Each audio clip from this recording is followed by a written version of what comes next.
Everyone just sending out all the invites. Not sure if you can hear me. And then we'll kick it off. Can you hear me? Is anyone on stage yet? I think I brought someone on stage. Did I brought you on stage, no? Yeah, bro, I can hear you. Cool. Beautiful. How are you, man? Yeah, good, thanks. Are you ready for this? Yeah, man. Actually, I'm going to really enjoy this one. Oh, All Source is here. And Breaking 4 News. Jesus, we got the crew here. Justin, I've just sent you through an invite. So All Source, Igor is here as well. Nice. It's going to be a fun space. I'm really excited for this one.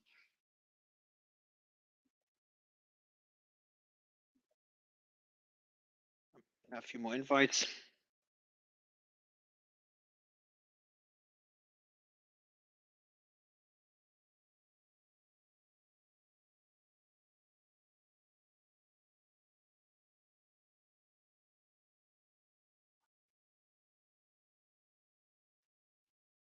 All right, man, we're going to kick this off in a few minutes. Who's on stage? Let's see. All Source, what's up, man? Hey, what's going on, Mario? How are you doing?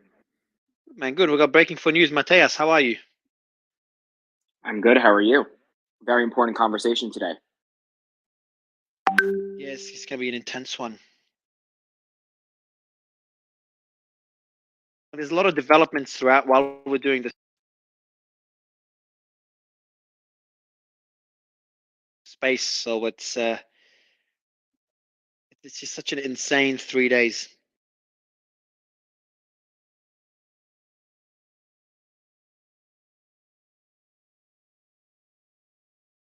I don't think so. I mean, I can dive straight into it if you want. No, Wait, but... Let's give it another few minutes, man. Give it another few minutes. I don't think I've ever seen you worried, by the way. I wouldn't say I'm worried. I'm apprehensive. Well, you'll see how my position is when we talk about it. What was your sense before the war started? By the way, everyone, we haven't kicked off the space yet. We're giving it a few minutes. But what was your sense, Björk, when the discussion, the fucking troops are being amassed around Ukraine, and then when Russia crossed that border and the special military operation, quote unquote, started?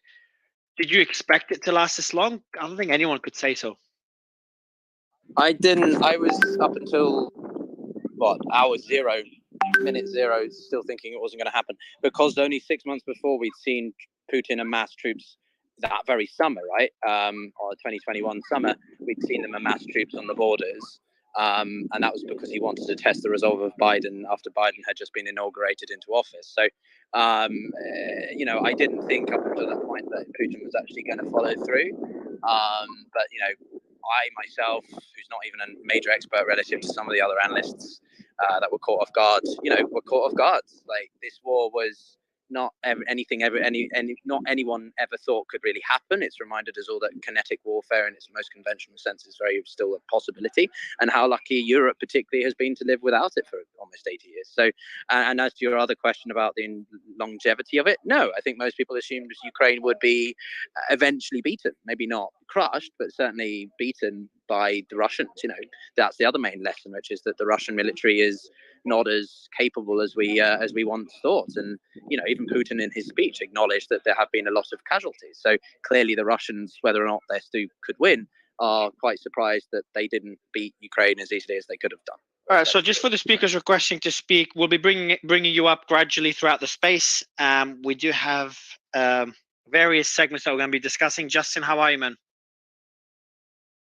I'm doing great, Mario. You hear me okay? Yeah, man, it's perfect. We've got a lot of clips to play today, a lot to discuss.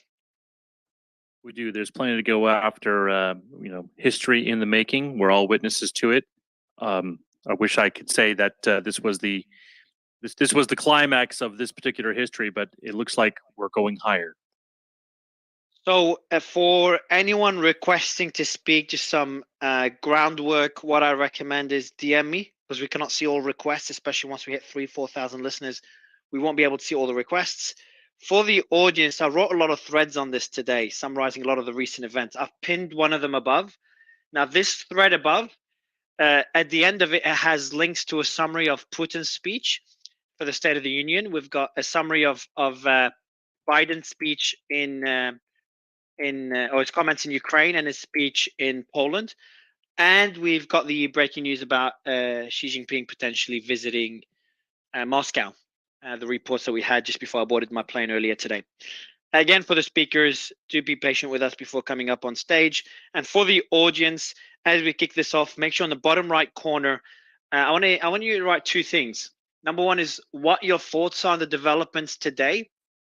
Because my tweets are a bit on the, if you look at the threads that I've done in some of my tweets, I sound a lot more concerned than I've been before. And I was very optimistic, a bit naive in the early stages of the war, but you'll see my concern is just elevating every few months. I want to see if the audience is in that same boat, or you think it's a bit of an overreaction. So in the comments, let us know what you think, but also do ask us questions that we can ask the panel. So we could do that in the next few minutes. Also, how are you, man? I'm doing good, Mario. I appreciate your hosting this and inviting me to speak. Yeah, and you really wanted, we got a US-China war space in a few days, I think in about a week or so, where we're going to discuss where the relations are at the moment, what could happen that may lead to a war, which is like the worst case scenario that I think is extremely unlikely, and then doing a bit of a war game of how that war, those battles would look like, which is kind of your specialty. So it should be a fun space in a week. I do want to say to Piotr, your mic, you've got a lot of feedback, a lot of background noise. I know you're out walking, so just keep that in mind. And I want to welcome Igor and Clint. How are you guys? Is my audio okay, Igor? Can you hear me fine? Yes, thank you, Mario, for inviting me. It's very important at this time because the importance of speech of Putin need to be digested and understand, especially us in the United States. And you're right, the announcement of Xi Jinping visiting Moscow, it's not take me unprepared. We was all waiting for that announcement. So it's important time. It did We not need to catch you. invite our Xi audience. Jinping's visit to Moscow, potential visit to Moscow, did not catch you by surprise? No. We were expecting this. That was in negotiation and the course of Russia to the east. It was a trend, so it's not catch us by surprise. No. But Igor, it kind of solidifies this proxy war, doesn't it? The U.S. backing Ukraine, China backing Russia. This is not only about war in Ukraine. This is about new multipolar world order. What Russia building now, and war. It's just one of tool for that. Unfortunately, this is a necessity of this war, and I know I will be blamed for this statement, but that was no any way around, no any other way around, only war. And yeah, let's discuss it. It's interesting. Let me see with Joe. Not sure if you're on stage, Joe. Oh, there you are, Joe. Let me bring you up now. And for so I think with the panel is full now. We do have speakers that will be coming through. If you're requested and you haven't come up yet, we'll be bringing you up shortly. If there's any issues, I see Mr. Wei Hua, who's requesting to speak. Would be great. Let me follow you. It'd be great to have you. I know you're not requesting, but good to have you on stage a bit later. Joe, I'm not sure why I can't bring you up. I need to I'll be able to bring you up shortly. Let me. I'll get that sorted. In the meantime, I'll go to Angela and Julia. Julia, good to have you back. Clint and Angela, I'd love a quick introduction. I think it's the first time you're on stage, as well as Georgian Legion. Would love an introduction as well. Angela, do you want to kick it off with a quick intro? Yeah, thanks for having me. My name is Angela McArdle. I'm the chair of the National Libertarian Party and one of the co-hosts of the big anti-war protest that happened in DC on Sunday, Rage Against the War Machine. Good to have you. Clint, good to have you as well. Thank you for having me. I'm Clint Ehrlich. Some of you may have seen me from my appearances on Tucker Carlson, where I analyzed the war. I was a visiting researcher inside Russia's foreign ministry at the Moscow State Institute of International Relations. And I think that this is a really important time because Putin's speech towards the Federal Assembly wasn't really addressed just towards a domestic audience, but also an international one. And I think that breaking down those messages and understanding what President Putin was trying to signal is of the utmost importance in this time. I think I want to kick the space off with exactly that, just going through the speeches by Biden and Putin and breaking those down and just get a better understanding of them, because I gave a summary in my threads by keeping it simple. But I'd love to dig into it a bit further and try to see maybe it's more positive than expected. I know a lot of people were expecting certain things to be said, and you look at historically what he said, and some things might imply a different meaning. So it's really difficult to make out what some of the statements could mean. So I'd love to dig into that. And I would love to go to. Hey, Clint, just Yeah, go ahead, man. I was just gonna say, Clint, your mic is just a little bit hot. Can you bring that down just a little bit there? Yeah, it's a bit close to Well, your or mouth. just pull your- Yeah, tiny bit close to your mouth. There you It's go. true. Thanks, Clint. And how's my audio, by the way, Justin? It's good. It sounds great over here. Perfect. And Georgian Legion, good to have you on stage. Would love a quick introduction. Thank you guys. Thank you guys for having us. My name is Rashid. I'm a branch commander in the Georgian Legion. We are waiting for Commander Mamuka, but the internet is limited. So hello all. Igor, would you please unblock us? Because it seems that we are blocked on your list. Yeah, Igor, we have, if you can, obviously. I'm already unblock you. Yes. Oh, perfect. Thank you, Igor. Thank you. And by the way, audience, we always have people on stage unblock each other. It's one of the most beautiful things of the panels that we do. I want to kick it off with Georgian Legion. Who are you guys? Can you give us an overview? I've got a bit of a note from the team, but would love an introduction for the audience as well. Sure, thank you. We are a group of volunteers who came to Ukraine in 2014. Mamuka Mamulashvili led 10 other officers from the Georgian army, and they decided that they cannot stay aside, and that this is our chance to pay back with the blood that Ukrainians supported us in 1993. They were the only nation who came to physically fight in Georgia. That's why we came, and we have been in Ukraine ever since. I see War Monitor requesting to speak. War Monitor, I'd love to bring you up on stage as soon as the panel empties up a bit later. We just want to give you a massive shout out. You're always up to date in any breaking news, especially relating to the Russia-Ukraine war, and you verify anything that you tweet. I've been watching your account for the last week or so. So just a quick shout out, man. Would love to have you on stage in a bit. I see Troy, Craig, and Petri as well requesting to speak. As the panel empties, we'll bring you up gradually. Before we kick off the discussion and breaking down the speeches by Putin and Biden, I'll ask you a quick question. Georgian Legion, just confirming, are you soldiers from the Georgian army that deserted the army and are fighting in Ukraine now, or did I completely misunderstand? No, I think you misunderstood. Those are the soldiers who were not actively serving in the Georgian army. And you're in Ukraine right now? Yes, that is correct. And how long have you been in Ukraine for? That would be our 8th year, 8 years. Oh wow, you've been fighting the war since before the escalations 2 years ago, before Russia got directly involved, correct? That is correct. Since 2014 and since 2016, we are officially part of the armed forces of Ukraine. And since recently, we are part of the military intelligence of Ukraine. And can you give us an update on the situation on the ground? I know it's very anecdotal, but your experiences, how is it now compared to before? How's the morale like? And how's the current war? How does it compare to the war prior to Russia getting directly involved? The Russians behave exactly the same as they used to behave in 2014. Only now they do it on a much more massive scale. The same mistakes, same arrogancy, same patterns of behavior. So not much really changed for us. Apart from the fact that we are now more equipped, we are more supported. There is more political and physical support coming to Ukraine, including the recent Biden arrival to Kyiv, which is huge for morale.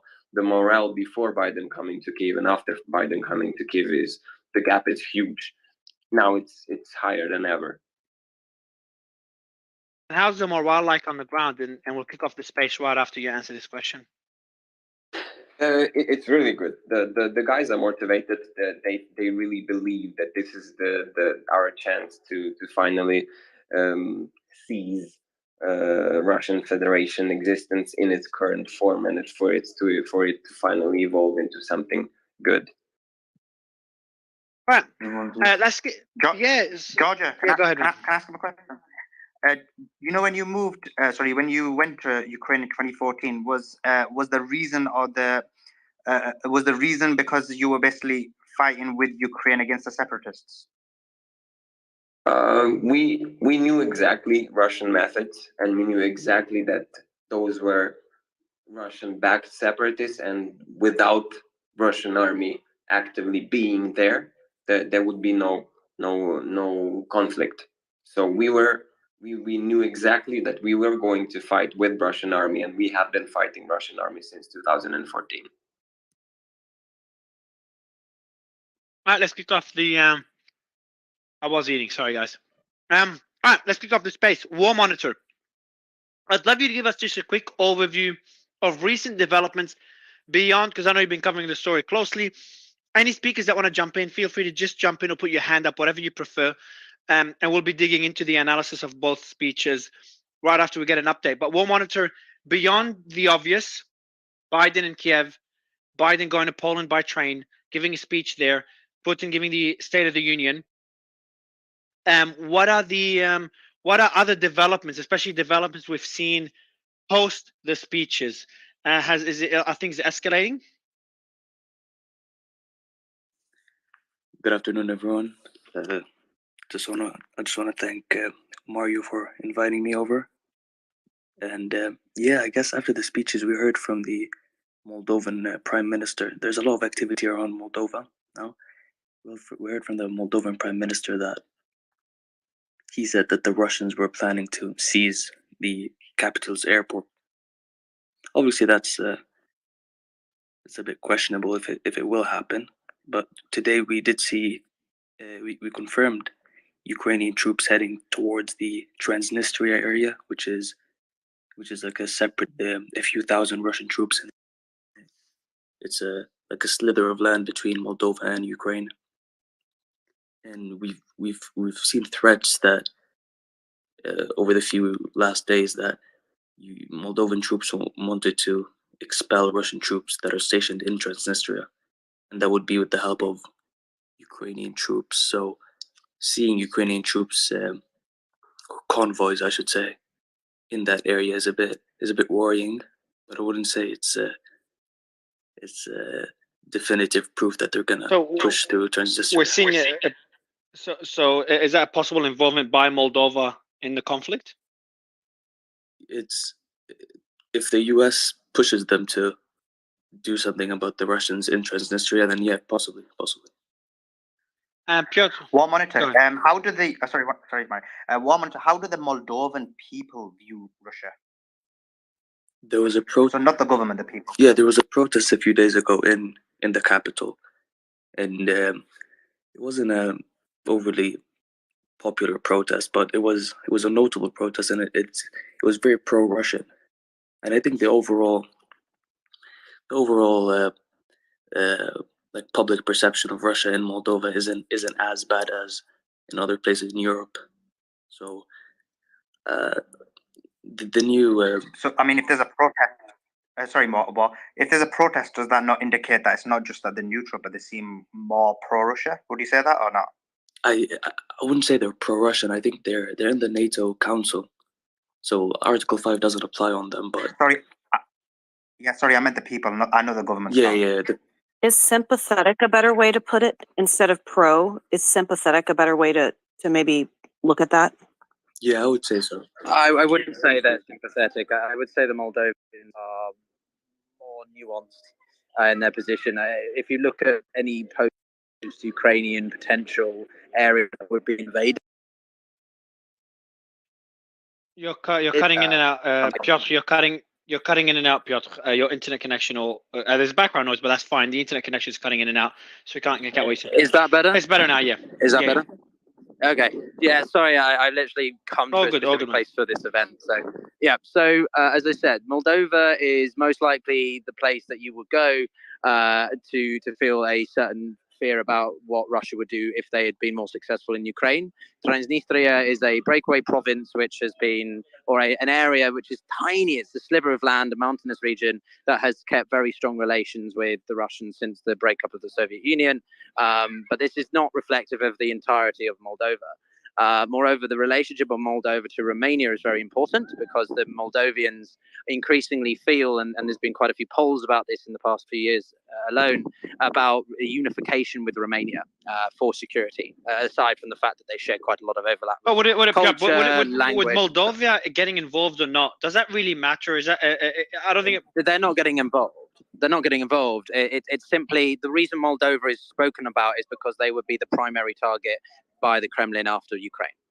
Georgia is one thing, but Moldova is very important because it's directly bordering NATO. It's a extra bit of land which acts as a buffer state, and it's also more control of the Black Sea, which Russia wants more strategical influence over than it already has. If it can control the entire northern area of the North Sea, that makes Moldova a very attractive piece of land. I'll kick it off. Igor, I want to kick it off with you. And by the way, speakers, remember to put your hand up if you want to speak, just so I know, or just jump in as Piotr just did. But Igor, sorry. Do you want to give us an initial analysis of? I want to kick it off with how significant is Biden's visit to Ukraine, and what does it mean for the war? Thank you, Mario. First of all, yes, it's significant because that was unexpected at some level. And the most significant for understanding of Zelensky, he is not alone because West need to deliver him all the time message, we're not giving you up, we're not give you up yet, we're not giving up on you.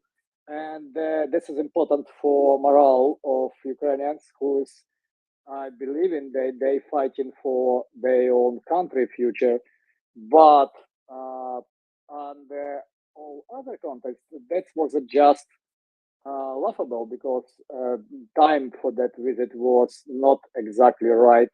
We have a desperate state of the union here in the United States. We have that catastrophe in Ohio and other issues. We have a homelessness crisis. We have a crisis on our border. And we have a problem with our infrastructure, with our healthcare. So it's a lot of things to do. But Igor, Biden being in Ukraine, did that? You said that Xi Jinping, you and Piotr said Xi Jinping going to Moscow has been in discussions for a while. Doesn't surprise you much. Biden being in Ukraine, that surprise visit to Kiev, and that's the first time for any U.S. president in 15 years. How significant is this, and what does it mean for the war?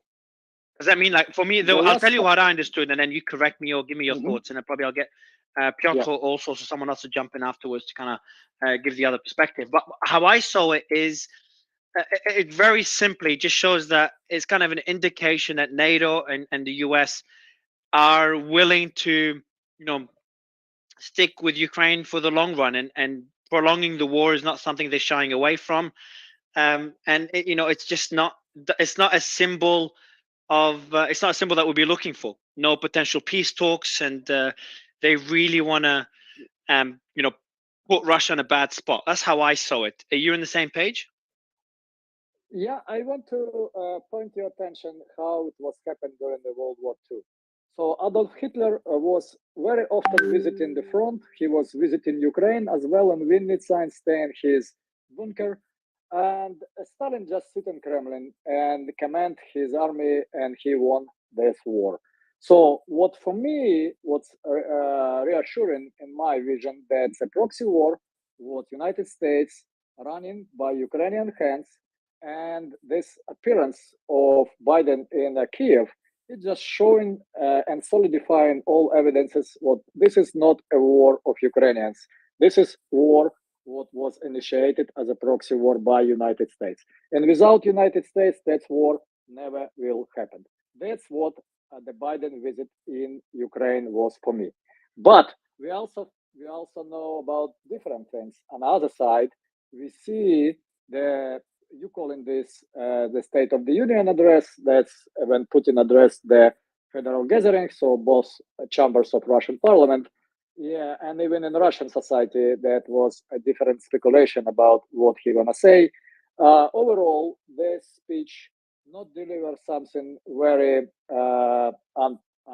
You're talking about Russia. You're talking about Putin's speech now. Correct. We'll go if you don't mind. That will be the next point of discussion. Okay. So the way I want to structure it is Biden's visit to Kiev, and then we'll go. We'll discuss this for a bit, and then I want to understand Putin's State of the Union address and what that means, and what messages can we take out of that, and then obviously we'll go to Biden's speech in Poland. But Clint, I'll go to you.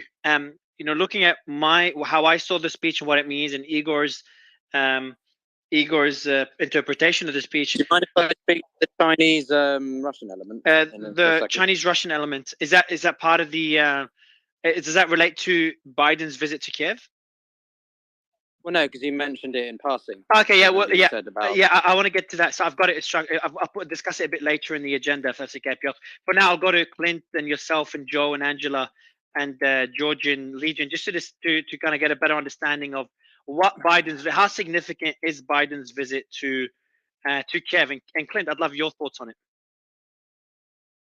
Biden's visit is significant in that it underscores the commitment of the United States towards this war, and given the strategic objectives that the United States proxy is advancing in the war, it's a scary thing, because Ukraine is openly talking about attempting to retake Crimea, where Russia has drawn a red line about its willingness to use nuclear weapons. And so what we see is a U.S. president on the state of a foreign power that the United States is arming, that is pursuing an aim that could foreseeably lead to nuclear war. And I would highlight the comments from Georgian Legion. It's very interesting to hear what he said about Biden's visit, raising morale. The goal that he talked about was essentially the transformation of the Russian Federation into something completely different, which is essentially code, I would say, for an overthrow of the current government of Russia. And so anyone who supports the current war effort has to understand the people that they're essentially in league with. Their aims are not limited towards rolling back the territorial gains that Russia has made since it entered Ukraine in 2021. Or 2022. Instead, what it's talking about is a more fundamental transformation and escalatory one. And so we have to look at it from the Russian perspective. Will they use nuclear weapons to prevent what the Georgian Legion is talking about? I think they very well may. And so when a U.S. president is supporting a belligerent in that kind of conflict, it should raise alarm flags for everyone. I want to get to the nuclear war discussion a bit later. But the visit by Biden, so we expected the visit by Xi Jinping to Moscow, but a visit by Biden to Kiev, did anyone expect it, or did it come as a surprise to everybody like it did to myself? Didn't really come as a surprise. A lot of evidence to suggest that this has been planned for months. But there wasn't a green light on it until literally hours beforehand. Some of the information about it was very interesting, that they didn't even notify large scale. It was literally only Zelensky's most senior cabinet that would have known that Biden was coming, and that certain members of the Ukrainian parliament or military didn't know, just as a way to minimize any potential, spill of information unintentionally. What is interesting but unsurprising is that the Americans notified the Russians that Biden was going to visit. Obviously, they're not going to give him details of his whereabouts, but this is what you do when you're talking about the most senior heads of state in a time of absolute contention, which is, you notify hotline that, someone will be moving from X, we're going to be doing Y. I knew Biden would be going to Poland because that's what he did around about, April last year for this speech. Poland's been arguably the most symbolic partner of the former Soviet states in this entire situation, whether or not America's been arming them. So it's unsurprising that Biden would use that as his location for his address. But I was surprised sort of that Biden did go into Kiev. But I think because of how symbolic this conflict means for so many places around the world, it was going to happen. So yeah, and it's also just the timing of it is very important as well, considering it's the anniversary of the war, I think, is nearing, and the State of the Union by Putin, so that the timing doesn't make it any. It just, for me, just doesn't seem like there's any de-escalation by either sides. Not sure if Joe, do you see it the same way? I just don't see any sort of de-escalation, which surprises me. No, there's none whatsoever. I agree. There's no world leader right now that's of any significance that's talking about how we need to de-escalate this. We're definitely, like all the previous speakers said, we're heading towards, potentially World War III. All the language that Biden and the U.S. has used now for the last year has been the dialogue and language of regime change wars. The most significant thing to me, from an American perspective, of Biden going to Kiev and delivering this speech was, hey, wait a sec, stop. You never asked the American people. He's never gone before Congress and said, hey, I am going to go give this great liberation narrative, and we as the American people, we are going to underride this financially, and potentially, if you're realistic, you can see that we're the ones arming the folks that are killing Russian troops, and we're heading towards the Third World War. He's never had the respect for the American people to tell us, hey, this is what it's going to cost. This is the plan. Will you vote, yes or no? And unfortunately, with few exceptions, the Congress, who's dictated by our Constitution, they haven't held Biden's feet to the fire on this. And I think we just need to put an end to that and demand that our legislative body comes together for an actual. But there seems to be bipartisan support for this, no? Unfortunately, yeah. I mean, there's only a handful of Republicans. Initially, it was 53, I think, in the House that voted against it, and then just a handful of senators that voted against it. But yeah, right now it's the bipartisan war machine, lock, stock, and barrel, with the exception of some America First types like Matt Gaetz, Marjorie Taylor Greene. So yeah, but I do think the American people are really being hoodwinked into this. We're distracted with a lot of other things here domestically in America, and unless you seek out this news, you could, if you're just a regular American, you could very much ignore the fact that we're heading towards a third world war. Biden's doing this whole this it's is crazy. totally Joe, it's crazy. I'm seeing tweets about an explosion in Ohio, for example, which is nothing out of the ordinary. Explosions like this at some metal factory. These things happen all the time. Yet they go viral. Everyone's talking about them. Everyone's just gaining everyone's attention. Yeah. Yet this is the first time that I've used. I think it's the first time I've used the term World War III in any of my tweets as a possibility, an unlikely possibility. Just disclaimer for everyone, in my opinion. And it's just not getting the attention. I just don't see people as concerned as I think they should be. Also, I did a whole thread on what could lead to World War III, and my team helped me write the thread. And there's a few scenarios there where it just not too far-fetched anymore. When you see someone like Macron, who's usually not hawkish at all, in my opinion, when someone like Macron says, and that's meant to be a positive comment, I do not think, as some people do, that we must aim for a total defeat of Russia, attacking Russia on its own soil. For one of the main NATO members, the president, to say a positive comment to be like, hey, we're not going to be attacking Russia. I don't think we should attack Russia on its own soil or lead Russia to a total defeat. Now, these statements, which would have been, unheard, no one would have expected them a year ago or prior to the war, are now meant to be positive statements. Am I overreacting? We've been through a Cold War a few decades ago. How does this compare to the previous Cold War? Well, in the previous Cold War, when we had tensions get close to one side or the other's border, we backed off and we had serious negotiations and dialogue. The Cuban Missile Crisis is an example. The entire containment doctrine written during the Cold War that was successful said, hey, don't push NATO up under Russia's border because you're going to get this exact reaction. Now, we've thrown all of that caution to the wind, and now here we are. And the crazy thing is you get folks in the West. General Milley just gave a speech, I think about 2 weeks ago, about how we're going to do, maneuver warfare with the tanks, liberate Crimea and all this. All these so-called experts are trying to say that, hey, I know exactly what's going to happen. Everything's going to be fine.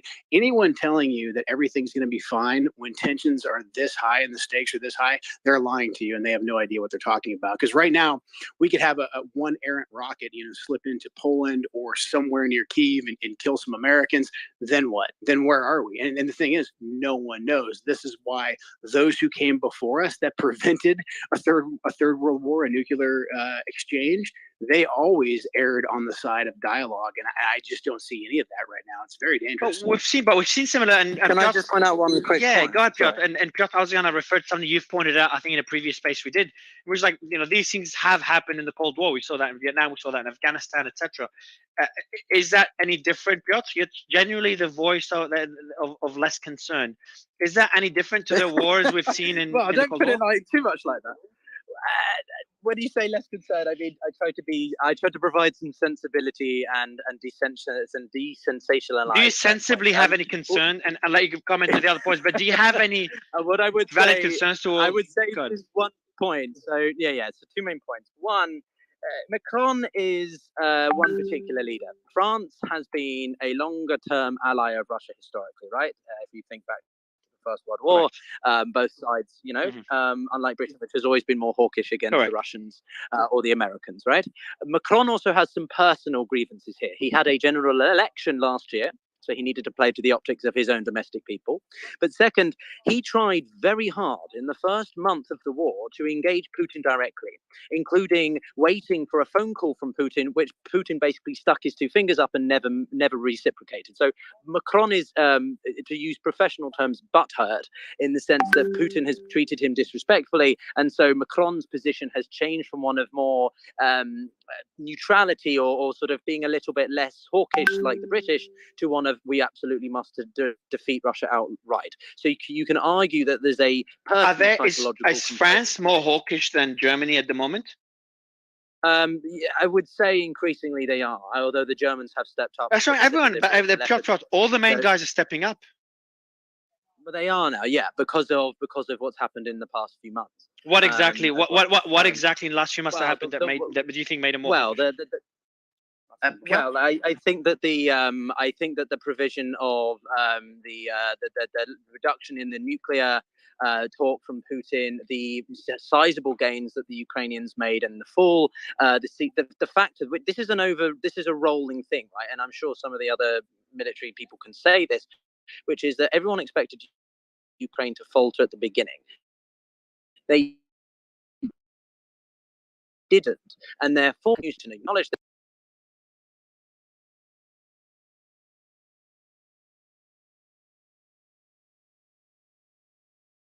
Defend the Russians. Now, this is a separate point from whether or not we want to do that, but that's another point.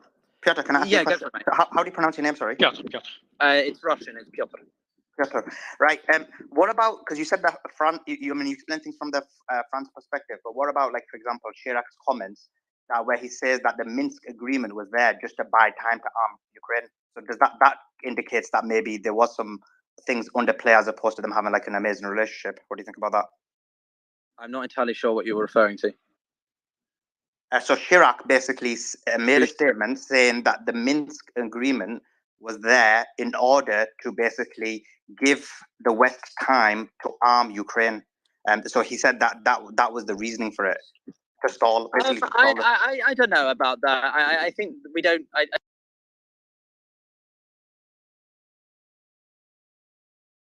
And then if we want to do a deeper dive on that later, we can. But no, sorry, I just asked because you. Yeah, I think I think I just want to answer the other point Mario raised, and maybe we can come back to that. But I would say I'm not sure I would align with that positioning personally. Ultimately, it was Russia that chose to annex Crimea. I don't agree with this rhetoric about Ukrainians and other things that we'll probably hear later on. But the last point I just wanted the last point I just wanted to mention very quickly is I think the reason why we've seen this shift in rhetoric from Macron is also just because of what's happening elsewhere in the world. And generally, the Chinese visit, I wasn't surprised because this is what happens when you've got a coalition of countries banding together to defend one side of a force or a war. You've got the other side and countries that are more aligned with that nation tending to do the same. This is fucking insane. We're even having this is insane. We're having discussions. So just what Piotr's talking about for anyone that's not keeping track of the story. So I just want to simplify it for the audience. Anyone coming in, just get an understanding. A lot of people in the audience are coming in like, should we worry about this? What do these speeches mean? Why is Biden visiting Kiev? So what we're discussing now, we're going to be answering as many of these questions. Put these questions in the bottom right corner. I'll go through them to get a sentiment of where the audience wants this discussion to go and what answers they want, and what questions they want answered. But we're talking about Macron's comments. That Macron's meant usually dovish, and he's the French president. He's generally more peace oriented. Yet his comments and his kind of mild, being the middle guy comments, trying to positive comments, are scary within themselves. I was just read one of them talking about that he doesn't agree with defeating Russia and attacking Russia on its own soil, and Piotr was commenting on that. I do want to go to Angela. Angela, just to kind of with a focus on Biden's visit to Kiev before we move on to Putin's speech. What are your thoughts on that? Does that mean the war could potentially escalate? I'm sure it means it's going to go on for a lot longer than we would like, but could it indicate potential escalation? And what's your position on where we're at now? I think it does. So I think the timing of his visit isn't totally surprising. It's shortly after the State of the Union, and right after President's Day, which I think is a totally vapid vanity move. Although I also recognize a lot of people are saying, this has been planned for months, X, Y, and Z. But I do think that there were some really superficial reasons that he did this right now. And this also reminds me that when one global superpower is starting to wane and they feel threatened that another power may surpass them, that waning power often strikes or attacks the other. And I think we're seeing sort of a slightly different version of that phenomenon right now, with the United States engaging in all of this proxy war uh, through this conflict. I really think that Biden's appearance shows his commitment, and while this war is losing popularity in the United States, I think Biden is out there visiting, drawing a distinction between our government's intentions and the American people's sort of dwindling enthusiasm. So I think it also signals a little bit of desperation, and that our government thinks Biden's presence is actually needed over there. And to that extent, I do think that it shows an escalation and a renewed commitment from the United States, from our government at least. To that point, the Ipsos AP poll is out today, and it shows again, while there is a bolstering of support that is waning in certain directions, 40% say they have a great deal of confidence in Biden's approach to the situation. 50% say they have some confidence. 9% say they have no confidence. But I'm sorry, actually, excuse me, it was the other way around. It was 43% say they have hardly any confidence in the situation in Ukraine. So I think there is a shrinking window for Biden to take advantage of this and bolster his support for the war, as you point out. So that poll is in the US? Yeah, that's a AP Ipsos poll. Okay, just out, I think in the last Ipsos poll day. is US citizens? Yeah, it's U.S. citizens, likely voters or otherwise, but it's a typical middle of the road, maybe leaning a little bit left poll as well. Okay, and we're seeing 43% are not too positive on Biden's handling. Let me yeah, so actually let me review that because I mixed up the paragraphs there. So 19% of Americans have a great deal of confidence in Biden's ability to handle the situation. 37% say they have only some confidence. 43% have hardly any confidence. And the numbers I cited earlier was what it came down from. So he had lots of good confidence, and now it's waning directly. Georgian Legion, you guys are on the ground in Ukraine. Has the sentiment changed with Biden's visit? Are the troops more energized? What's the sentiment like? Before proceeding further, I would try to address Igor's and Angela's statements. Nobody knows more about Russians and their behavior than Georgians and Ukrainians, and especially Georgians. So calling this war proxy is delusional. This war is anything but a proxy war. This war is the motivation to stop rapes, to stop killing children, to stop the atrocities that Russians have been doing for centuries to our countries, to ask any Georgians if they remember Russians stealing their toilets. They will answer that they do. Ask any Georgian that they remember Russians killing their children and killing their wives. They will answer that they do. And comparing Putin to Stalin is completely wrong, because Stalin had the unlimited ability to throw all the people in the meat grinder. Russians, they have just the ex-cons and which even they got scared of Prigozhin and stopped the throwing ex-cons in the meat grinder. The Soviet Union had the support from the Allies. Without the Lend-Lease, no amount of human resources would be sufficient to throw into meat grinder and win the war. So the State of the Union address by Putin was yawned at by his own people. That's how boring it was. They are already calculating how long they will have to serve in prison. They can be seen on their faces. That's how low their morale is. They're not looking. So Georgia, I've got a question for you. Oh, sorry, Mario, you want to ask? I had a question. Yeah, I just wanted first. I wanted to. Yeah, go ahead. Ask your question first, Lemon. Go ahead. Yeah, of course. Thank you for that. So, Georgia, what would you say to the argument that actually both sides are engaged in this? So, for example, the argument that a CNN report stated that at least 2,500 civilians were killed by the Ukrainian army So therefore, like murders, like casualties are occurring on innocent civilians by the Ukrainian forces. So I want to, and I kind of add a few points to Sulaiman's question. That was you, Georgia. Yeah. I'll let Georgia answer. Just want to add a couple of comments to it as well, Sulaiman. First, Georgia, I know you're on the ground in Ukraine, so I want to kind of acknowledge the amount of emotion you have with this. I would love you to answer Sulaiman's question, but also I'd love you to define when you say it's not a proxy war. I know that different people use the word proxy war differently and have different meanings to it. How would you define a proxy war? Just so I know what you mean by when you say it's not a proxy war.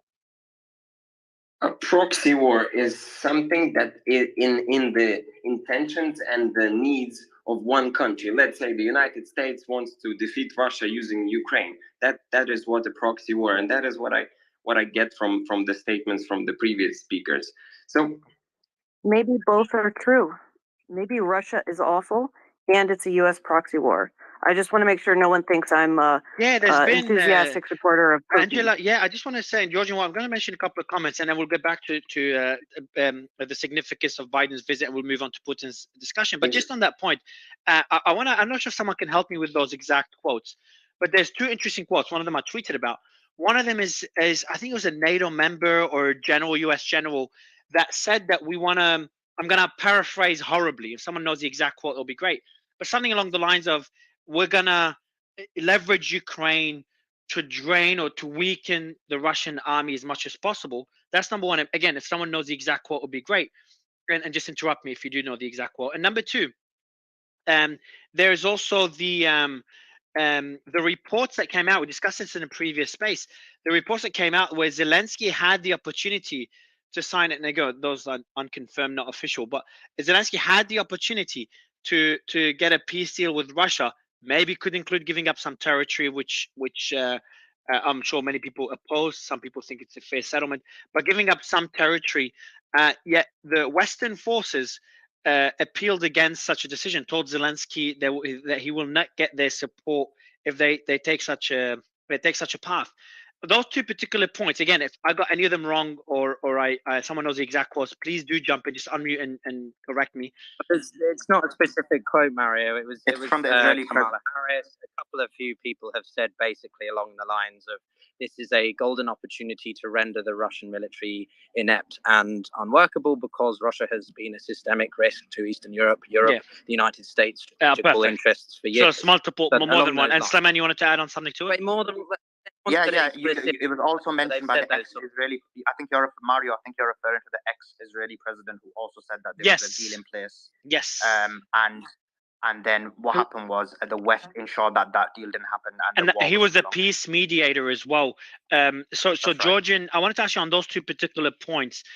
Would you say that maybe the Western or NATO is leveraging this war to weaken Russia? And I know there's a different argument where Western forces played a role in the war even taking place. But I'm not going down to that extreme. I'm just saying, is it possible they're leveraging the war to weaken Russia?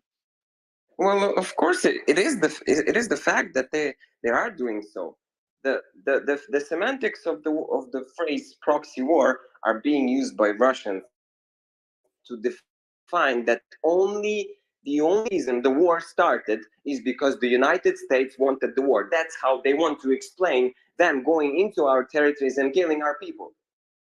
Anyone who uses proxy war, to my ear of a person who is fighting in this war, sounds like a Russian propaganda, because the proxy war is a completely different thing from the fact that they want the NATO and US, they want to defeat, to lessen the Russian military potential, because they are terrorists, and terrorists are dangerous, and they have to be weakened, they have to be reduced, they have to be changed. That's why the initial statement that the Russian Federation has to cease its existence in the current form. That's one. The second question was the killing of civilians. Look at the 8 years of the classic of the Russian propaganda statements is like, for 8 years they were bombing Donbass. Look at the 8 years of them allegedly saying that we have bombed the civilians. Look at this, at the destructions of the major cities. Look at Donetsk. The Nets only suffered something in the airport in the stadium, and that stadium is not even. Ukrainian army. Hold on. Hold on. Shelling by Ukrainian artillery. Hold on. Let me finish. We are finishing here, so let me finish. The cities were not left in ruins. They were not mass graves that can be seen from the satellites. There were not atrocities. Of course, you can consult with the Geneva call, guys. Collateral damage is possible. It's war, but focusing on that while there are clearly 8 years of us not destroying, not leaving the whole cities in rubble, it's a fact. Georgia, the question, the question that Mario. So if I ask him a question, then you get a chance to get in, or shall I get in first? Go ahead. Go ahead. Yeah, we'll let Igor answer quickly, Igor, and then we'll go to Sulaiman just to continue the discussion. Go ahead, Igor. First of all, overall. And by the way, Igor, if you can get your mic a bit, Igor, if you can get your mic a bit closer to your mouth so we can hear you clearly, that would be great. Okay, so overall, casualties and civilians in Donbass from both sides was more than 15,000 from 2014. This is a fact. Second, the Ukrainian army was shelling Donbass right today, right when Putin was delivering speech in Moscow and Biden was delivering speech in Warsaw. Ukrainian army do artillery shelling of Makiivka, Donbass, and Donetsk, and it's not on a front line of battlefield. This is only one reason for this cause a damage and to kill civilian people. This is absolutely factual. And another thing, what is a proxy war, as Adam Schiff, when he was a chairman of Committee of Intelligence in the United States government, said, we must to fight Russians there, so we don't need to fight them here. So this is clear definition what the United States thinking about this war and how they're taking it as a proxy war, as a conflict, what as a superpower fight with another superpower by the hands of third party. Sorry, there's a clear definition of proxy war. Well, I think you're pretty right onto something. Yeah, look, I think this is a challenging thing. Obviously, hold on, guys, hold on. I think this can be a very emotional issue, as Mario alluded to. Obviously, from an American perspective, if someone takes issue with 12 figures of our taxpayer dollars going to fund a particular war, I think it's seen as a proxy war. But I understand how that can offend people on the other side. But it seems like there is sort of factors that are moving chess pieces behind the board without sacrificing, blood there, but they're giving of their treasure for sure. I think that alludes, at least in part, to technically a proxy war, but I can understand how people take offense to that. So sorry, Georgia, just to go back to the question that Mario asked, because I think he asked a very important question. So if you can answer it. So the question is this, that if an agreement was in place very early on, is it wrong that that agreement wasn't executed and therefore so many lives would have been saved? Can I answer that? Yeah, jump in, please. Also, it's you. Go ahead, bro. Yeah. So there was reporting of an agreement, but I think everybody is forgetting what broke the agreement down is when Ukraine found the Bucha massacre. Like, after that, Ukrainians were like, "We're done.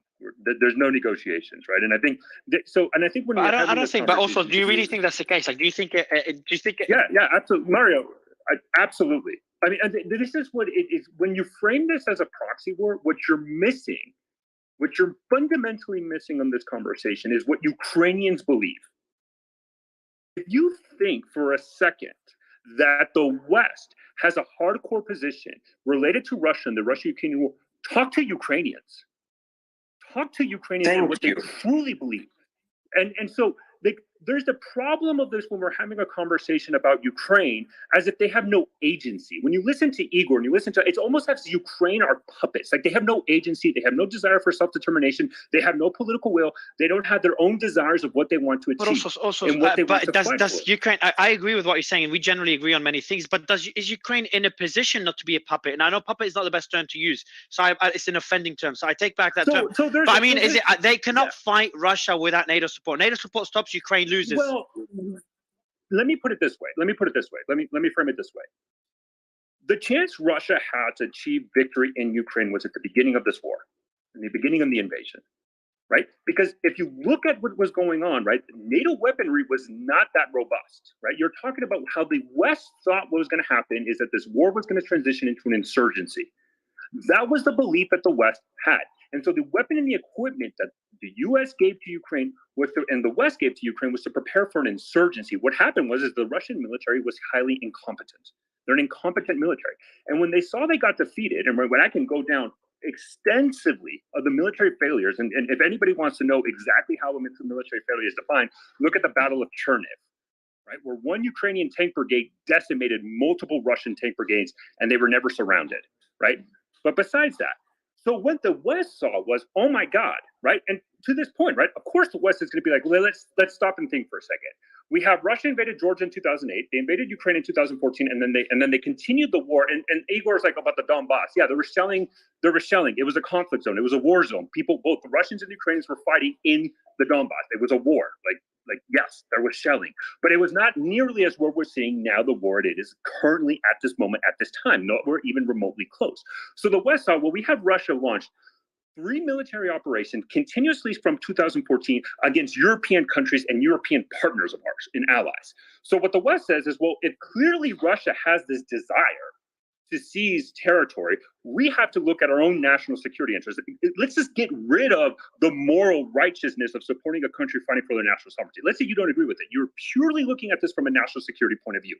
The US and Russia clearly view each other as their biggest rivals. The Russians have supported groups against the US.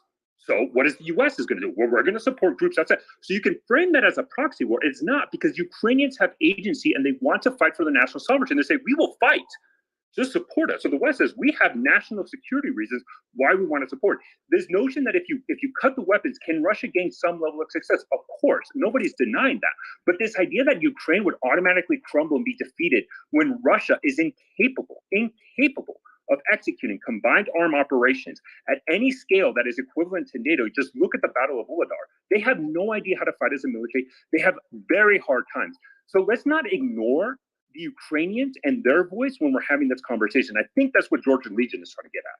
Thank you. I want to go to Julia. Just final comments on Biden's visit, and we'll continue the discussion on whether this is a proxy war a bit later.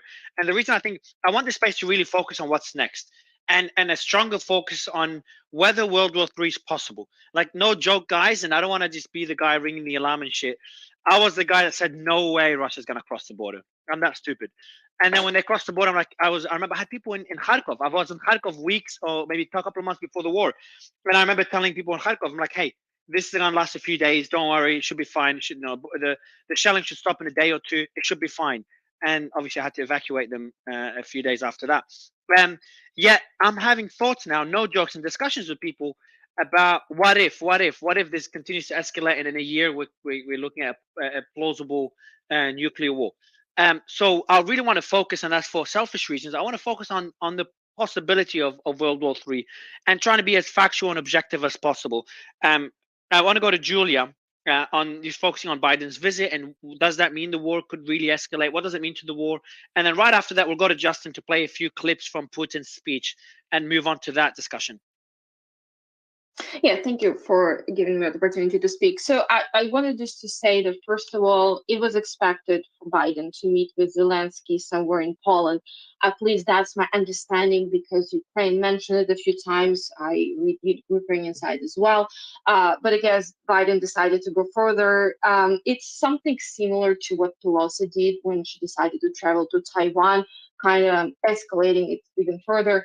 And in my opinion, this Biden visit, it serves as an attempt to reignite the support for Ukraine, because it's clearly slipping, especially in light of recent Russian advancement. In the past few weeks, there were like a lot of talks in the media of how Ukraine would possibly leave Bakhmut, how the Ukrainian front is essentially collapsing, and the economy of the West is in abysmal state economically, especially in Europe. And this war has been going on for a year at this point. So it's really hard to explain to the citizen in the West why Ukraine is getting a shitload of taxpayers' money, considering that the state of events. So this visit will not make any significant changes in terms of the military standpoint. that the war will continue going on. If they want to give Ukraine fighter jets, they will provide it. And in my opinion, sooner or hold later, on, it's Julia. going to happen. Sooner or later, there's going to providing jets to Ukraine. Yeah, fighter jets. Like, this is what they have been talking about, and it always starts with a talk. We don't consider it for now. Like, remember these talks about the Yes, I remember it was like we don't consider it for now. Yeah, we don't consider it for now. We'll think about it. Maybe we should do it, and then if we don't plan on providing nuclear weapons to Ukraine, because it would mean that Ukraine is about to get it and the world goes boom. And don't forget, Zelensky's stupid babbling just months before February 24th about possibility of getting the nuclear weapon was exactly what prompted Russia in part to make the move. And while I have this mic, I just wanted to ask two questions to Georgian Legion. Are you the same Mamuka who gave the interview in April 2022 saying that your group is not going to take Russian soldiers captive, essentially killing them on the spot if they surrender? And also, were you the same person who called Russians inhuman to one Ukrainian outlet? Just wanted to make sure, if I'm not mistaken, simple yes or no would suffice. And by the way, just before you answer Georgian Legion, Julia, I just want to tell you your audio, your mic is not perfect, so I'm not sure if you can fix it while Georgian answers. Georgian Legion, would you like to respond to Julia's two questions? Oh, absolutely. We would love to. So first of all, no, it's not Mamuka Mamulashvili speaking. It's Reshis, his branch commander. And the way Russian propaganda sounds, it's kind of becoming boring because it's repetitive. All these events where they picked up on and mutilated some of the statements were happening after Bucha, where things were getting emotional. And there were internal investigations. There were no killing of prisoners happening from the side of the Georgian Legion. There were just stuff. This is just the stuff that Russian propaganda likes to repeat. Proxy war, Zelensky, nuclear weapon. This is all coming on repeat. Guys, please come up with something more creative so it's interesting to hear. I want to actually. I'm writing. So go ahead, Julia. Go ahead, Julia and Angela. Quickly respond to that point. So there is no denial, because I'm familiar with what Mamuka really has been saying, and as far as I'm aware, this account is led by that person. Well, that means that Georgian Legion does not deny. Does not deny. So I'll get that point. So killing. Yeah, because so we'll have. Yes, I think Georgian leader. Yeah, so Georgian leader. Just quick question, and I want to make an important statement before we go to Putin's speech. Georgian Legion, if you capture Russian soldiers, would they be captives of war, or would you execute them on the spot? They would be captives of war, because we work closely with the Geneva Convention guys. They have sent multiple people. Perfect. There were many trainings. I appreciate that. There were investigators. There were spectators. All they go to the Ukrainian armed forces. Thanks for the answer. And I want to make a quick statement. I just sent a message to my team, and anyone listening that can help us make this happen, please do DM me, send me DM, and the team will respond, or myself will respond during or after the space. If you know, Georgian Legion, I'd love you to help us organize this space, and anyone else that can. If you know soldiers on the ground, on the Ukrainian side or the Russian side, I would love to do a space and having them both on stage to discuss the war. That would be incredible. And I know it's a very difficult thing to achieve, but I'd love to at least play some part in de-escalating this war. And I know Georgian, you probably might not even accept to be on such a space, but would love to discuss it with you offline. I'll have someone send you my number. And again, anyone in the audience or on the panel that can help us organize such a space, please do DM me right now so you don't forget. I would love to organize a space where Russian and Ukrainian soldiers are on the panel. I want to go to Justin, are you with us? Can we go through the speech that Putin did? Yeah, let's go through different segments. We're going to go through. Can we make one final remark? Yeah, please do, and we'll keep it brief, and then we'll kick off the discussion. Mamuka Mamulashvili has been in Russian captivity since he was 14. 14 years old. He was captured by Russians in his country. My grandfather was sent to Siberia by Russians. And those were just two examples of the people I know, as one of them is me, and second is Mamuka Mamolashvili. So what you guys don't understand, that there is no hidden agenda that Russians are so desperately trying to grasp on. There is just motivation to stop them from raping our women, killing our children, and to get out from our land. Form a 100-kilometer buffer zone on our border where there are no their troops and weapons, and leave us alone. I know that a lot of other panelists would love to respond to this because it's a pretty heated statements, but I also don't wanna get a response because I just had one quick point to that. I wanna just kind of acknowledge Georgian Legion's pain and the experience he's been through. Whatever the statements, whoever disagrees with the statements or agrees, just the pain itself. And I'm sorry for the experience you've been through, and anyone that suffered from this war.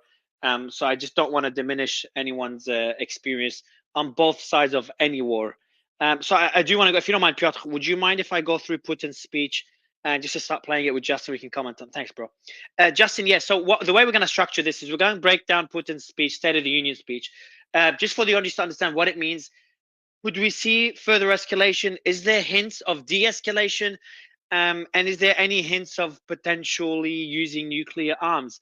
Which I do want to state, one interesting point, I've been, I wrote it down, it's one of the main points I want to state. Chinese involvement in the war, while it may seem very, very bad, just one interesting aspect to it is that it could assure the world that Russia will not use nuclear arms, because I'm sure China would never accept that. Just a statement that I would want to add to the agenda and discuss a bit later. Piotr agrees, so it's good. And Kobesi, later, I'd love your thoughts on, you can go first as we go through the clips. Justin Hart, I'd love you to play the first clip and give us a bit of an overview of what that clip is, and then Kobesi, I'd love you to comment. Sure. This one is about 2 minutes long. This is, I think, one of the warnings he has is the beginning of the thread that you posted, Mario, earlier today. Like this whole discussion, it harkens back to Leo Tolstoy's book Anna Karenina, the opening. All happy families are alike, and let's see, each unhappy family is unhappy in its own way. Lots of unhappy countries right now in Eastern Europe, and each unhappy in their own way. Let's break this down. Let's get down to Putin's State of the Union address, starting here. This is about a 2-minute clip playing right now. Let's see if the volume works okay. They cannot ignore the fact that Russia cannot be defeated on the battlefield. So they're waging increasingly aggressive information attacks. First of all, targeting the young generations, lying on every step, distorting historical truth, attacking our culture, the Russian Orthodox Church, and other traditional religious institutions in our country. Now look at what they're doing with their own peoples. They're destroying the institution of family, their cultural and historical identity, and various perversions with regard to children up to pedophilia are accepted as the new norm. And priests are forced to recognize and officiate same-sex weddings.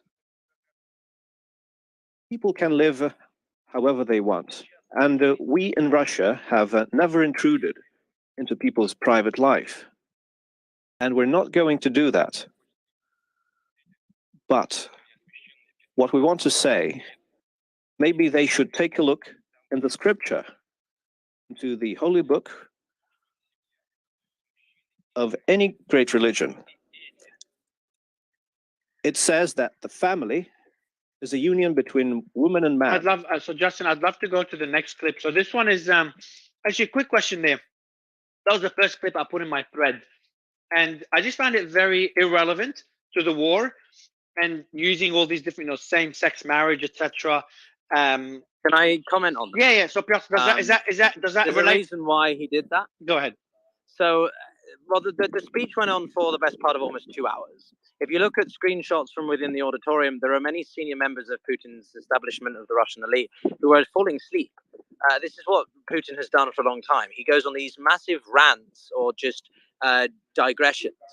Whether or not they're relevant to the topic is another point of contention. But he has a habit of just talking. He goes off script a lot.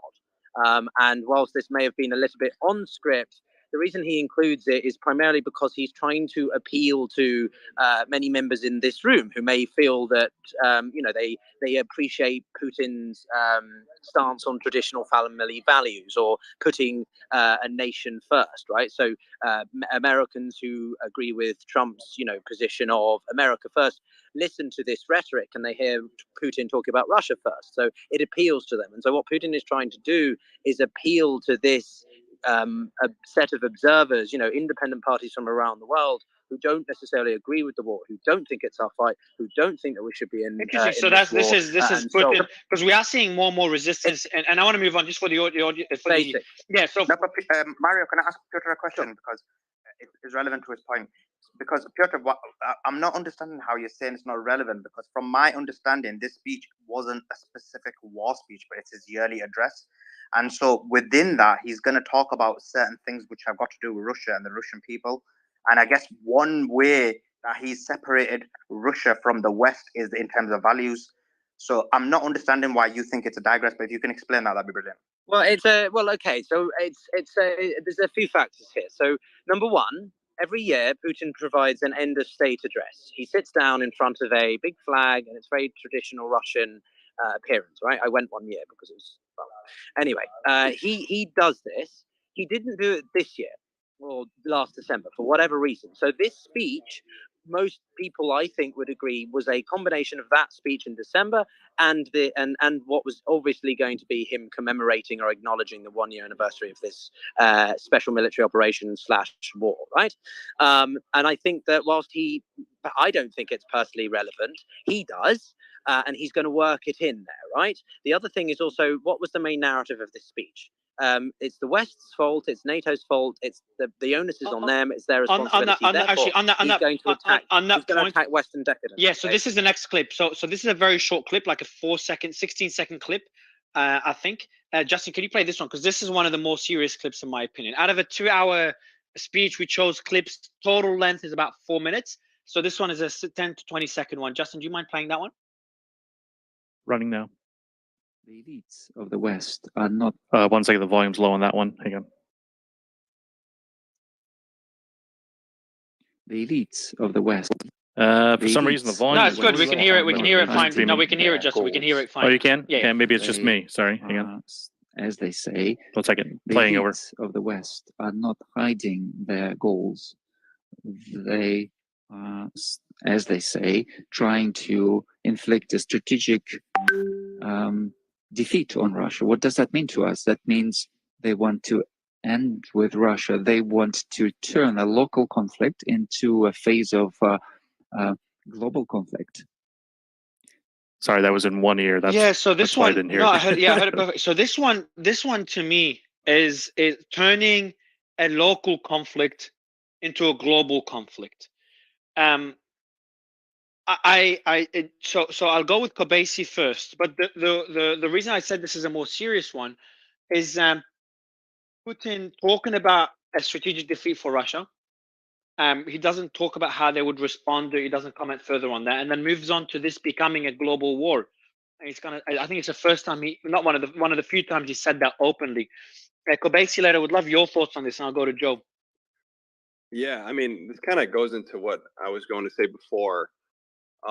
There's a whole other facet of this war that no one has really discussed, and it's something that we've been looking into a lot, and that's the economic side of what's happening, especially the weaponization of oil and gas assets. I mean, I just pinned a tweet at the top of the space, and this, beginning with right when the invasion started to up until yesterday when the Dutch were warning of a potential attack in the North Sea.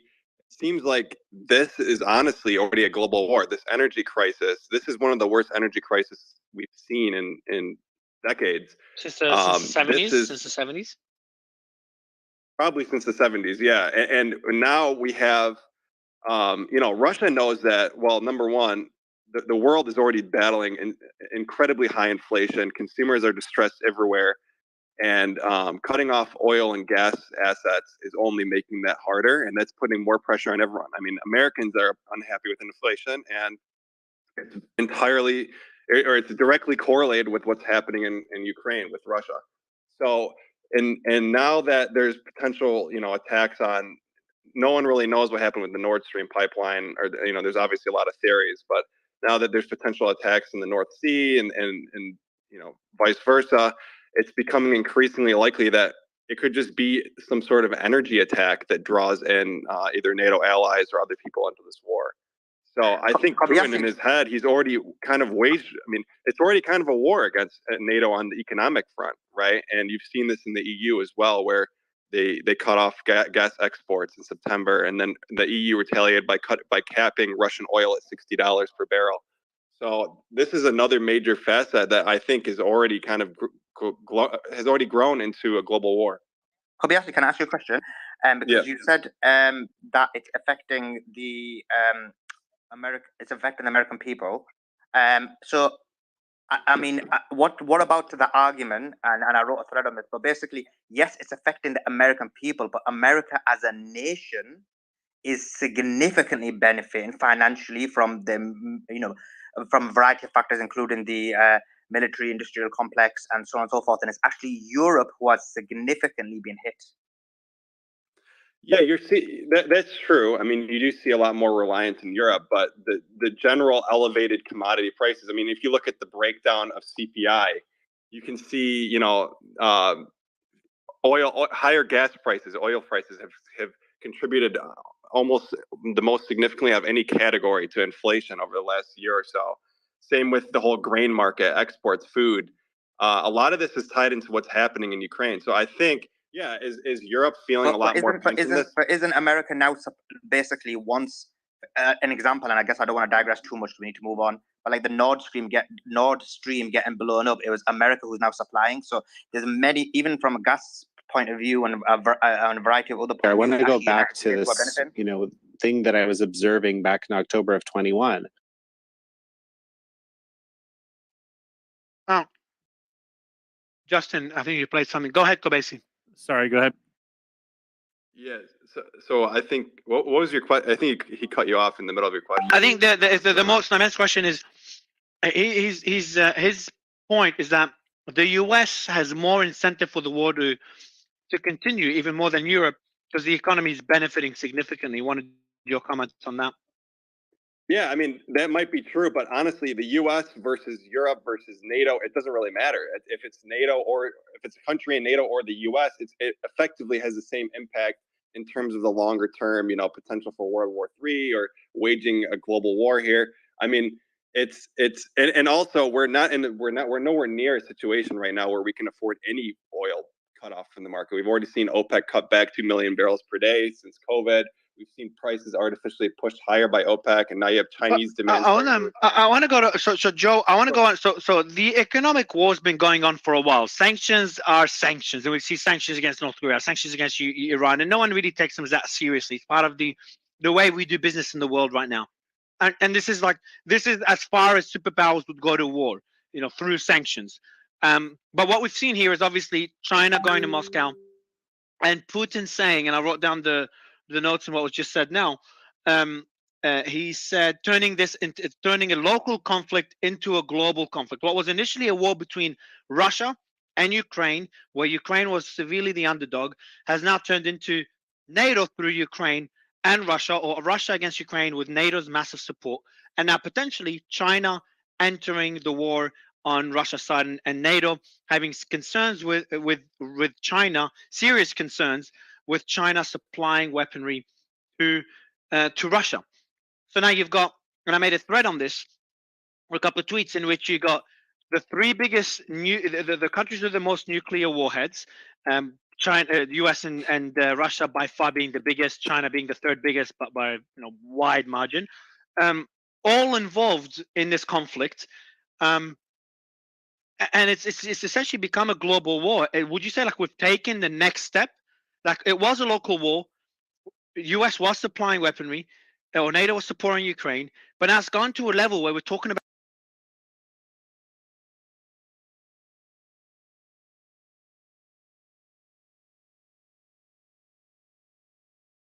Am I overreacting? And that's been the case for a few months now. No, I think that we are definitely, in the valley of unintended consequences. I mean, we jumped into this. We got Hold on. Can you define valley of unintended consequences? Can you elaborate on that? Sure, yeah, absolutely. So we got into this initially because we said, hey, we're going to intervene on behalf of Ukraine because they have been unjustly attacked by Russia. And that's, under most pretenses, most folks thought that was very normal. Again, it was never explained to the American people what our level of commitment would be. And at the same time, we took a massive package of sanctions and we basically kicked Russia off the ability to do business on the international market. Who capitalized on that? Well, their next door neighbor, China, jumped right in and said, hey, we'll bankroll the vast majority of this. And so now, not only do we violate the containment doctrine by pushing NATO onto the borders of Russia, we also really combine the two major economies of Eurasia. I mean, just take a look at a map. If you combine Russia and you combine China, that is a serious force. And now what do we see the Chinese doing? They're making a direct assault on our status as the prime reserve currency holder. They're going to OPEC, they're going to the Saudis and saying, hey, can we buy oil with the yuan, with gold, with something else other than the dollar? And the Saudis, because they see how overcommitted, overextended, and unreliable we are, they say, yeah, absolutely. I'm going to hedge my bet with who seems to have the most momentum and is playing the best long game right now. So I think the fact that Russia and China are combining their economies, I think this doesn't benefit us whatsoever. This doesn't benefit the West. And again, why did we need to jump into a border dispute between two Slavic neighbors? And then also, why did we take the provocative action of the package of sanctions against Russia without offering them any kind of potential for an off ramp? Mr. Amelian, I'll go counterpoint to that. I think Volodymyr will do a good job at that. Being the Minister of Infrastructure of Ukraine a few years ago, between 2016 and 2019, and joined the army in 2022. First, pleasure to have you on stage, Mr. Omelian. I think it's the first time you join us. Would love you to respond to what Joe just mentioned and any other points you had to make. Thank you, Mario, for inviting me. I'm very happy to be with you and to hear all different disputes about the Ukraine topic. First of all, let me start with the common mistakes, and those mistakes, including myself as well, I do it as well.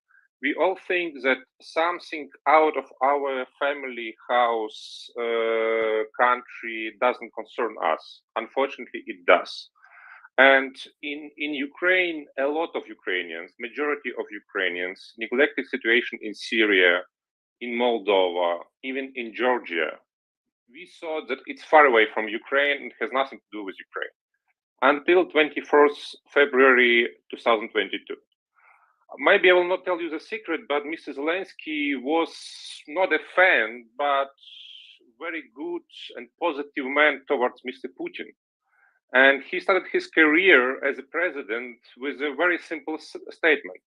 I want to end the war and I want to find a compromise to meet in between. And all those good actions from Zelensky were ruined by brutal war organized by Putin. It was mentioned here in this discussion, Moldova, Transnistria, Georgia, Ukraine. I would like to underline, territories of those states are occupied by Russia. We didn't intervene Russia. We didn't invade Russia. We are not in Russia fighting for Moscow. Moscow is fighting for our countries. And it's not a coincidence that Putin avoids to say it's war. He still kind of put emphasis that it's a special military operation. Because for him, it was a simple military operation to occupy Ukraine, to take Ukrainian resources, military, human, economical ones, and then with joint efforts to strike the West. And actually, you are very happy with Biden. I was very sad to hear some criticism about him because he is a great visionary and he understands clearly if Putin is not stopped in Europe, China will knock US door next day. And you are in great trouble, and all other troubles will be miserable in comparison with that. And I think that if Putin, I will just go ahead. I'll let you go ahead. Sorry, go ahead. For me, yeah, thank you. Very simple situation. For Ukraine, it's a war for independence, but we do understand that if we lose this war, we all are dead. It was clearly stated by Moscow that Ukrainian nation cannot exist. And if I hear Russian propaganda, which is very clear that let's find some blind spots on the sun or on the moon, and call it not the sun or the moon, it's weak, guys. Listen to your Navalny. He said recently from his prison, and he changed his mind that Crimea is not a sandwich to take and to give it back. Crimea should be returned to Ukraine. Russia should withdraw its forces, should pay reparation, and peace should be in Europe. This is what United States are fighting for, and it's the first war ever in U.S. history that not a single U.S. soldier died in the battlefield. Yes, you pay a lot, and we are very grateful for your investment and for your assistance, because without you, it would be impossible to fight Putin. But this is the first war you do not shed your blood. So I've got a question, Volod. Oh, sorry, go ahead. I've got a question for what you said. So in terms of, you mentioned Crimea, for people who want peace, wouldn't it be a mode of getting peace? Because obviously it's a disputed region. If there was an election in these disputed regions, which was overseen by the UN and Russia jointly, do you think that could solve the issue?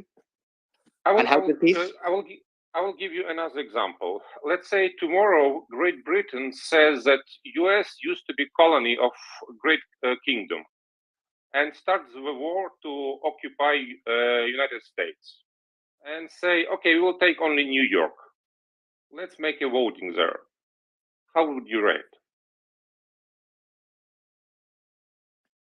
But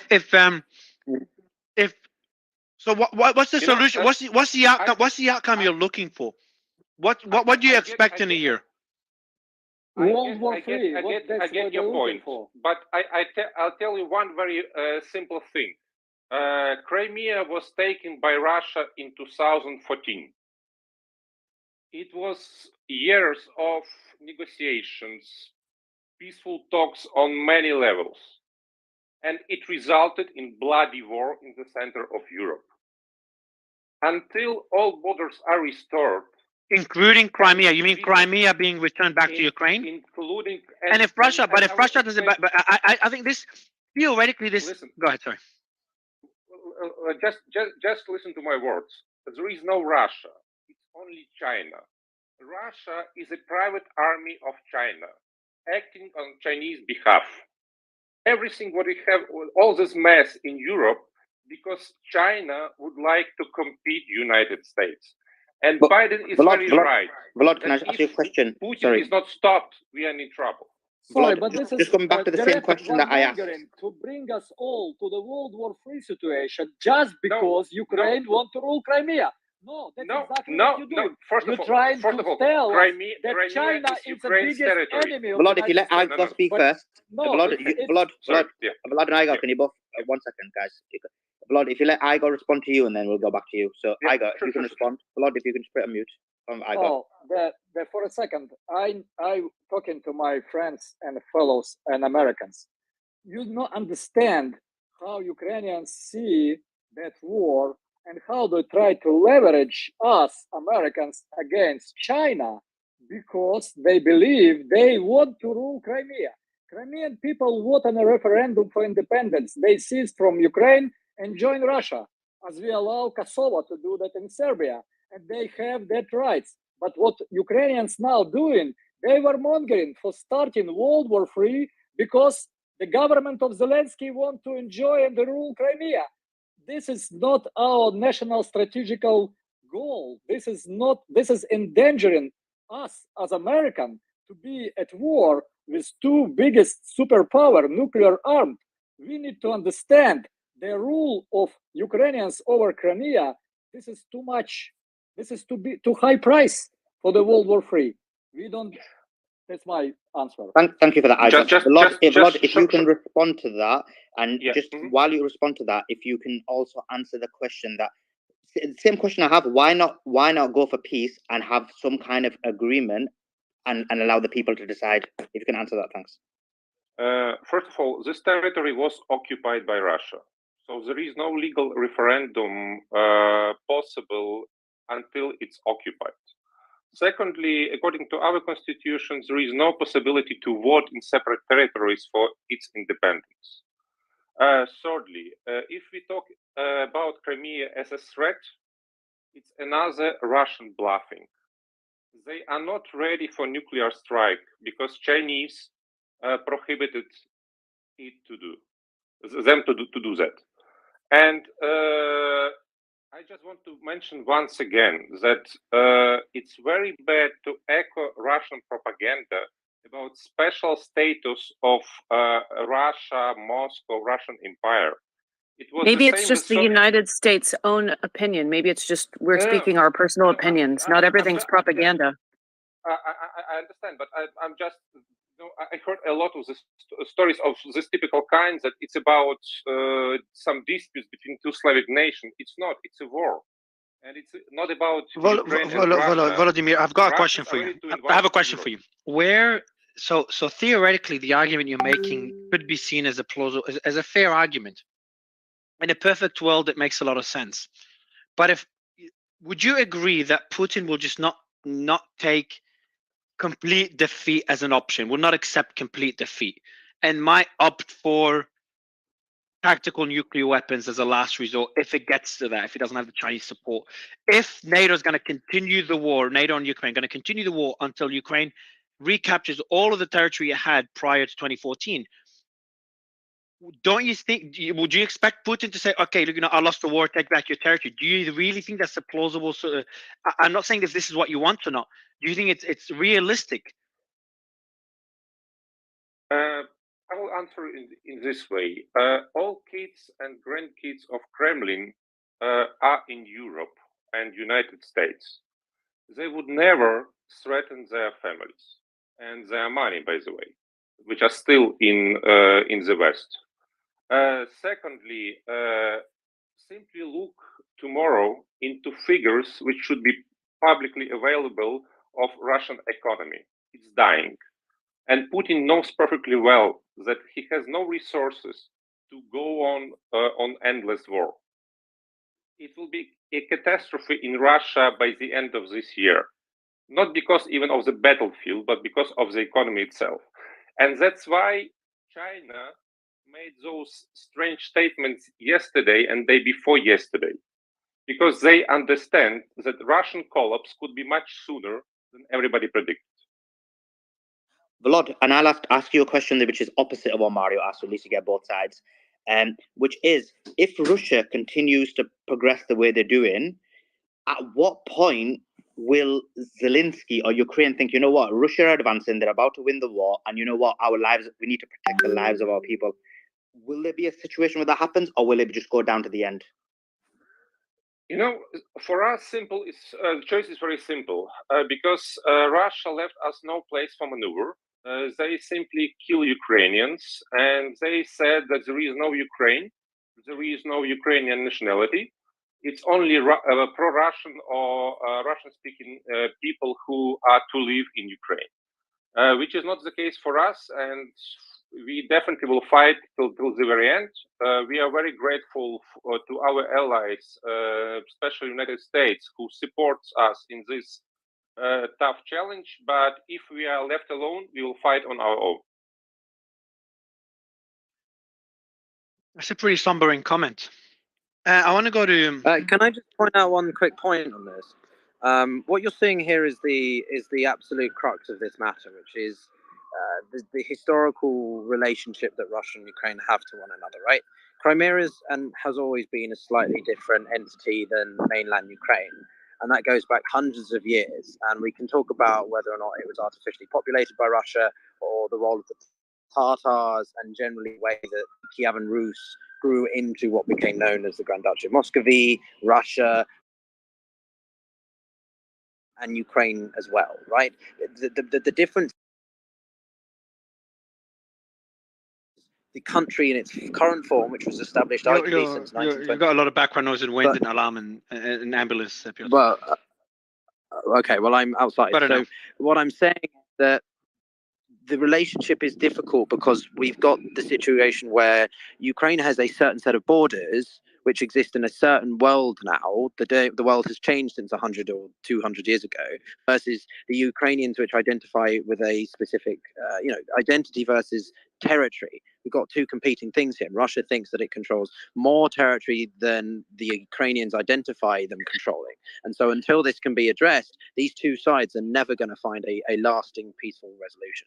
I'm not sure I agree with the Chinese point either. I don't think the Russians. And I brought up Mr. Wei Hua to discuss China's involvement in this. Chen, I'll have a few questions for you in a bit. I appreciate you coming up on stage.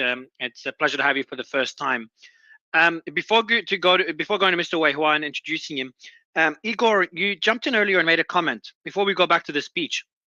So, Mr. Wei Hua, what we're going to do is we're going to finish off Putin's speech, and then we're going to start discussing potential China's involvement.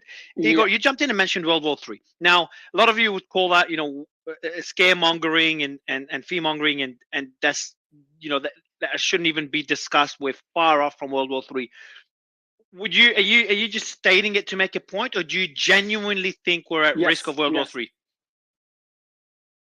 First of all, I believe that public perception of this conflict is not proper, because we already have a World War III, because it is not on the side of Ukraine.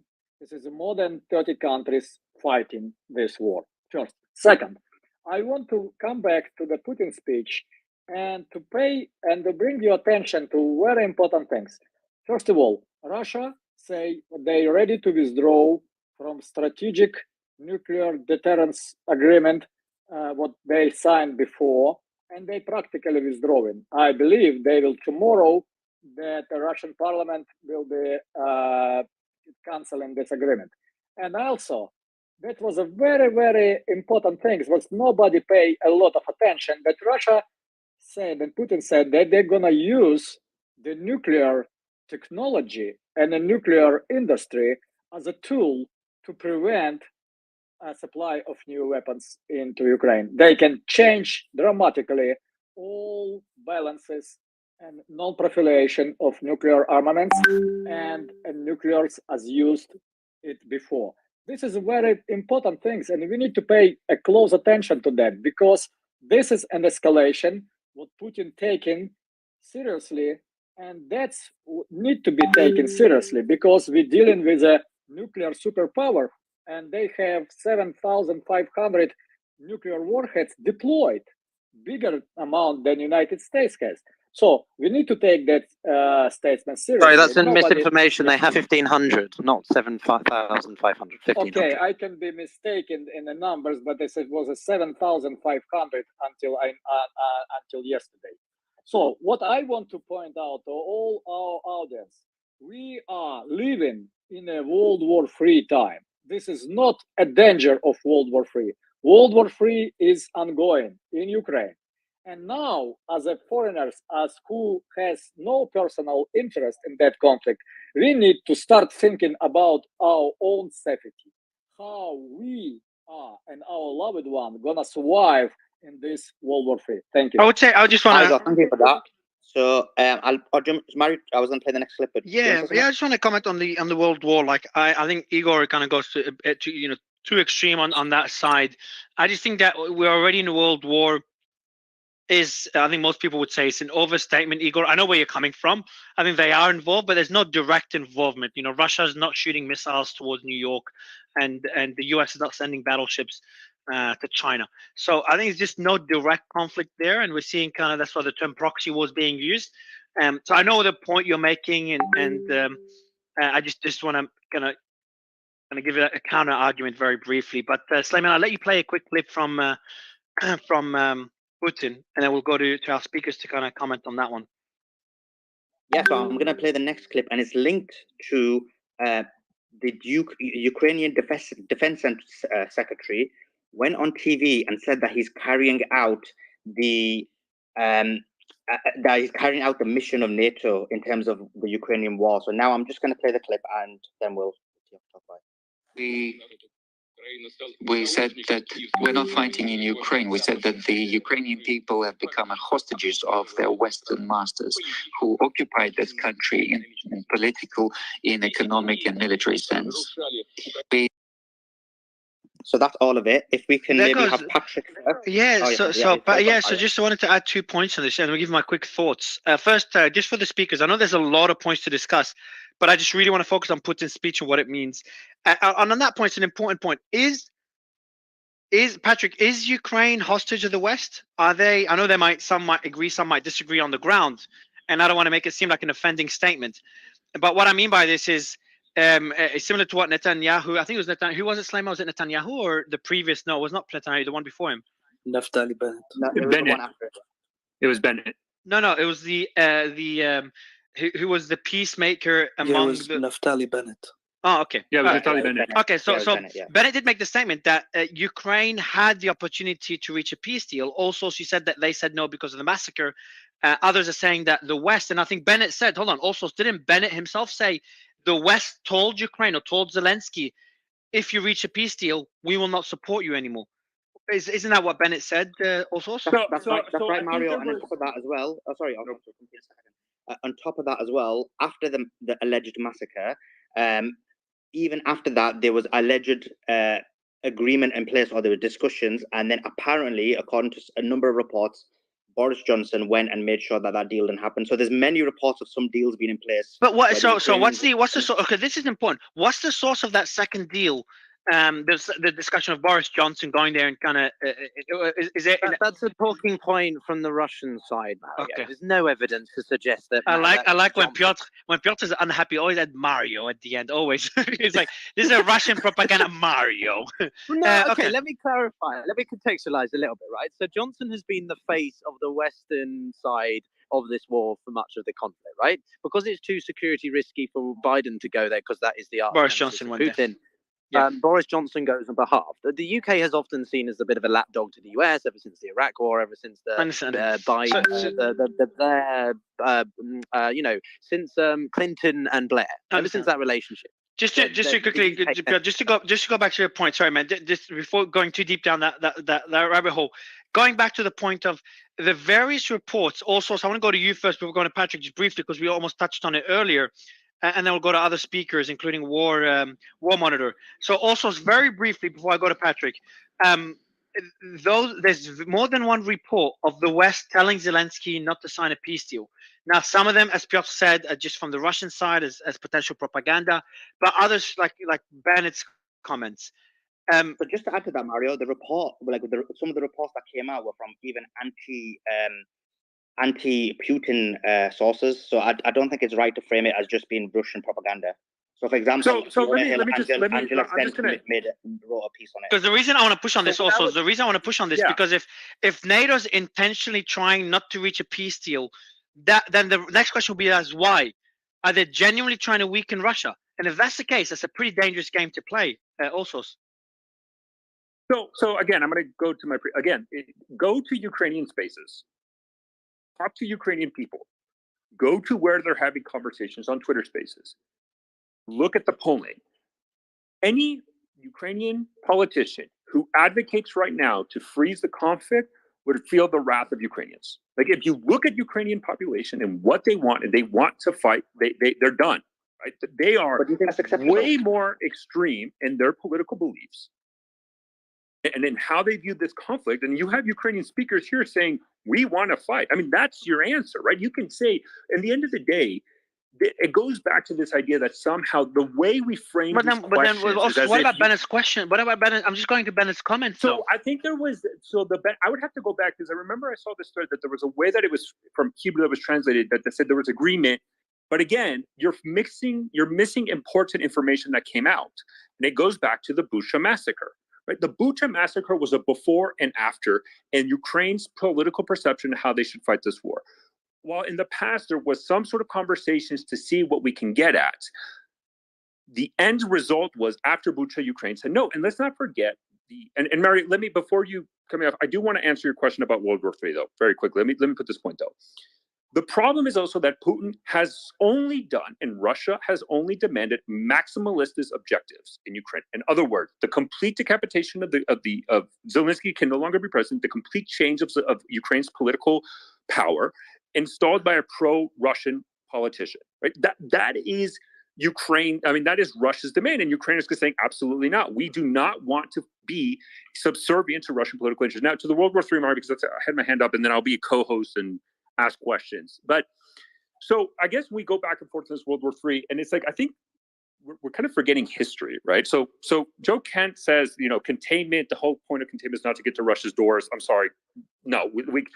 NATO was at the Warsaw Pact war. We created the Baghdad Pact, the Middle Eastern Treaty Organization, to contain Russian expansion in the Middle East. We created SEATO, the Southeast Asia Treaty Organization, to contain communism in Southeast Asia, the Eisenhower Doctrine, the Carter Doctrine. There has been significant, the whole point of containment was to get as close to Russia to prevent their expansion and see them collapse from within. That was the containment. Hold on.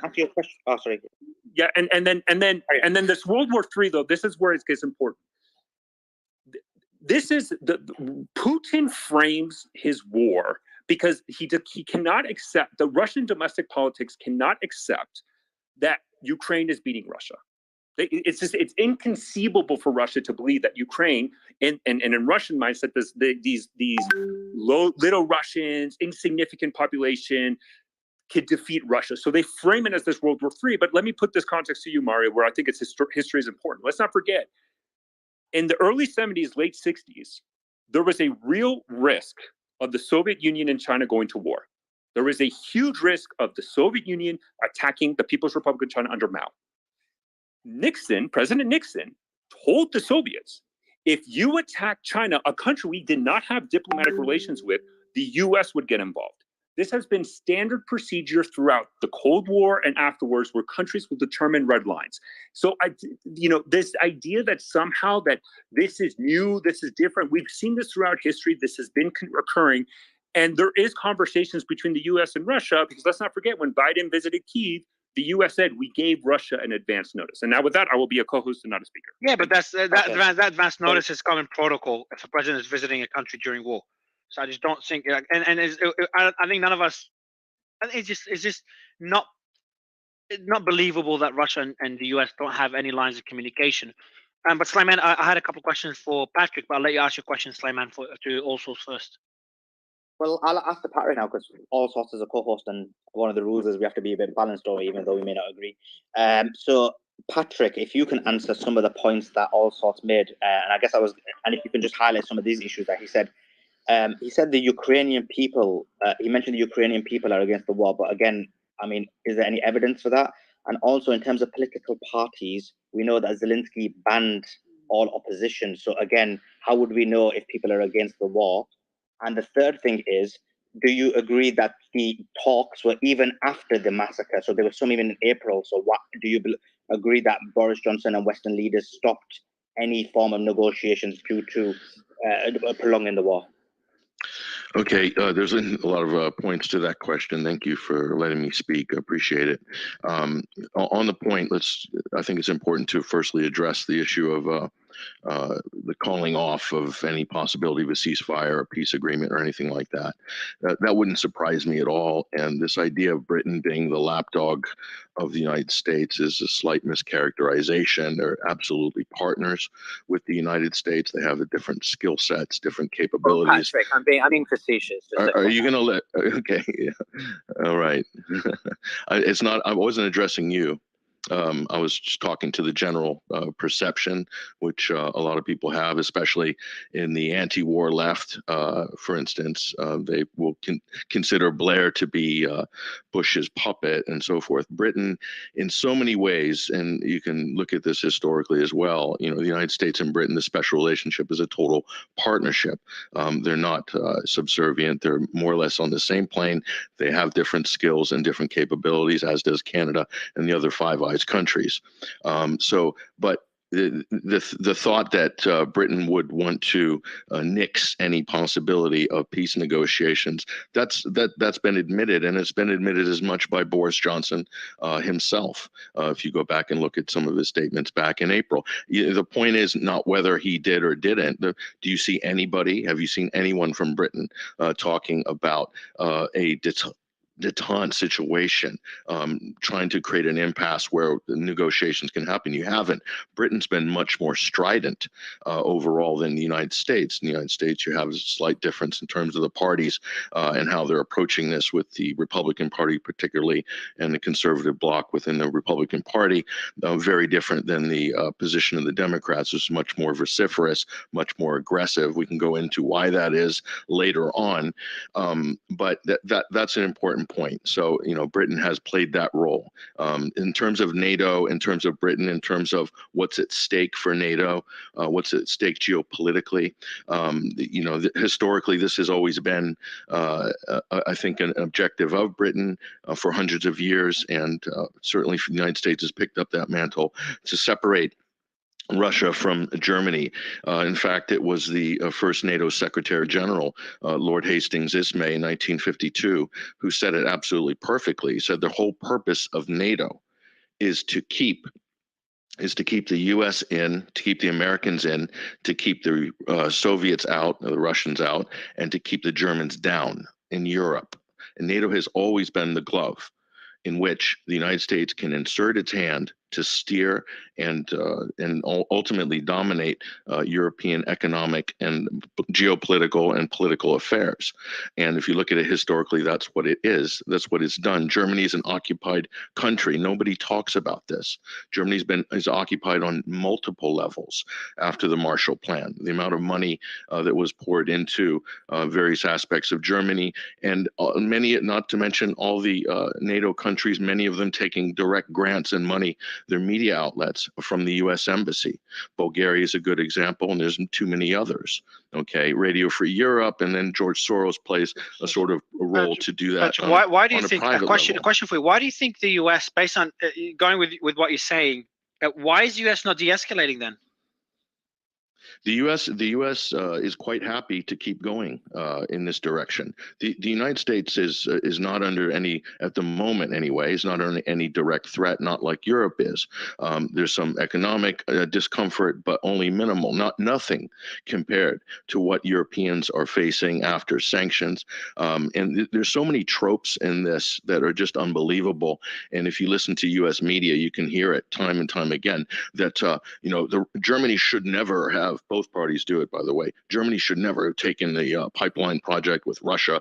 Russia's going to hold a gun to their head and weaponize their energy. Russia never at any point weaponized their energy. The United States has weaponized it. Britain has weaponized it. The EU has weaponized it in terms of going for this massive embargo sanctions package. And it's only hurt the people of Europe economically. I mean, it is ridiculous what people are paying for gas and electric, and why. To stand with Ukraine, I mean, that worked for maybe a few months after the hostilities began. But at this point, it's a complete ridiculous farce.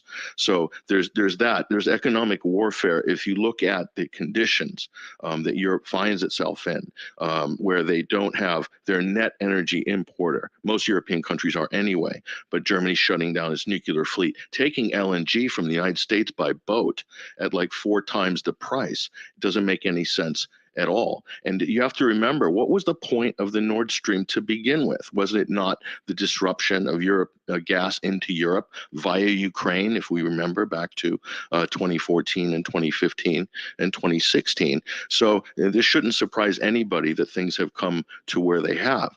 And the other thing is also this issue of NATO as a defensive alliance. You keep hearing this trope. Completely ridiculous. NATO is no longer a defensive alliance. NATO is expanding to the Pacific. There's memorandums of understanding with South Korea. Japan is now raising an offensive military, and that's at the encouragement of Washington. That's against their post-World War II constitution. And AUKUS agreement puts nuclear submarines in Darwin, in the Northern Territories of Australia. So NATO is expanding globally, okay? And Article 5 then becomes a trap. And you have the worst aspects of an entangling alliance. Not only that, they want to weaponize commercial satellites they announced recently as dual use. So for reconnaissance, for intelligence gathering. So everything is militarized. Trade is militarized. Airspace is militarized. Civilian airspace is militarized. Aeroflot is not allowed to fly over Western countries, and that's part of the massive sanctions package. When was that? So When did that? When did that take effect? That was immediately. That was very. After the war started. Yeah, that was right after things started. So, look, everything is militarized. Everything is weaponized. Trade, finance. You know, this is hugely dangerous on so many different levels because look at history. If you look at how the United States and Britain put Japan into a corner before 1941, it's not exactly the same, but certainly it pushed Japan to a point by weaponizing the resource issue for Japan. It felt it had no choice but to strike Pearl Harbor at the time, and the rest is unfortunately is history. Well, fortunate for some, unfortunate for others. And I think we're in a situation now where we have clearly not learned our lessons of history, and everyone's got their own interpretation in this room. Everyone's got their own opinion of what's happening, and I see a lot of mental gymnastics trying to rationalize what's going on and what's not going on. But it really comes down to some fundamental principles of national security. And if it's an existential national security threat that Moscow perceives, like for instance Sevastopol, where the Russian Black Sea Fleet is stationed, or if it's an issue of Crimea right now is completely a non-starter to think that it's going to be repatriated back to Ukraine. Not to mention the fact that it was part of Russia before 1953. But that aside, it's a national security interest. People have interests. If the U.S. was in the exact same position, if southern Texas all of a sudden became the Donbass, they wouldn't be trying to interpret the old ethnic tensions and so forth, and who's truly Texan, who's truly Mexican or American. No, it's purely a national security interest if Russia or China were doing the exact same thing on the U.S. border. The Cuban Missile Crisis is a perfect example. Right now, Russia is in the exact same position that John F. Kennedy's administration was in during the Cuban Missile Crisis. In fact, even more so. But I would have sided with JFK in 1962. And so how could you side with JFK invoking the Monroe Doctrine, invoking U.S. national security interests? And all of a sudden, it's no, it's Putin's war of aggression now. It's Putin this, Putin that. No, it's a Russian existential issue. This is what international relations is for. As a field of study, it's to predict. And it's not about whether you like or it's the brutal war or a bad war. No, it's war. So Patrick, I wanna. So you've done it. Yeah. I do. That's exactly what I wanted to do. So Patrick, I want you, as you're countering this, Piotr, I want you to focus more on, because I don't want us to go back on what caused the war, what's the reason for the war. I know that's important to the discussion. I do want to focus on what that means for both sides over the next year. So I'd love you to respond to some of Patrick's points to kind of balance out the discussion, and we've got Mr. Gorka on stage. So I've got a few questions for Sebastian as well afterwards. But Piotr, I'll let you respond. Thank you. So I don't disagree with some of Patrick's points. His notion about international relations is astute. It's a discipline that's very young. It's only about 100 years old. And it comes from all sorts of fields like psychology, political science, history, and more, right? So IR is a very interesting field to look at what's happening at the moment. I disagree with the NATO is purely about offense now. If it was about offense only, then why is Qatar, Morocco, and a consortium of other countries, aside from the ones that Patrick mentioned, non-major NATO partners, right? These are countries that have a relationship of some form with NATO, but aren't in the alliance in other ways than, say, comms sharing, interoperability in certain fields, right?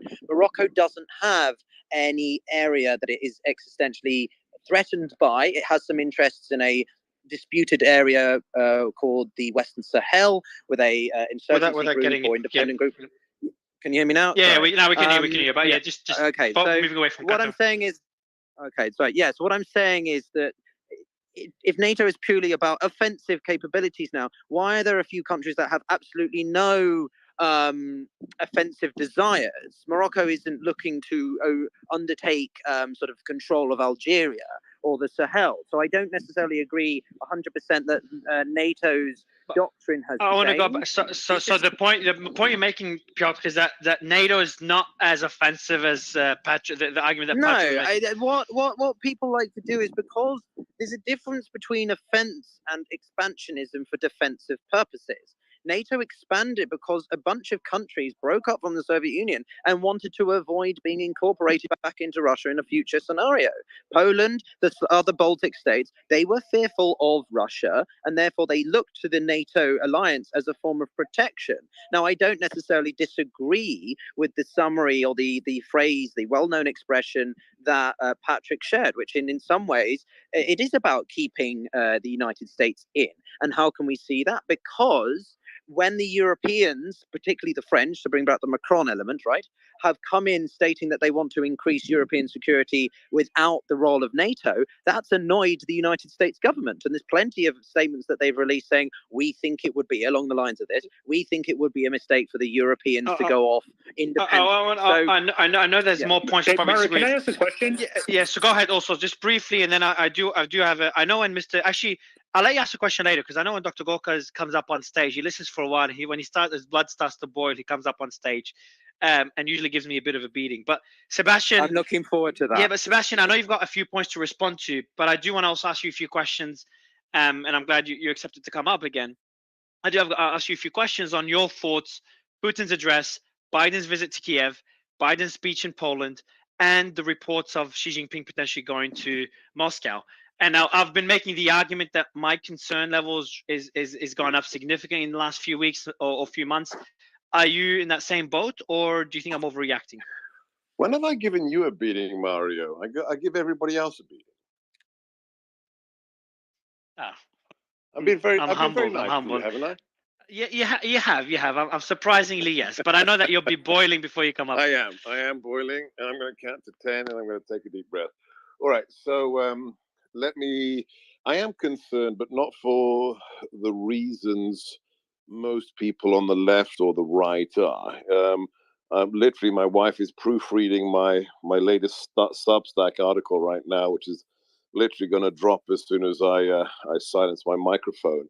And I'm kind of fed up with the paucity of strategic analysis on both sides of the aisle. You know, on the left, it's really weird. They've become the most pro-military industrial complex party I've ever seen, which is a little bit weird for the left. You know, that Biden's speech, there is nothing we won't do, basically, to make sure that Ukraine defeats Russia, which is kind of weird coming from a Democrat president after the fall of the Cold War.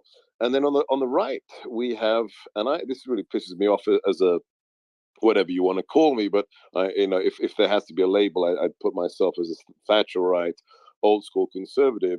The idea, in my article, I call them the screw Ukraine crowd. You know, who gives a fig?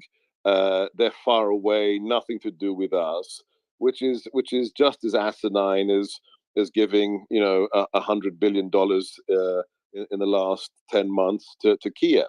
So here's, I'm worried because of a lack of geopolitical thinking, and I'm also more sincerely worried because you don't have serious individuals in the administration. There's not one serious national security person in the administration, and from Jake Sullivan on down to Mark Milley, these are either political hacks or people who've gone completely woke and just happen to be wearing a uniform. So I'm concerned because of dilettantism and lack of strategic thinking.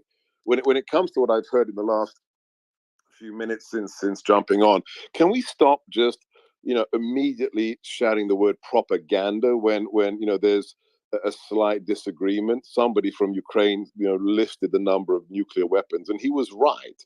The Russian Federation has almost 6,000 nuclear weapons. Now, those aren't all strategic. The strategic arsenal is 1,200 warheads, but the total is 5,000. Look it up.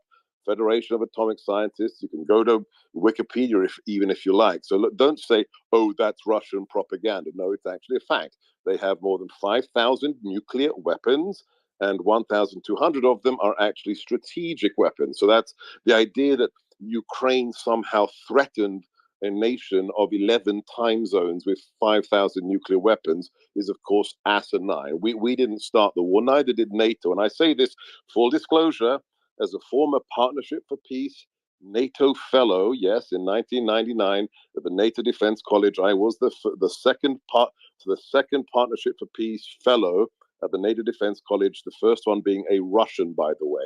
I note that. Why?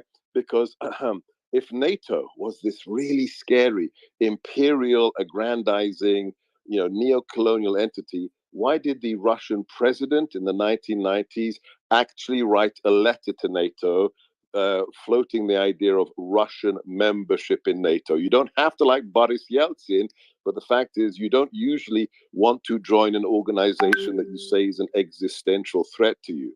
NATO is a collective defense organization. Read the founding charter. It's only 14 paragraphs long. The Washington Treaty is clear. The fact they have relations with other parts of the world, how the hell does that make it not a collective defense organization?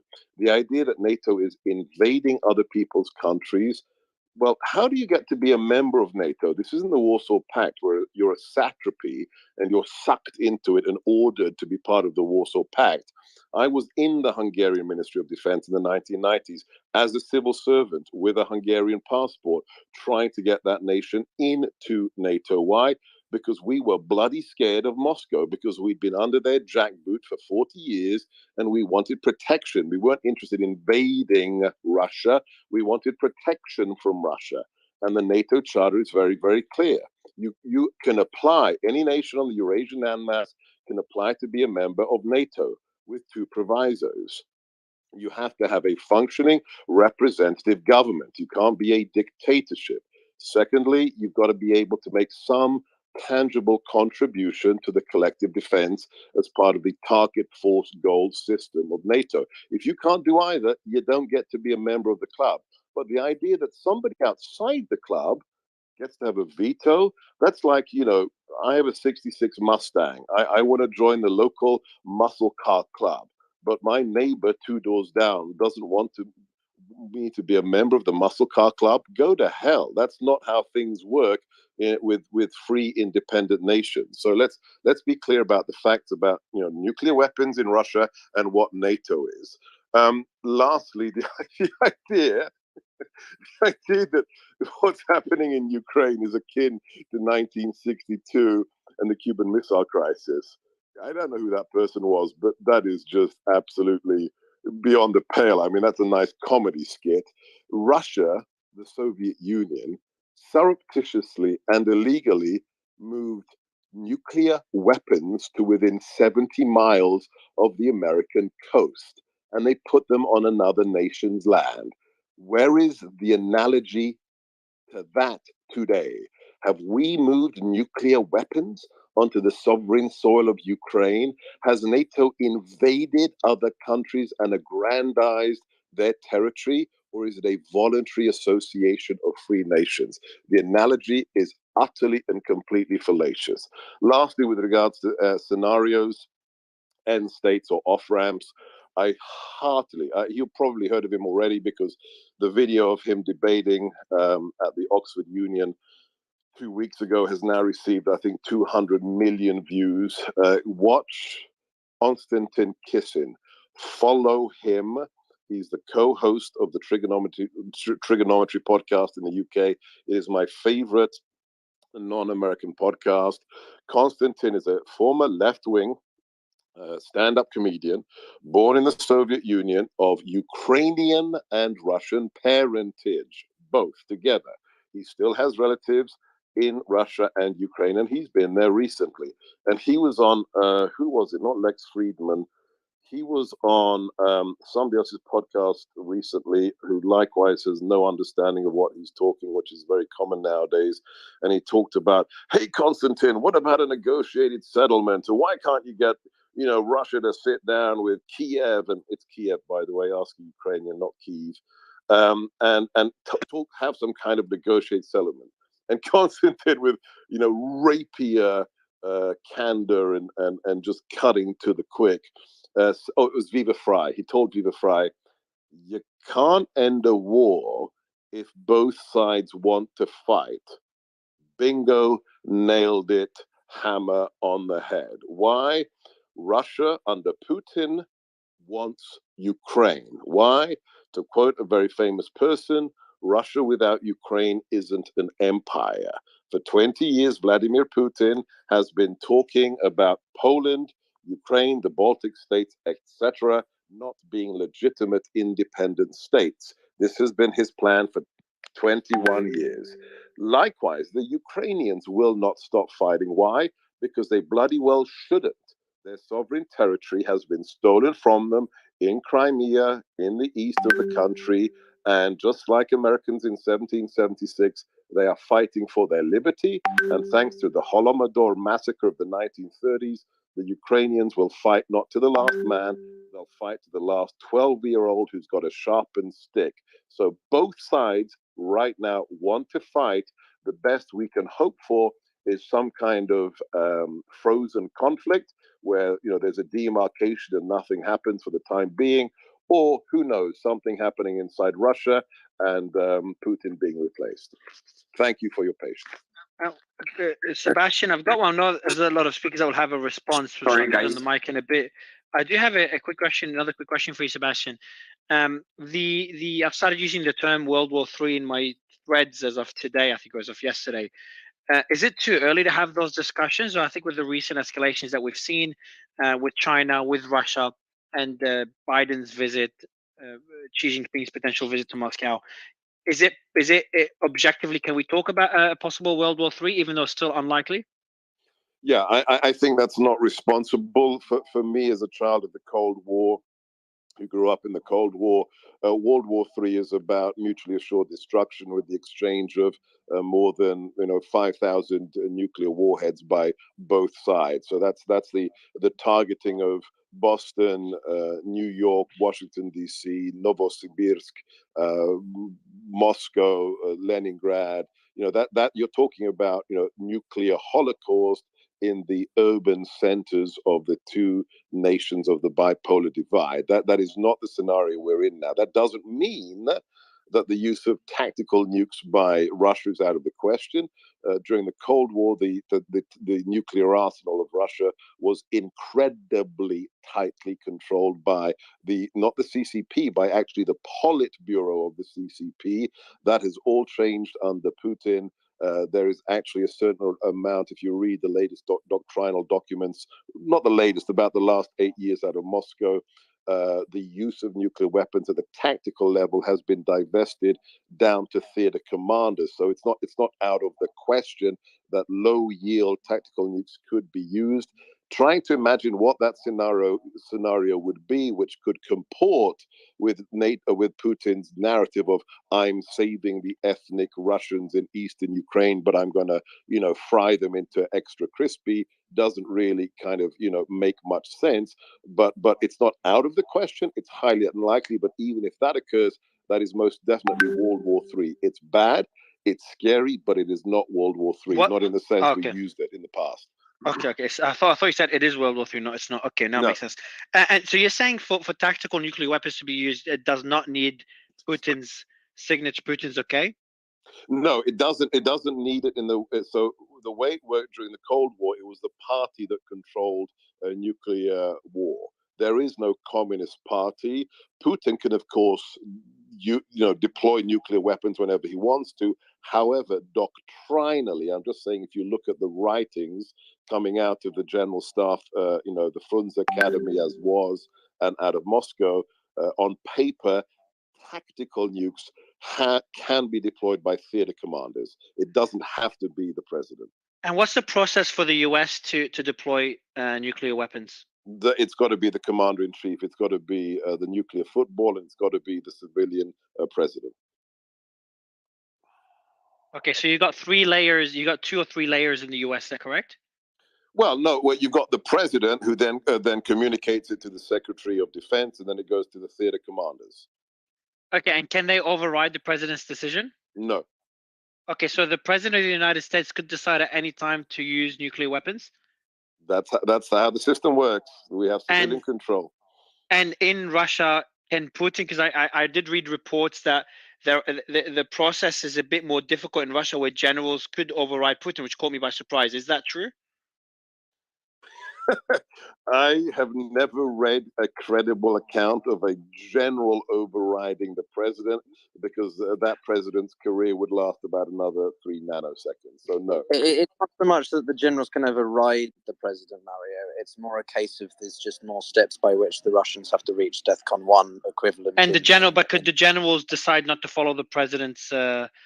That would be a huge problem, particularly after Putin has been he's centralized power much more, and therefore he has much more of a direct control. So would it be a fair statement? And I know that that's just an oversimplification of everything, but excluding all the discussion we've had so far, as a statement, is it correct to say that there's 2 people in the world that control 94%, I think, or 93% of the world's nuclear stockpiles, and that's Biden and Putin? As heads of state, yes, they do.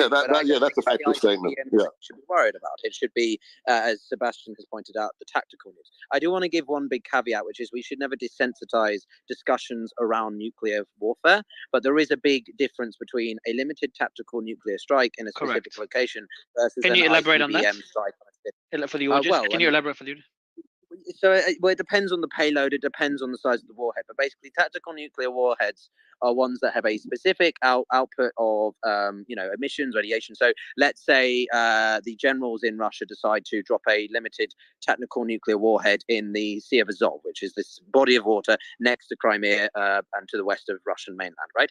This would have a fallout within the ocean, but the very likelihood that radiation carried over and was also very high wouldn't be likely. Strategical ICBMs, or intercontinental ballistic missiles, are the ones that Iran wants to get their hands on. It's the ones that North Korea want to get their hands on, and they're the ones that have to go through the president and the political higher up echelons to be able to be launched, because they're the ones that could be targeted at cities across the globe and lead to what we all associate with nuclear Armageddon, fallout, and so on. But tactical limited missiles are much more finite, they're much more specific, and they're more likely to be used to Piotr, didn't we see a general disobey orders? And correct me if I'm wrong, but didn't the general disobey orders during the Bay of Pigs? So Mario, I think there was the Cuban Missile Crisis. There was a order was launched in the submarine, and in the submarine for the order to be launched, I believe 3 officers in the submarine have to concur. One of them did not. Because they did not communicate with Moscow.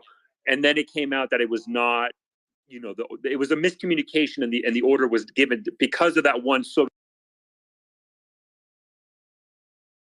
did I drop out, or did also drop out? Oh, you're back. No, I'm here. Sorry. Sorry. I had a glitch. So the issue is that my understanding of tactical nukes is that it still Putin has to give permission. That's my understanding, Sebastian. And I kind of looked it up, and I did find a Reuters article I kind of talked about, because my understanding is that Putin has to give permission, and then at that level it goes down to the theater, similar to what we see with the submarines. But Putin has to say yay first. In the Bay of in that case, in the Cuban Missile case, it was Vasily Arkhipov, who was the Soviet naval officer who basically was one of 3 who decided to hold off on responding, unlike his counterparts who launched who activated their codes. It was one individual who didn't do that. I want to go, Sebastian, I know we've got a lot of hands up, a lot of great speakers here. I would like to go maybe Igor and Patrick next. But I've just got another quick question for you. Xi Jinping's visit to Moscow, expected, as some speakers mentioned earlier, does that show potential escalation? And do you share NATO Secretary's concerns about China supplying military equipment to Russia? And is that necessarily a bad thing? Because it could mean, some people said it could mean that Russia's now very unlikely to use nuclear weapons, considering that China's involved, and that's not something that China would want. Yeah, look, so when it comes to Russia and China, you have to understand that they hate each other.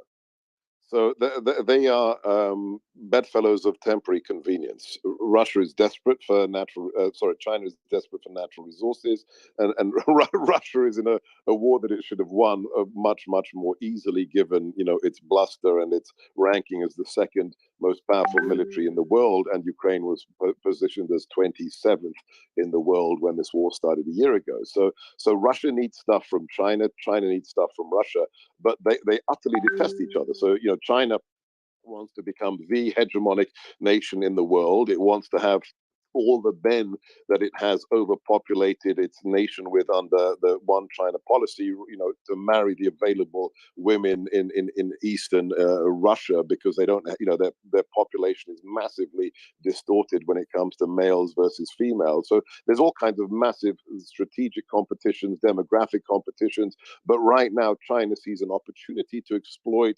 Russia in its time of need. Now, when it comes to escalation, China's involvement doesn't affect escalation. The people who can escalate are really solitary right now, and that's the guy in the Kremlin. The person who can escalate this is Vladimir Putin. Sebastian, I've got a question for you, and then I'll pass the mic to Patrick because he can retort to the points you made in response to his points. So, in terms of tactical nuclear weapons, some would argue that United States have already made similar moves as were made in 1962. For example, putting nuclear weapons in Turkey, which is only 100 miles away. How would you answer that? No, look. There's the NATO alliance, and we have a Article 5 guarantee for nuclear response to protect our NATO nations. Mexico wasn't Cuba wasn't part of the Warsaw Pact.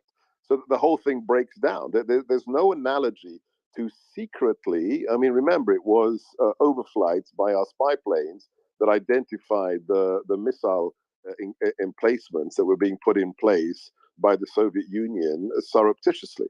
So there's absolutely no analogy to a defensive alliance established in 1949 with members, whether it's nukes on British air bases or whether it's anywhere else. That's what NATO is about: collective defense. You attack one of those nations, America has guaranteed a nuclear umbrella for all of those nations. Cuba, what's Cuba got to do with the Warsaw Pact or NATO? Nothing. So the analogy totally breaks down. Now, if we smuggled nuclear weapons onto the territory of Moldova or Kazakhstan, yeah, that's where the analogy would hold. But no, that is not what has happened. Patrick, before I go to Patrick, actually, I do want to give the mic to Georgian Legion. You guys are on the ground in Ukraine, and I want to respect your time.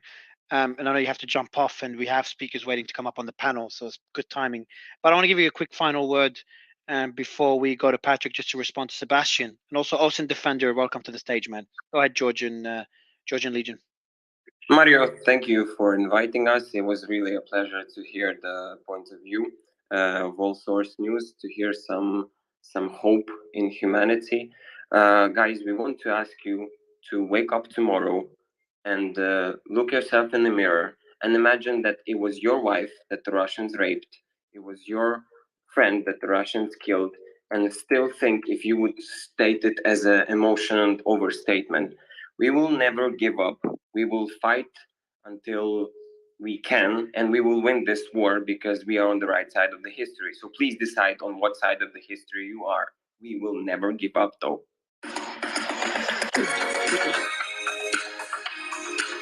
Thank you, and goodbye. I didn't expect that music at the end, man.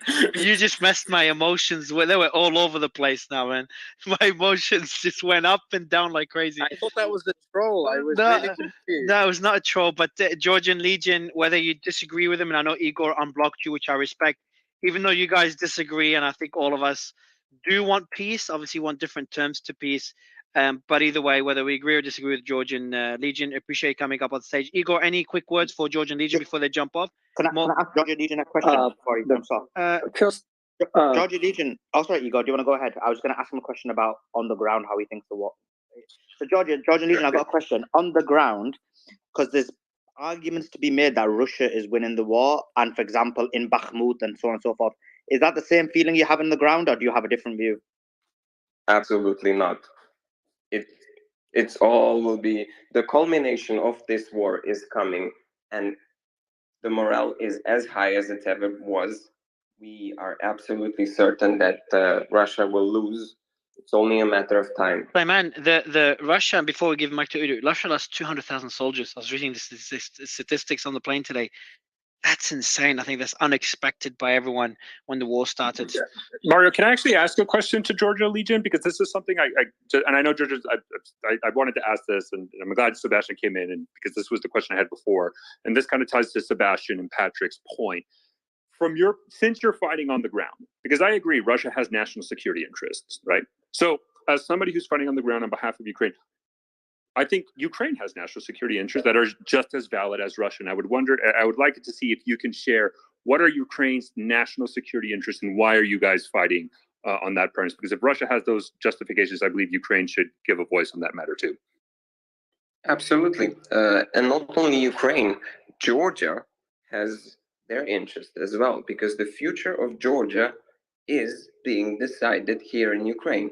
That's why thousands and thousands of Georgian volunteers came to Ukraine and are fighting, are sacrificing their lives, because they understand more than anybody that their future, the future of their children, depends on the outcome of this war. Igor, I'd love you. Mario, just to the point you said about 200,000 soldiers. From New York Post, they're saying that there's only 60,000 Russian soldiers have died, and according to Mossad, almost 200,000 or 150,000 Ukrainian soldiers have died. So numbers are all over the place. Yeah, exactly. In terms of casualties, it does seem like Ukraine has had significant losses compared to Russia. Yeah, it depends on your source. Look, I mean, there's no denying that this is information warfare, right? Every side is going to embellish, it's going to influence, it's going to adjust. Before going down that path, the Ukraine... before I just want to give, because I know Georgian, they dropped off. Igor, I wanted, Georgian's still in the audience. So Igor, just a quick message to Georgian Legion. What will be your message to them? Because I know you guys strongly disagree on many points. First of all, I want to confront, with all my respect, Sebastian's statement about Cuban crisis, because nobody talking about that, especially in the United States, that before Russia put missiles on Cuba, that was our missiles in Turkey, what was deployed in a secret. And actually, this was lead to deployment of Russian mid-range weaponry in Cuba. So it was a cause of the crisis. Second, I think this current situation much more worse because both sides will to continue the fight. And I don't know how that war in Ukraine, it's a war of mercenaries from Georgia, why they're not fighting for their own country and why they in Ukraine. I think it's something different, something personal here.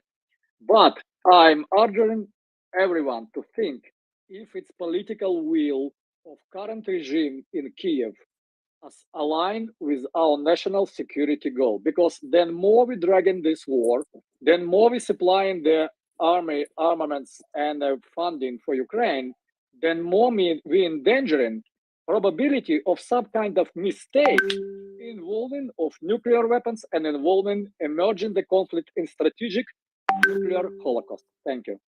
So actually, Igor, I have a question for you, because I do have a question, and then Valady, you know what, Valady, bring your point, because I believe you probably want to address the national security, and after you, Igor, I have a question for you and anybody who might have a more Prussian reading lens. Why is it always that NATO is criticized for giving weapons to Ukraine, but nobody ever brings up Iranian weapons to Russia and how that is a continuation of the war? But Valady, I'll let you go, and then if somebody wants to answer, why does nobody criticize Iran for giving Russian weapons? I think Iran and North Korea get a lot of criticism for supplying weapons to Russia, and obviously China getting a lot of pressure not to. Again, also, this is because this is very simple answer, because it's already World War III. It's already blocks who fight in blocks. This is not NATO only who's helping Ukraine, and this is not only Iran who helping Russia. You will see that in the coming days, much more different perspective than it's happening now. This is a danger of this situation, to fight the superpower, because a nuclear war has no winners. If nuclear war emerge, we're all done. And everybody who is advocating for war on the battlefield, they advocating for the nuclear annihilation themselves. This is what my biggest concern and biggest reason when I'm sitting here and trying to be heard by audience, because I want to outline we are in a deadlock when we don't understand how to walk away. Because if a Russian, unimaginable Russians is lost, they're gonna use their strategic nuclear forces and they're gonna bring all of us to the end. They make it loud, they make it hearable, but nobody hearing to Russia, nobody listening, everybody believing in Ukrainian puppet a possibility to regain the Crimea by force. Crimea, it's a Russian territory. Vladimir, Crimea. Sorry, go ahead. Yeah, go ahead. Vladimir, I'll let you respond. I do want to introduce two new panelists we brought on stage, which I'll introduce right after you respond, Volodymyr. Go ahead. Thank you, Mario. Just to underline that the national security interest of Ukraine is to restore our borders and to make Russia responsible for all crimes they committed. How in Ukraine, responsible? How? Including Putin.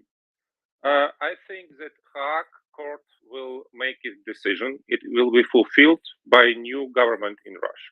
It hasn't happened many times before. And I think that in 1991, we didn't finalize the issue of the collapse of Soviet Union, and it will happen soon. Concerning nuclear power, in 2022, we heard a lot of stories that Red Army is unbeatable and huge, ready to destroy any state. Red Army is destroyed by Ukrainians with the support of Western allies. We heard the story that Europe will not survive the winter because of lack of Russian gas and oil. We survived easily. The Russians came back once again to this nuclear threat. Russians will never use nuclear missiles. Forget about this issue. Do not waste your time on that. It's another Russian bluffing. We don't. I want to go to and we need to believe you. Igor, I know. It's very important. Yeah, go ahead, Volodymyr, and Igor. I respect your point on this particular point. Just making a statement like just trusting that Russia's bluffing seems to be pretty risky, in my opinion. Even though Volodymyr could be correct, it's just too big of a risk. It goes against basic Russian doctrine, right? They do this all the time. It's called. They do it, but they do it all the time until But history doesn't always repeat itself. For one specific reason. But just think about it for one specific. But you're saying if they're put into a corner and they have no other option, they will not use nuclear weapons. Why would Russia want to destroy itself? Putin is trying to restore the glory of the Russian Empire or the Soviet Union. Why would he resort to ICBM strategical nukes to achieve that? Why would he launch? Hang on, Igor. Hang on. Let me finish. I didn't interrupt you. Let's have some decency. My point I'm making is, rationally speaking, even if we don't think Putin is a rational actor, I don't like it, but he still isn't self-sabotaging to the point that he wants to destroy the one thing that he does care about, which is the Russian country, the Russian Federation, or the broader Russian Empire, whatever it is, right? So I do not think that it will resort to Putin going to ICBM strategical nuke strikes on the United States, because he knows that is all an out response from NATO, the Americans, whoever's got nukes, right? Even India would probably get involved, right? China on one side. It's at that point, it's regardless even talking about it. And Putin knows that. So I just do not think, what I am concerned about, and it goes back to what we talked about before, is the tactical level, because that is more easier to undertake. Exactly. And but that could escalate. But then each step could escalate to the next step. That's what I'm wondering. Like the next step would be the next red line that all of us hoping would never reach is tactical nuclear weapons, which are very different to the mutually assured destruction. But there's still a step towards D-Day. Not D-Day, but the Armageddon that we all fear. So the end of the world. But just to go to the other two panelists that we have, Timothy, good to have you. Timothy, sorry. Can you hear me? Thank you. Did I pronounce your name correctly? Yeah, Tim is fine. Timothy is fine. Thank you very much. Pleasure to have you. So just to confirm, you're an advisor to the Zelensky administration. Is that in the past, or are you currently an advisor?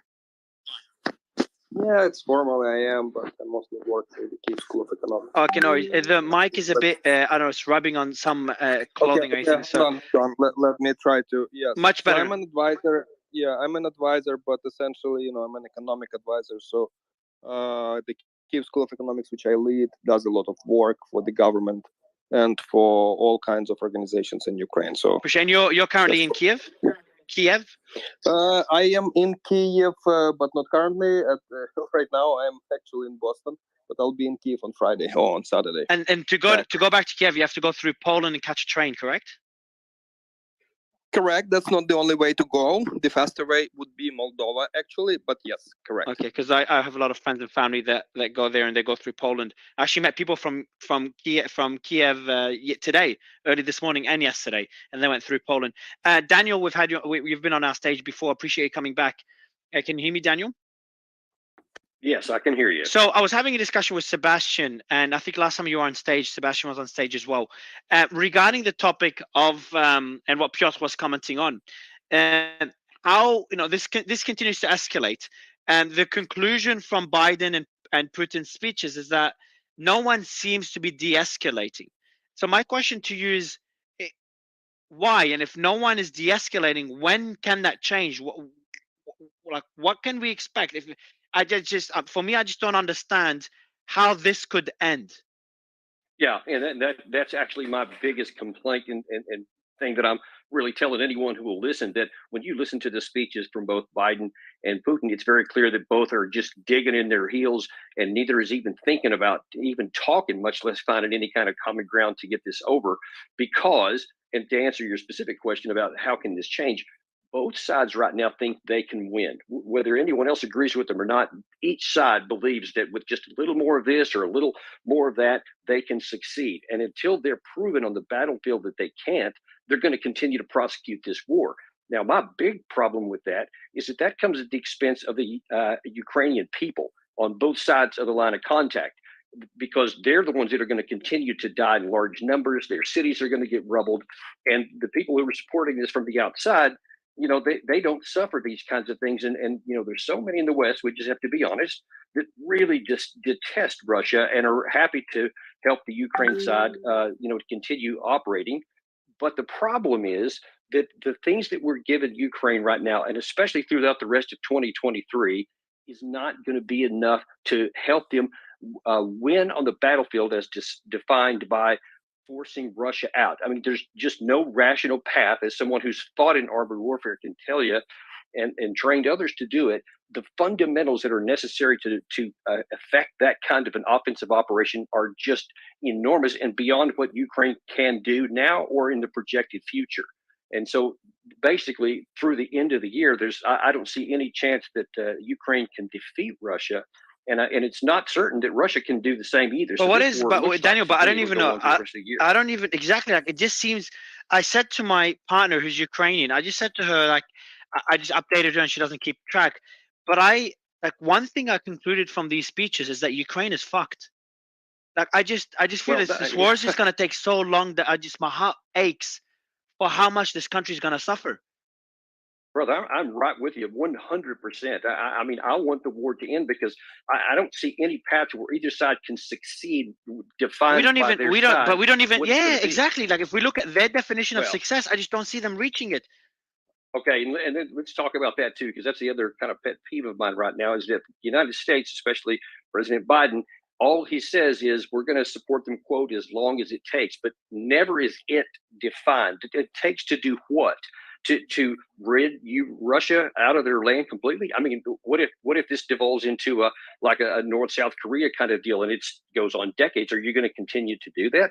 And how would you know if you're succeeding? How would you know if you're giving too much stuff, too little stuff? There's no definition. We don't even know what we want to accomplish beyond, quote, hurting Russia. And that's not a strategy, and not something you can pay. And again, the people of Ukraine pay the price for this. So, Daniel, I've got a question for you. Just before you go, I just want to continue with that question a bit further, if you don't mind. I just want to. So, Patrick, Sebastian, I've just got that same question for you, but Daniel. So what options do we have? I just don't know. Like, generally, Well, I know the you look at a war. the There's honest like when truth- you look at the Syrian war, it's like Assad's gonna succeed, Assad's gonna fail, he's gonna be overthrown, he's gonna get killed, like Gaddafi. You know, there's a very clear outcomes that we could imagine.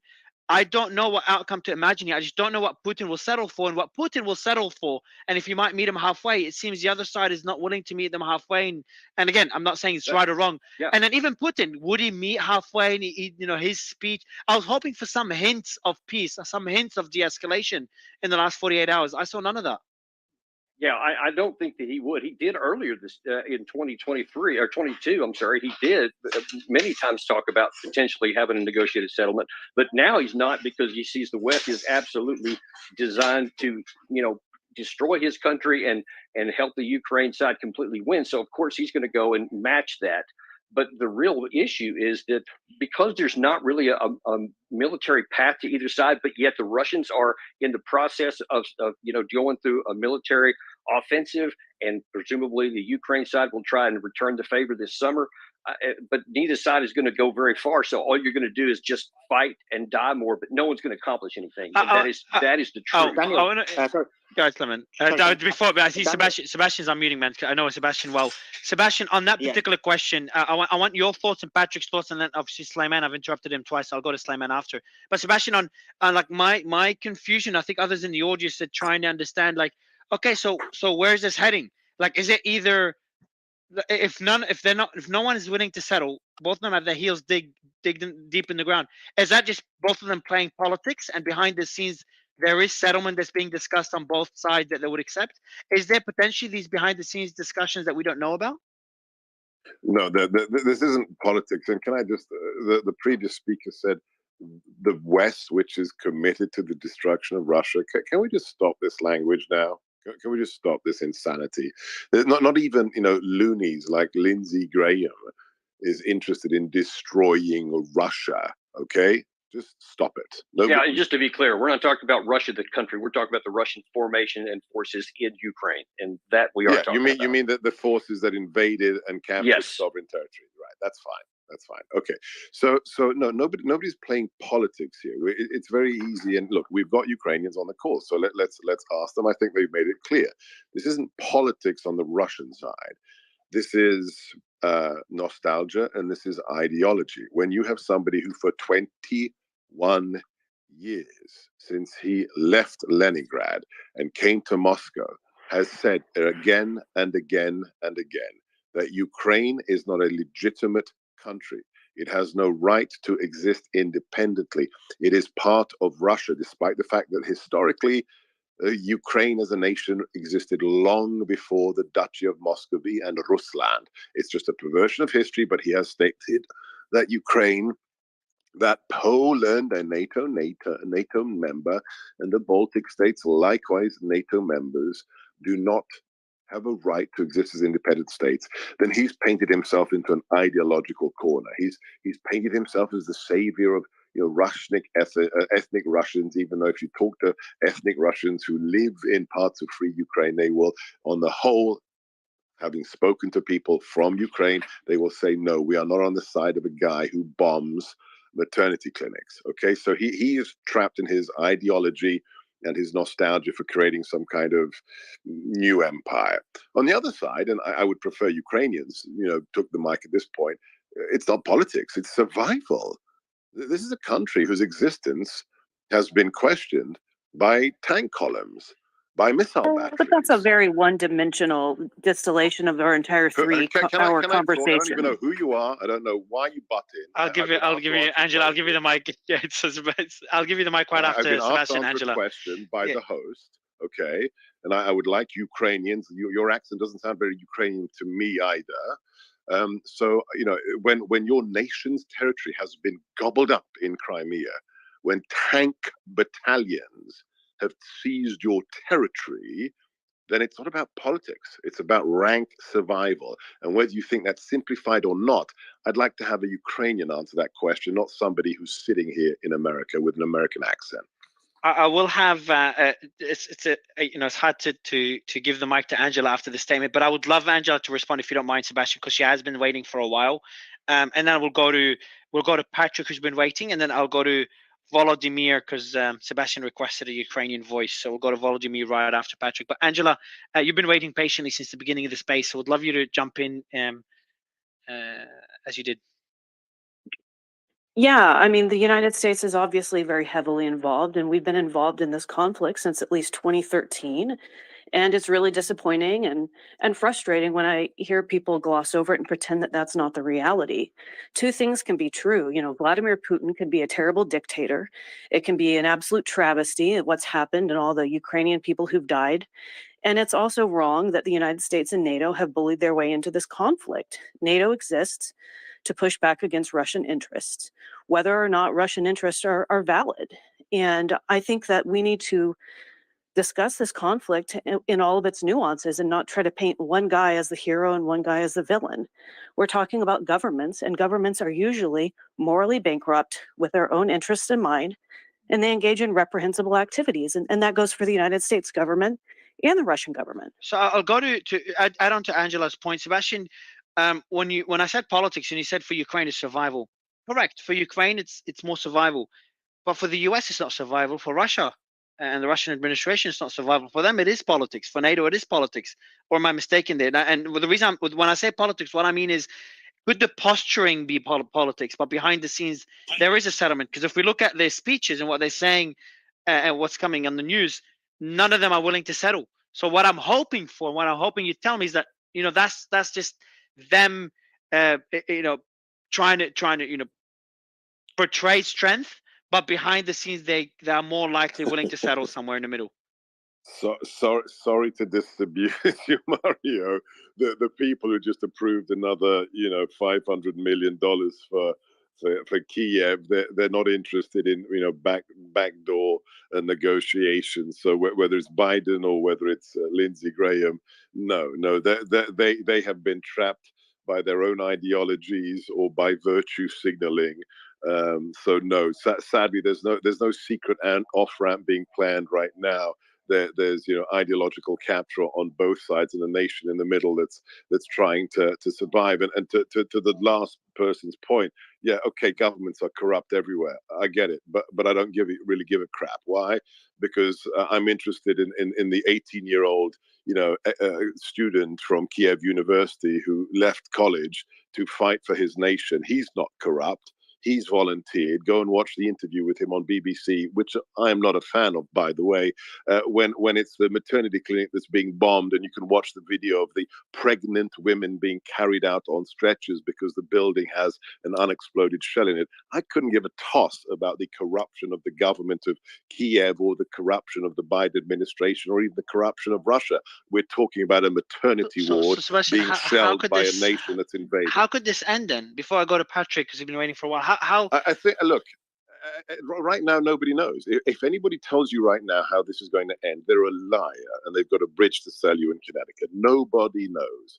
Why? Because we have, the unstoppable force, which is meeting the immovable object. The unstoppable force is a revanchist, imperialist, former KGB colonel who has people killed because they write nasty articles about him, who has members of his cabinet pushed out of a 16th story floor, building just a few days ago. He had a female member of his administration pushed out of a building on the 16th floor because what? Because she said the wrong thing at the meeting yesterday. So there's no negotiated settlement with somebody like that unless they have been attrited, unless they have been worn down, or there is some domestic reason and the war becomes so unpopular as Afghanistan did after 9 years of Soviet invasion that they say, okay, the grannies protesting at the unmarked graves of their 18-year-old conscripted grandson who's been put in an unmarked grave back in the outskirts of Moscow, when the number of grannies doing that becomes too many to ignore, then Putin says, okay, I'm going to distract you with something else and I'm going to get involved in Syria instead. So right now we have a person who's locked in on one side and a nation that has every right to fight for its survival. So right now, as I think I said on a previous space of yours, Mario, this is going to, if we maintain the full-throated military support and financial support, this will probably continue for a few more years and fight into a stalemate. At that point, it'll be frozen for a few more years. And then the question is, how long does Putin last? What happens to his domestic popularity? But the tragedy will continue for a while to come. So, Mario, do you mind if I jump right back in real quick on that point there? Go ahead, Dan. Because that kind of assumes that that Russia is never going to succeed, that we can just keep providing weapons and that Russia will just keep fighting for, or they will keep not winning. But there's a problem on the math here, is that Russia has, I don't know, somewhere around 15, 20 million more military age males from which to draw, and they can continue putting troops on the ground, even if they keep losing them in large numbers. Ukraine can't do that. They don't have as many people left. I mean, besides what's been killed and wounded, that many have left. Daniel, Daniel, can I ask you another question? The Russians people would just be okay with that. Like, come no, but on, Daniel, Daniel, can I just ask you a question, because it's linked? I was going to ask this before as well, but you hit a very good point. Now, certain reports state that when it comes to artillery, Ukraine is also running out. So they ran out of their European supply, and then they've dipped into the joint supply in Israel. And so would that be a factor to show that basically, again, Ukraine, there is a possibility of ending the war if Ukraine run out of people, fighting men, as well as weaponry? Yeah, I don't think they're going to run out of artillery shells. They don't have as many as they want, and there's going to be a good 6 to 8 month gap between when the West can produce as many as they need every day, and they may have to reserve some, but they're not going to run out. So I think that they can keep fighting in terms of physical conducting it on the battlefield for quite a long time. The question is just how many people are they going to lose? So I want to just a question, give you guys an idea of where we're at. Russia said Crimea is a red line, and maybe Patrick will go to you on this one. Russia said Crimea is a red line, and Ukraine is not willing, at least not publicly, not willing to give up Crimea. And I was just talking to Slayman and All Source, the co-hosts behind the scenes, about this. Okay, so unless there's this posturing and there's a discussion behind the scenes, if both parties are not willing to give up Crimea, I was going to ask Sebastian that question, but he kind of answered it before I did. So he's like, Mario, he said the war is going to go on for a few years and the stalemate, and then it's going to sit there cold for another few years. So it's either rapid escalation, which is unlikely, or just a really, really, really long war. For me, now I have a clarity on where this could head over the next few years. Also, what do you think? Mario, if I may, Mario, I think just for context, based on your question, I think with what they said about, so originally, as your point about the negotiations in March, one of the stipulation was that, Russia and Ukraine basically said, okay, we'll push the can down the road on the Crimea question. That's what's way back in the original war. And this is kind of my point, where Ukraine has now said, kind of hardened their position, because the longer this war lasts, Ukrainian diplomatic positions has just continued to get harder and harder. And now Ukraine is saying, publicly, like, hey, no, we want all of our what is called the 1991 borders, right? Crimea, the Donbass, all of that. That is Ukrainians' position. Just context for that. Thanks, man. And Patrick, would love your take on this point. Like, if both, and then after that, I would love to go to other speakers regarding China's involvement and what that means for the world. But Patrick, just on that particular point, Crimea, if on that point there's no middle ground, let alone the war itself, what's the outcome? Is it, as Sebastian said, just the war goes on for many, many years, or rapid escalation, which is unlikely? Look, the odds of Ukraine going back to its 1991 borders are about the same odds as Israel going back to its 1949 borders. It's just not going to happen. It's not realistic unless there's a plan to ethnically cleanse Crimea of all of its Russians. You just kind of have to be realistic about it. But the problem is, in the Western discourse, there's the delusionality in the media, but especially in political circles and in the think tank, the Beltway think tank community. Everybody's just parroting the same talking points, and they're not dealing in reality. And to the point of whether this is a political issue, as far as the United States is concerned, and they are the main sponsor, they're the dominant player in NATO, they're the main sponsor of this proxy war. This is a proxy war by definition, better than any other conflict in history that anybody, modern conflict that anybody can remember. This is absolutely by a new definition, a clear definition of a proxy war. It is political, and in this case, Russia has time on their hands. They have a lot more time. The United States does not have time on its hands for a number of reasons. The election year coming up, the fact that the appetite for this conflict financially, politically, and of course its potential ramifications is a liability politically in the United States. The U.S., and the reality is this, the U.S. could end this tomorrow, despite what anybody has said in this room tonight. But Biden made the point that Putin could end this with one word. Well, he could. Well, now, look, let's be realistic. In great power politics, all that matters is the interests of the great powers. In this case, we can talk about, the UN Security Council, the nuclear powers. That's what matters, not Ukraine's national interests, not Poland's national interests, or pretty much anybody else. And so in that case, this is a situation where the threat that is posed to Russia is basically their indivisibility of their security is sacrosanct in their mind, as is the United States, with any direct threat to it on its borders. It's never really happened, not in a serious way, and it can't happen. They're in a different situation, geopolitically and geographically. But so let's be realistic. Is just unbelievable about this. You want to talk about the blackout on casualty numbers with Ukraine. This is the first war where nobody in the Western media is interested. No politician cares about the battlefield casualties.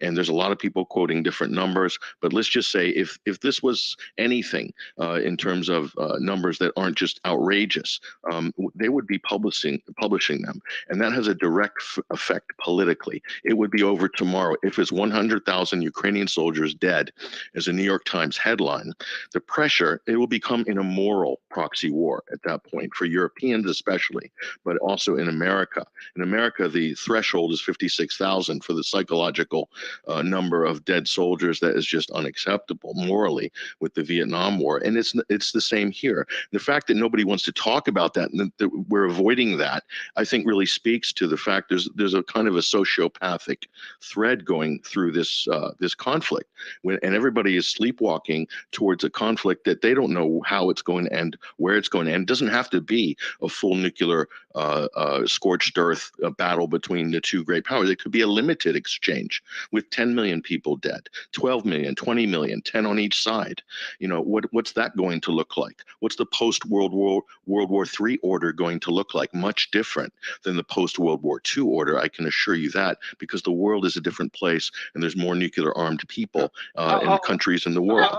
I want to look at quickly. I'll just also Defender. You've been covering the story, the war really close. You've been watching it really closely. I look at your channel on an almost daily basis. So a lot of respect to what you do. If you look at the situation on the ground, do both sides have enough weaponry and resources and morale to keep the war going on for another few years, as Sebastian hinted? Thank you, Mario. I did have a couple of things to say about that.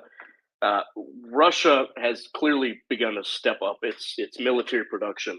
So I don't think that they're going to be running out of anything anytime soon, especially if the Chinese, which I do eventually feel like are going to step up and start to provide them probably heavy weaponry, whether that's missiles or tanks or. So you think what makes you say that? What makes you saying? I know that NATO's comments are an indication of the same thing, but they got a bit of background noise, man, just FYI. But NATO indicated the same thing. NATO secretary. What makes you say that China's likely going to be supplying weaponry to Russia?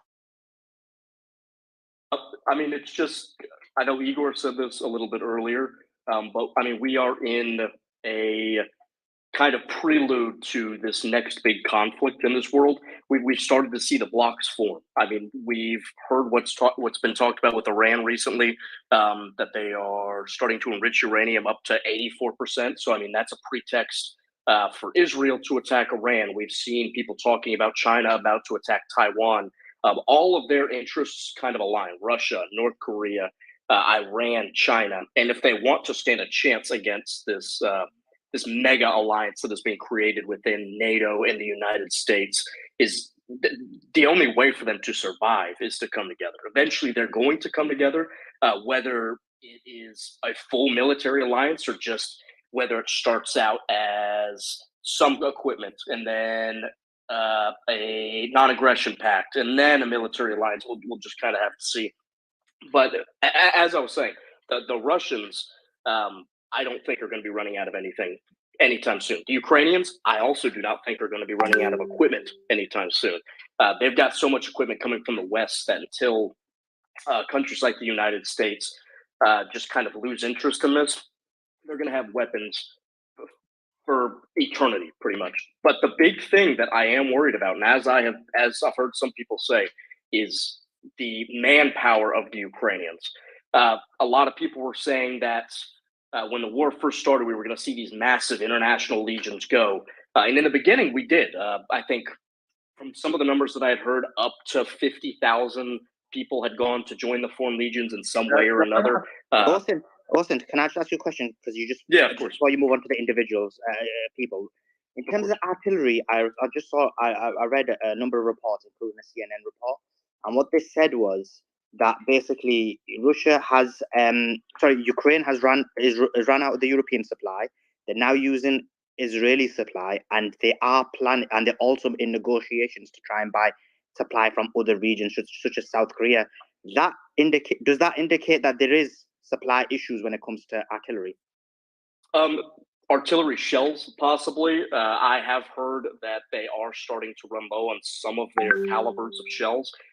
That's another big issue right now, is that the Ukrainians are using multiple different calibers of artillery shells, multiple different calibers soon of tank shells. They are not standardized at all. So that is a major issue to try and source a lot of this equipment. I think it's pretty obvious that they are, I mean, I've heard crazy numbers about how much artillery is being spent on the front lines daily, from 10,000 shells to 40,000 shells. So, I mean, those are big numbers for days, if not weeks, just days, if not weeks of artillery fire. So, I mean, it's pretty obvious that they are starting to run low because the U.S. had to reach out to their Israeli supplies. They're trying to pull supplies from South Korea, as you were saying. I've heard talk that they're going to start trying to pull some supplies from some of the Middle Eastern countries that they have given artillery and artillery shells to. I don't know if that'll actually happen. But what really needs to get done is, if they want to keep this going artillery-wise, they need to begin to build massive artillery plants like we saw probably during World War I. So also, just to kind of simplify it all for the audience, do both sides have enough resources for the war to go on for another, let's say, 5 years? Do both sides have enough resources? I mean, I'm talking about manpower and weaponry. And by the way, just before you answer that, also Defender, just for the audience, I forgot to mention that I pinned it above. I'll retweet it on my account, the newsletter, if you want a summary of the space. I see a lot of people joined in the last hour. So if you do want a summary of the space, just look up the pin, go back to your phone, look up the pinned tweet at the top, or the one retweeted on my account.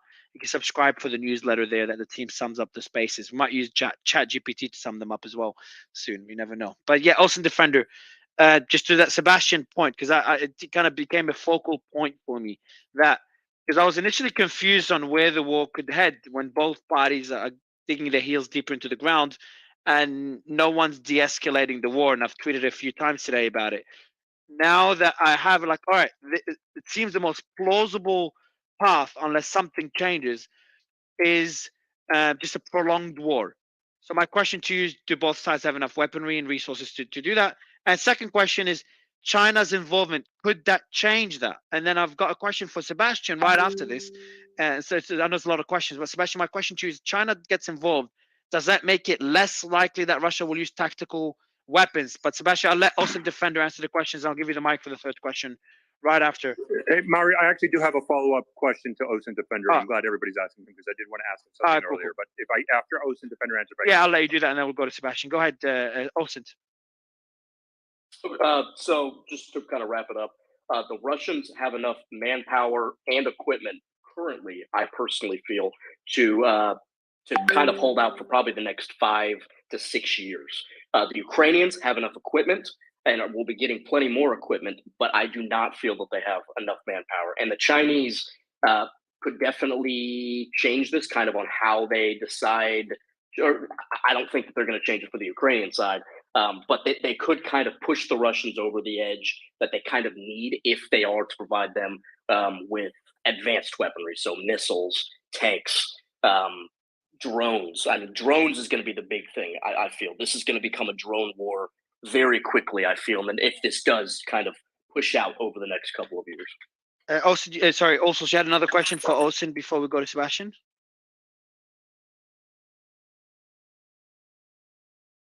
Yeah, so hey, I'm glad everybody's asking because I've been dying to ask you questions. It's good to see you again, man. I mean, you and I have talked about this a lot, and I wanted to see if you can provide a little bit of information from your perspective on. So we always talk about manpower and equipment, but we never really talk about training and the quality of how they employ that. And I would like your opinion on because we're seeing a lot in the West training Ukrainians in substantial numbers, Ukrainian service member getting training. And in your opinion, do you think that is something that might tilt this war one way or the other, and then from the Ukrainian side, and then also the training quality and the combat effectiveness of Russians as you currently see right now? Yeah, I can quickly go over that. So the Russian military, as much as people talk bad about their training, is not in a place currently where they're really needing to rush people out to the front. They've stabilized the front pretty much, so they're back to kind of their regular schedule of basic training, which I think is around 8 to 9 weeks. Forgive me if I'm wrong. The Ukrainians, though, I've heard a lot of different things. I've heard from some people that I've spoken to on the ground in the country that they have a regular basic training schedule of 8 to 9 weeks, but I've also heard that there are some that are only undergoing a 2-week training and then being sent straight to the front. So that's kind of debatable. Regarding Western training, I really have no clue how this could change the war too much. The groups that we've seen go to the US, the UK, Germany to train, it's been very small groups. I think probably less than 5,000 Ukrainian soldiers have been trained in Western tactics in Europe and in the US. So I don't think that's going to be substantial. I think they were hoping that they're going to be able to go back to Ukraine and teach these ideas to the rest of the Ukrainian military. But the truth probably is that a lot of these soldiers are going to get back from this training and they're going to be sent straight to the front. And probably at least 25% of them are going to be either killed, captured, or injured to the point where they're just not able to train. So I don't really see a point of that. Again, the Ukrainians are right now, they're in a tough spot. The Russians are in less of a tough spot because, again, they are on the offensive. They're in Ukraine. They're not really defending as much as the Ukrainians are. So they're not really rushing. The Ukrainians are rushing. And I just don't feel like their training is up to par. They have the equipment, but their training, I personally feel like, is less than current Russian forces. Yeah, but Osin, can I just follow up on that very quickly? What of the fact that we've seen those images, I think even from you, that have talked about the fact that the Russians are still using sovereign doctrine methods, they are using very outdated tactics or just very different tactics, right? I think everybody should understand that the Russians approach conflict very differently to the West, right? We try and minimize casualties, and then that's not talking about the hypocrisy of the West, that's a separate point. But for example, this is a statistic I use to illustrate the differences in casualties and losses, is, the British and Americans combined lost around 2,500 people in the Iraqi war, right? By comparison of what the Russians have seemingly lost in this conflict, and that's even without countering the incoming, mobilized units. So do you not think that the Russian people would be just unwilling to see such sustainment of troops committed to this, even if the Ukrainians are struggling as well? What of the outdated way that Russia approaches conflict? No, I totally agree with that. I don't think that's so much of a Russian training issue as it is a Russian command issue. I don't think these people are willingly, or these soldiers are willingly running out into these giant open areas to try and take these Ukrainian positions. This is clearly a command decision by some frontline commanders. And the weird thing is we're really only seeing this in some areas. We've heard reports about it in a lot of areas, but the only places that I have personally seen it visually is down in Volodar, and over a little bit in Bakhmut when Wagner was initially assaulting the city. We really haven't seen that much since then, except down in Volodar, and that has to be some sort of local Russian commander issue, because that is really the only place that we've seen these crazy mass pushes since the front lines have stabilized. So I want to go. Sorry, Austin. I just wanted to jump to Sebastian about the point of China's involvement. So we've discussed. I think also you gave us a great overview of the military. Mario, before you go to Sebastian, can I ask Austin a question? Because I think he's given us really balanced information about like what's happening specifically in Ukraine and Russia. So Austin, thanks for that, because I think you've given a really balanced view, because some people have different sides, but you've given some good understanding of what's happening. I have a question for you specifically about what's happening in the war. So basically, from what I'm reading, it seems like Russia are dominating in Bakhmut to the extent where they're using, certain military styles, where they've got cauldron style. And basically, if Ukraine was to retreat, they'd have to retreat to Kharkiv. So do you agree with that they're dominating? And if that does happen, the retreat does happen, it'll be a significant blow for Ukraine? So Bakhmut is a very confusing kind of area. I want to make it quick so we can get on. Thanks, to man. Sebastian. Because I know that a lot of the audience are not that technical, don't even know where Bakhmut is. That's why I'm trying to keep it a bit broad. But jump in, man. Of course. So Bakhmut. Currently, the Russians have the initiative in Bakhmut. It was originally Wagner forces. It sounds like Wagner is still in the north of Bakhmut, but in the south and in the east, it's primarily Russian regular forces now. So I think that they will probably capture Bakhmut in the next week with the successes that they've had. And why is that? But why? Just maybe for the why the hell are we talking about Bakhmut? Why is it so strategically important? So Bakhmut isn't necessarily strategically important, but it's very, very morale based. Bakhmut is an area that has been being fought over since the beginning of the war. It has been fought over since the initial Russian invasion, this exact city. So whoever takes it, or the Ukrainians have held it, but the Russians have been pushing and pushing and pushing and pushing. And whoever takes this, it's going to be a massive morale boost. And it's also, it's kind of the frontline, I'm trying to think of the word, the frontline center point for the Bakhmut and kind of also the name of the city. Yeah. So guys, I want to go back to China. Just just one quick about Bakhmut. Just Googled. I was in Ukraine weeks before the obviously I'm not Ukrainian, but I was there weeks before the war. Been to Odessa, been to Kharkov, Kiev, and looking at Bakhmut, man. It's just sad after the war. Now, whenever you put most cities in Ukraine in the east, you put any of the cities in Google Images. I wanted to see it before the war. Not one image before the war. Just dominated. There's nothing left. It's just sad. But I want to. It's depressing. Anyone that's listening, just go on Google Images. Write any of the cities in the east. It's just nothing but destruction. We saw that in so many countries after war. Syria, for example. I was very watching that closely. It's just sad, especially when I was there just a year and a bit ago.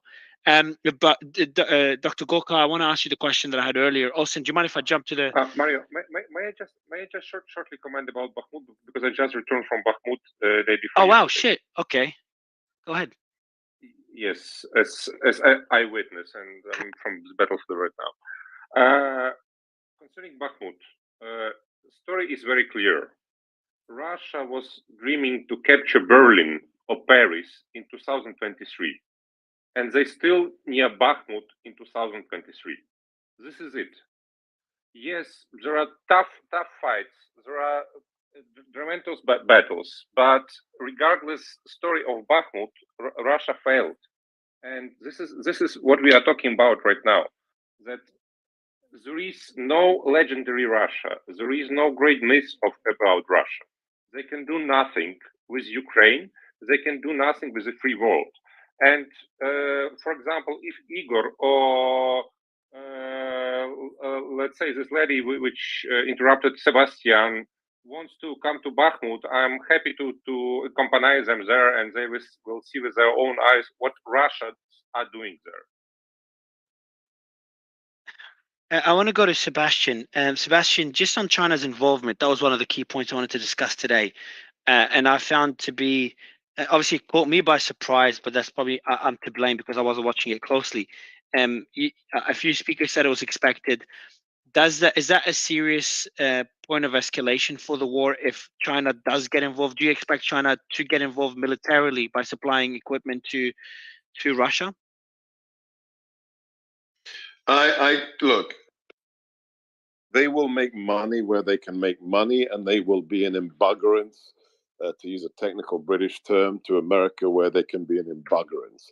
But they are not interested in having, either thermonuclear war between East and West, nor are they interested in, a protracted land war in the Eurasian landmass, unless it is controllable and to the detriment of not only America but to Russia as well, and that's very difficult for Beijing to predict. With regards to the prior offer from your speaker from Ukraine, Vladimir, thank you for your invitation. I may accept the offer. However, with my father and my family's history of being persecuted by communists in Hungary during the Cold War, I am fully aware of what Russians do to people who want to be free. One thing I have to add, if you, brother Dr. Goga, if you actually accept the offer, do DM me, or no joke, I'll consider accepting with you. No, I'll go with you. And I'll take a cameraman and production team, and we'll make it. We'll make some news. Look, I know you want to know the future, and you're very concerned about the possibility for not only escalation, for nuclear escalation. One thing that really hasn't been discussed is the secret ingredient here. It's not about counting artillery shells. It's not really as simple as what is the tooth to tail ratio and the logistics tail of Russian units. You can see the videos of the trucks with tires that haven't been rotated and are literally rotted rubber from the Russian military that had to be dumped by the side of the road. So it's not just the physical assets. It's not the Marxist economic physical reality. You got to go back to Clausewitz. It's the will of the people to fight. An enemy's capacity has to be measured as a formula of will plus capacity. It's not just capacity, it's also will. Ukraine has a limitless will to fight. There is nothing you can do to break the will of the Ukrainian people to fight, short of dropping a strategic nuclear weapon on Kiev. Okay, and even then, I don't know the rest of Ukraine wouldn't be ready to fight to the death as well. What's the will of Russia? And I don't mean Putin. Putin has the will to fight. But what is the will of the Russian people? When you see the footage of troops, conscripts, NCOs in theater in Ukraine, captured with their body armor opened up, and you see folded over pieces of cardboard inside their body armor, not even steel, not Kevlar, cardboard. That footage isn't just posted by Vox or by the Ukrainian Ministry of Defense. It's posted, it gets back to Russia as well. There's only so much of that footage that can be digested by the mothers, the fathers, the grandparents before it becomes, I know it's not a democracy, but it will become a political liability for the Kremlin or anyone who wants to replace Vladimir Putin after he leaves office. So, the will question is more important than counting the artillery shells and the price of natural gas. And Russia does not have a limitless will to fight. They didn't have it in the Afghan war of 1979, and they don't have it today. So I am not that worried with regards to escalation. And right now, I would say, again, anybody who says they can predict the outcome of this war is a liar. Is Putin's grip at risk? He has very successfully in the last 21 years destroyed any nascent organic opposition to him, whether it's Khodorkovsky or whether it's any of the young Russians who've had enough with the regime that he's built. So there isn't an organic capacity to take on Putin. The only thing that is possible is a palace coup. When somebody who's inside the machine says you're a liability to my survival, and therefore with my buddies in the general staff or the Ministry of Interior, we're going to take you out. But right now, no, he can get rid. He's gotten rid of anybody who was a threat, and as you see with the murder of that female officer on Friday, he's still getting rid of people who get in his way. And can you? I'd really like to jump in. Yeah, just before. If that's okay. Yeah, just before you do, Piotr, and I know that Patrick as well was trying to speak. Just Sebastian, I also want to just give an overview for the audiences. The alternatives to Putin are not that great either. Some people see Putin, a coup against Putin could be a solution to this, and Russia could become an ally of the West. Some of the alternatives are more extreme than Putin. Is that correct? Yeah. So replacing. He's more moderate. Putin From what I understand, he's more moderate than many of us would expect. Yeah.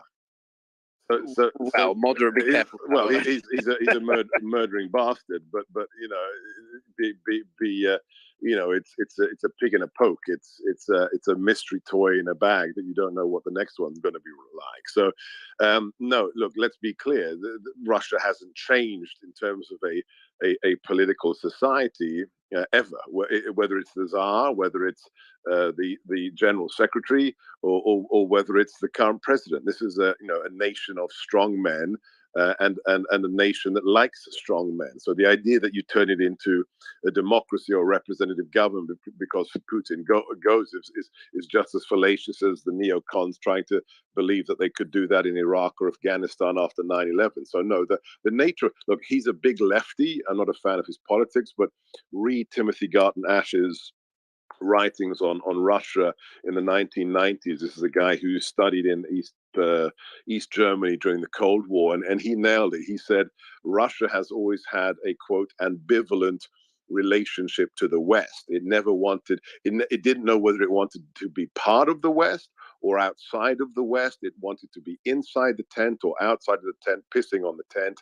I mean, Timothy Garton Ash nailed it. Russia doesn't want to be part of the West, except when it feels it has an inferiority complex. When Yeltsin writes the letter to be part of NATO, very soon it's like, derided as, what do you mean? We're better than the West. This is the Rus. This is the Rodina. This is, Russia.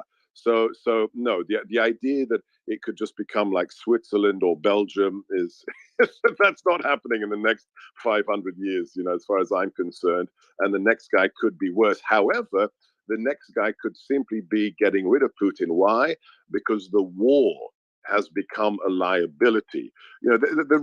After your kids' bank accounts in Cyprus have been co-opted and blocked. Once your favorite son can't study anymore in Cambridge, Massachusetts, for the nomenclatura or the oligarchy, this becomes unpleasant after a while. At what point do they say, I want my kid to be driving a Ferrari down the high street of Boston, Mass?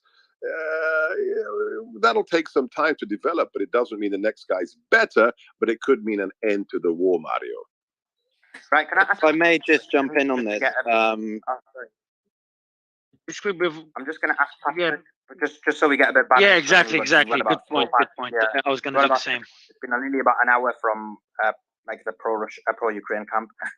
So Patrick, I've got a question, and then obviously I know you probably want to answer a lot of the points that have been made. So my question is this.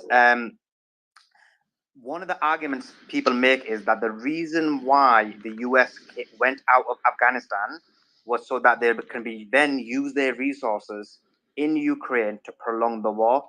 And the reason, and within Ukraine, obviously, there's significant benefit to the military complex and deep state, so on and so forth, in terms of how much money they're making. So if you can answer that question, and then I'm sure you'll want to answer other points that have been made as well. You could probably make this theoretical argument, I suppose, of what you're talking about in Afghanistan. You could make it on a number of other places where U.S. forces are stationed, where the U.S. has a footprint. The Middle East is a good example. So there is a sort of contingent within the U.S. foreign policy thinking that has wanted for a very long time to pursue an offshore balancing strategy, seeing that the current sort of occupying large parts, or the Brzezinski doctrine for dominating Eurasia, for instance, is not sustainable, not just economically, but also politically, and in terms of how things are changing in the region.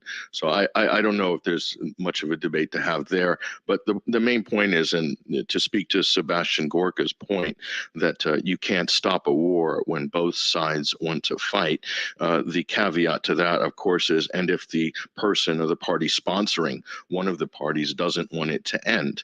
And the reality is, if the United States can no longer subsidize the Ukrainian state to sponsor this conflict in this grand way that it has done, then it's over. But at the moment, the problem is there's no political will in Washington or London to stop this sort of creep that we're heading towards right now. So, if that changes, and it very likely may change, it might change quicker than many people think. And as I said before, Russia has time on its hands. The United States and Ukraine do not have time on its hands. For the U.S. and NATO, this is a giant experiment. They've never tried this before. They're shooting from the hip as much as anybody. And for the United States, there's this obsession with getting results, but at the lowest possible cost. They're hoping for some easy way, or the idea that Russia will fold because of images on the TV screens, or because of oligarchs' children aren't going to be able to go to the schools or whatever. That's just fanciful thinking. That's not going to determine the outcome of what we're seeing here. What you have in the U.S., though, you see a pattern. It's leading from behind, and the conservatives, of course, criticized Obama from leading from behind, and that was the Obama doctrine in many different ways. But it was a total failure in Syria. It led from behind 10 years and no results whatsoever, only a destroyed country, a dismembered country. And now they've got 500 troops occupying the oil wells, and Deir ez-Zor holding on to that, plus sanctioning Syria, hoping they'll break the Assad regime. But it's insane to think that this strategy, be able to push Ukraine into the fray, get them to do everything to serve the geopolitical long-term strategic interests of the Western powers, specifically the U.S., Britain, is just ridiculous. But this is the ridiculous thinking that dominates the Washington foreign policy blob. It's total delusionality, and it borders on insanity. I'm not being hyperbolic. This is exactly what we're seeing right now. Tom, I'm going to ask you a bit of a similar question as well, and then I'm sure you've got your hand up, so you can add any points you want to on top of that. So it's the same question. How long can the US continue the involvement, and is it in their interest for this to go on as long as possible, based on the fact of the level of financial benefit they're getting in terms of from the military complex, as well as gas supplies, where they're now becoming the gas supplies of many people who are Russia are no longer supplying? I think, there's a general idea out there among, I would say, the establishment, for want of a better way of putting it, which includes some folks who are very conservative, who think it's in the U.S. interest to continue to combat the Russia adventurism here. And I don't see them, as long as there's no significant penalty other than cash, pulling back on that. But going back to, Mario's kind of question about the Chinese and what they're doing, I agree with Sebastian's analysis. They're going to, they'll do what they can without causing a conflagration. You can be sure the Chinese are looking at this very carefully, because they're looking at the Western reaction to Russia's attempt to change borders. And they're thinking, well, what's going to happen when we invade Taiwan? If we're going to have this same type of reaction, how will the U.S. react? And if I were a U.S. citizen, or if I were Taiwanese or any other country subject to China's ire, I'd be worried, because the Chinese see a a West that initially really wanted to do nothing and just presumed the Russians would overwhelm their target. And even as the war progressed, and probably could have been ended, in my view, or accelerated in such a way as to result in a solution that I don't know if it would have resulted in full Ukrainian control of all of its territory, but a solution much better than we're seeing on the horizon now. We saw the West and the United States essentially every time something needed to be done, it was like they went into their pocket grudgingly and gave them a weapon system or a new technology to fight the Russians. Usually a day late, a dollar short, and in a way that just extends the war as opposed to helps bring it to a conclusion. And if I'm the Chinese, I'm thinking, that's not the worst outcome if we invade Taiwan. To have this sort of half-baked, half-assed approach, pardon my language, to dealing with what's going on in Ukraine. My view is it should be over quickly. And this idea that we spread out and dole out these weapon systems to what end? I don't know, other than, political embarrassment. Each weapon system results from political pressure as opposed to any strategic analysis. It's the wrong way to run a war. And to me, it's extended it. And the other big issue that's out there is that Biden's corrupt. And he's been on the take from the Ukrainians and the Russians. He's been on the take from the Chinese. And it's all part of the calculus as well. And plus, he has obvious cognitive difficulties, which is also part of the calculus. So, we're the the weak man of whatever. And pile on top of that the Chinese balloon attack that went unanswered largely, only after political embarrassment ensued, of course. We're in a terrible strategic position, the United States is, because of the Biden administration's fecklessness and cautiousness in dealing with these threats. And I think the cautiousness that results from Biden's personal corruption, in addition to the sort of anti-Americanism or anti-American power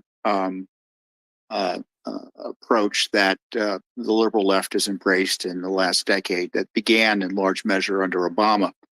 Although now that Jimmy Carter, unfortunately, is very sick, I recall how awful he was on that issue as well. So it has a long pedigree. Tom, you mentioned China and Taiwan, and obviously we don't want to get into it too much because there's going to be a space on it. But if China was to invade Taiwan right now, based on the resources the United States have, would they be able to stop them?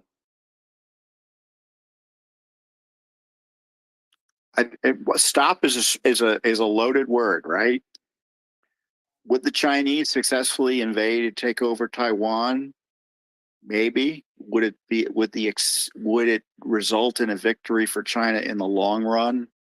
I don't know. As Sebastian said, I don't know how it would turn out. I want to. We've decimated so much of our military. It's hard to tell. So, Tom, I've got a question for you, and I do want to wrap up the space shortly. But the question for you is: are you concerned? Are you concerned with the recent developments? Are you concerned with Biden's speech in Poland, Russia's Putin's speech as well, State of the Union address, and the possibility of Xi Jinping going to Moscow?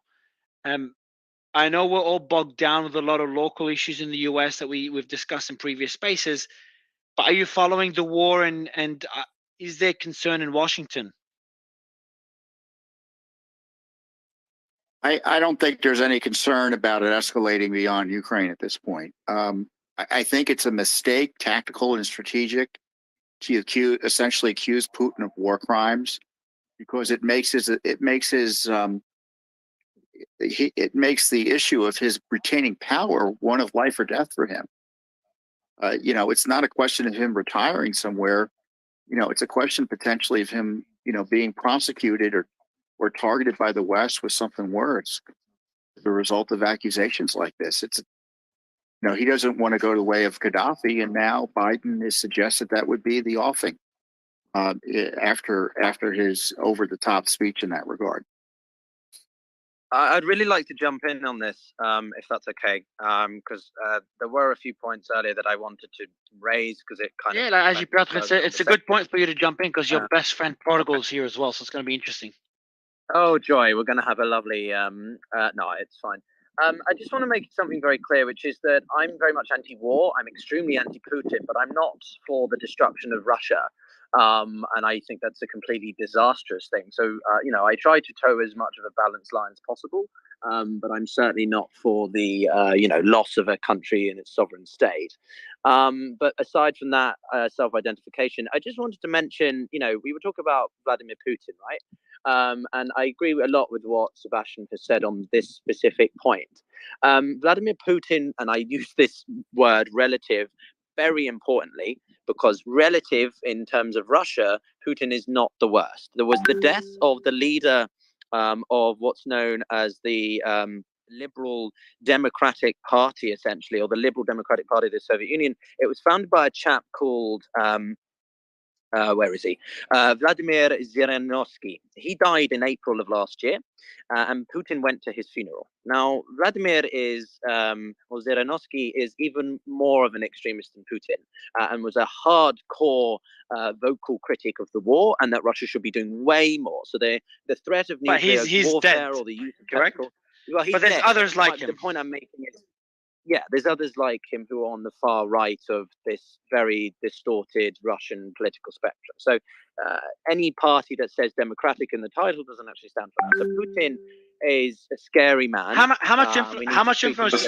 Especially in America. how much influence do they have, Piotr? The extremists. So there's something called the formal opposition, which is made up of the Communist Party, the LDP, and a couple of others. And they are what make up this coalition of parties that oppose what's called United Russia, which is Putin's party. For the audience, keep in mind that Putin is actually elected, supposedly. He's elected in a similar way that the British Parliament is, that Russia is a semi-presidential republic, which is that you vote for the party and the leader of the party becomes the leader of the presidency and the prime minister and so on. So, but this formal opposition is nothing but a shell. It's a pretend, group of parties that agree with Putin's foreign policy and don't actually speak out against him. So Zhirinovsky, it was part of the liberal, quotation marks, Democratic Party, but they're not democratic at all. And they won about 2-3% of the State Duma elections, I think it was late last year. So they're a facade is the word I'm looking for. The other thing I just wanted to mention, because we haven't actually touched upon it enough, I think, is Putin's speech. When we're talking about the escalation to de-escalate point, we talked about the START nuclear treaty, right? Putin has suspended. He could have withdrawn. He could have left it, but he didn't. He suspended it. And subsequently afterwards, the Russians came out and made it very clear that they're not actually going to increase the stockpiles. So this is, in terms of rhetoric, severe. It's very serious. We shouldn't treat it as anything but in terms of actual policy and shift in what the Russians are doing, nothing's changed. So Putin is again doing this because he wants to illustrate to the West that he's unhappy. He wants to push the limits, but he hasn't actually changed the way that the Russians aren't going to start increasing their nuclear stockpile. So those are a couple of points of note. And Piotr, actually, can I ask you a question on that? Do you think that Putin's speech based on the START treaty, specifically the START treaty, right? Do you think that was geared towards Russian domestic audience, or do you think that was more geared towards the West? I think it's both. As a strongman, particularly, you have to appeal to both your domestic and foreign policy audiences, right? As an autocrat, you are at the risk of being toppled by whoever it is very easily. This is what we see in Turkey or Argentina during the 80s with the Falklands invasion. They did something of a foreign policy entity to garner support with domestic audiences. So I think Putin is doing this for two reasons, or there's multiple reasons, but two reasons come to mind. One, what does Putin want to do? He wants to make it look to the Russian people that he is standing up to the aggression and offensive-ness of NATO and the West, right? He wants to make it look that NATO, Biden are the aggressors, and therefore he's been forced into this position. Psychologically, he is saying to his Russian voters and people, I am doing the bold thing of standing up to the West. I am standing in the face of American imperialism, American aggression, right? Second, though, he is doing this because he wants to signify to the United States, most obviously, of all, we are not messing around. I will push you, narratively speaking, but will I follow through with it policy? Not necessarily, but he's in front of thousands of people on the global stage. He's got China watching, he's got India watching, he's got the United States and all the other countries around the world watching, including countries that are sympathetic to Russia. And so he wants to make it look as though he is a powerful leader. Was there any hints of de-escalation in any of the speeches made by Biden or Putin? I wouldn't say it's a case of merely just escalation or de-escalation. I would distinguish between two different things, right? The statesman, the head of the entire country and representative of those people, supposedly, right? And then what's happening at mid-level diplomacy or behind the scenes. So I've just given you one example, which is that Putin made the speech. We are suspending. That was a very good. That's one of my points. It's a very, very good point. And then the clarity, the clarification they made afterwards was a pretty positive thing, no? Positive, you could say. It's a de-escalative move, or it's a mild response. Yeah, they could have done more. In a way. But for the US response, I would point out this. So after Biden's speech, or at a similar time, Blinken also made some comments which was stating, the door is always open to conversations. The door is always open, and we welcome, I'm paraphrasing somewhat, I welcome the Russians to come back to negotiate the START treaty or rejoin it. So both sides, regardless of what their statesmen are saying, are actually, at a lower level, talking about, continuing to engage, at least at the strategic or nuclear level. I know this is very technical and nerdy, but you have to look at the details to understand the fine out your differences here. And the last point about China, and then I will go on mute, is I have always toed the line that I do not think China will be interested in Russian nuclear Armageddon. I think that there's a reason, or a few reasons, and this is just speculation on my part, which is that President Xi wants to go to Moscow to talk to Putin about the situation, possibly offer him some kind of material support. Don't know, but I think try and get him to take a little bit of a step back from this nuclear rhetoric. Because at the end of the day, China will not benefit from a global war. They have very little interest in what's happening in Ukraine.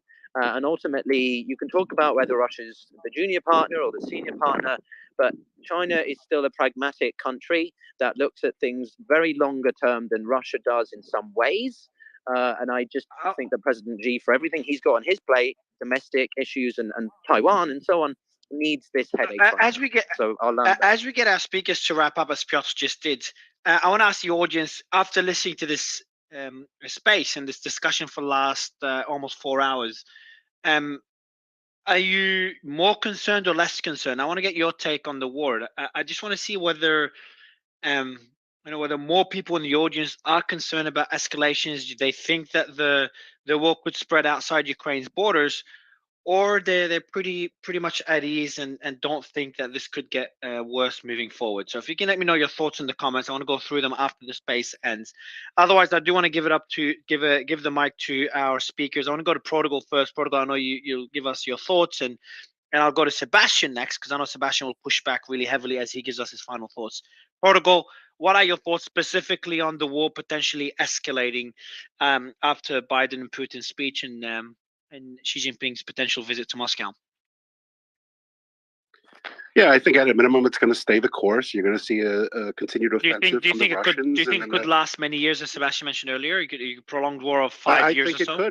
I think it could. I think it's, I don't see an off ramp, right? We basically have been caught blowing up the Nord Stream pipelines, right? That would have been an off ramp next year if winter was harsh in Europe and they needed it, and there was a tiring of both sides losing men and equipment, etc. But that was one of the biggest off ramps that were cut off. And Russia had talked about potentially building a new gas hub in Turkey. That's basically dead now after these earthquakes. Even if they wanted to build it to supply, Europe has started shifting to its natural gas and energy needs. But this whole game starts again next year, and it's going to be competing with Asia. It's going to be competing with Africa, etc., for coal, for natural gas, for other issues. So, yeah, the longer this goes, the more this is going to hurt. People forget the EU has issued hundreds of billions of dollars, both as the EU and its individual member states, and basically subsidies for electric use. And they basically have price controls throughout their entire economy. This year went well, but if winter is bad next year, it's problematic. I mean, I know you're talking about the off ramp and escalation. I mean, at this point, when has China ever betrayed, or Russia recently, one of their allies, or one of the stooges they prop up? It doesn't happen. We have more of a history of that recently than, sadly, the Sino-Russian alliance. So I think that I don't see an off ramp. We have major issues. Everybody talks about as if we're at the peak of strength. No, this war has revealed the rapid pace that both men, equipment, and munitions get expended. We don't have the production capabilities. I think we're down to 5 prime contractors for the Department of Defense. We have had a policy of just enough, just in time for decades, while other countries have taken a policy of stockpiling vital munitions, etc. So when they do need it in a war, they will use it. So that's not even delving into the recruiting issues we have. Right, there are major recruiting issues for the U.S. We as in U.S. Yeah, we have major issues right now, and a two-front war. If China did make a move on Taiwan, but I tend to agree with Pietro there. But who knows? With continued visits, with ratcheting up, at a minimum, you might see a longer blockade. Then what do we do? If China effectively decides to blockade Taiwan, just hypothetically, are we going to initiate a kinetic offense against them when they're doing the blockade? This is a very touchy issue, and a lot of things are going to play out that people really need to decide. And the only reason why I discount a wider conflict is that we are completely dependent on China for this new green tech revolution, whether it's through precious earth elements, rare earth minerals, etc. We're highly dependent on China right now. And it's going to take us 5 years or more to even build out our own supply and processing capabilities. And that's if we completely focus on it now. So, I mean, Japan has been doing a better job, Australia, but the US, we are not in a great position when it comes to these things that the entire green economy is going to be built on. The West, specifically Europe, is heavily relying on these materials for their advanced weaponry systems. So there's a lot of issues here that people are going gung-ho and marching towards that. The entire global economy is not strong in many places. Yeah, inflation might have tapered down in the US, but in a lot of emerging markets, they're still hitting record numbers. We're in a tenuous period geopolitically. And people who are watching this, if anybody says they know what's going to happen, they're lying. And I think when you're playing, a CeeLo with a nuclear power, it's a little dangerous. Sebastian, final words for the audience, final thoughts as we wrap up the space, and I appreciate you again for coming on. Your mic isn't working, Sebastian. Sorry, you're back now. thank you for that. And I don't think I'm going to give much of a pushback to what we just heard. I'll be very clear, and if you go to my Substack, if you go to my Twitter feed, literally, as I turned on my mic, I published my piece, and I changed the title of my piece because of the last 2 hours, and it's the title of the article is Ukraine. It's actually about us. So that's at Sebastian Gorka. I've just pinned it. For the audience, I've just pinned it above. So Sebastian tweeted it about a minute ago, but if you go above in the pinned tweet, you could see it there, and you can see on Sebastian's profile. And if you read the last paragraph, that's basically a function of this great discussion. So Ukraine matters. It matters because another nation has invaded a free and independent nation. We should help them fight for themselves. The way we're doing it isn't the right way as far as I'm concerned. But that's for another discussion. With regards to escalation, I personally am not worried for escalation in the near term, because Putin will continue to run the former Soviet meat grinder the way it's been run for many wars. The Ukrainians will continue to fight for their freedom and their independence. The West, in a rather haphazard and astrategic fashion, will continue to throw money at the problem and Western equipment. And that will be able to maintain the current level of conflict, sadly, for several years to come. If Putin sees his power in danger, he might do something rash that would not involve strategic level nuclear weapons. It could involve tactical level weapons. That's not a function of the theater commanders doing something. That would have to be his decision. China does not want an escalation. It wants to undermine America as much as it can, and it wants to profit from the war, but it doesn't want a massive escalation because, as a previous speaker made the point, they need us as sadly much as we need them because of the interconnectedness of our economies since Kissinger advised Nixon to open to the east. So for the foreseeable future, the fighting will continue. It may grind to a certain frozen conflict that could be in stasis for many more years to come. I am not afraid of escalation, but I am saddened by the tragedy that will continue to be Ukrainians being killed by an invading force from Russia, which is what Russia does. Thanks, Sebastian. I've just pinned it above again for the audience. So Protocol just pinned stuff. Protocol. I'm just going to keep Sebastian's tweet pinned last, just for people to have a look at it. I want to go to Tom. Tom, any final words for the audience? Again, good to have you here as well. And then we'll go to other speakers, Ocean Defender, and Volodymyr and Joa. Thank you. And, Sebastian, per usual, summed everything well up. And Protocol, I didn't agree with everything he said, but, his hypotheticals were well worth considering. The concern is, the Ukrainians may have the will, but they have limited manpower. And to continue to fight at such a high intensity over a period of time it's really not sustainable. So that to me is the X factor. And secondly, the other X factor is the presidential election. If Trump is elected or a Trump-like president is elected, we could have a very different policy in Ukraine that could, in my view, end the war a lot more quickly than it would otherwise end under a Democrat administration. What could change? Escalating it in terms of military material support in a way that would change it on the ground much more quickly than we're doing now. Or withdraw like he did in Syria and gave it to Russia.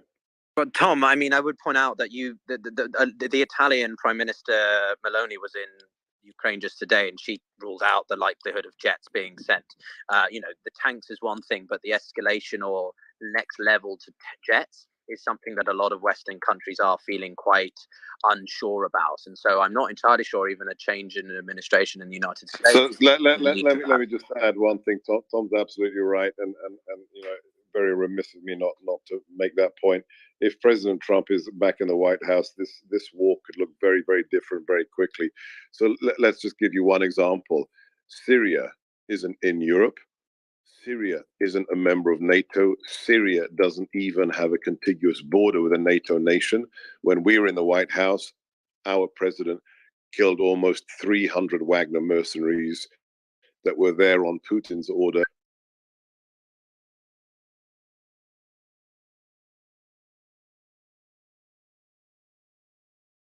Engagement, or with a couple of very pointed tweets, the war could be ended rather rapidly if President Trump were back in the White House. If Putin did nothing when we killed 300 Russians in Syria, which no American president has ever done since 1917, this war could, at least the fighting could end very, very quickly if President Trump were in the White House. Yeah. So just to close out my point. He withdrew from northern Syria. To close out my and gave millions of barrels of oil to Russia.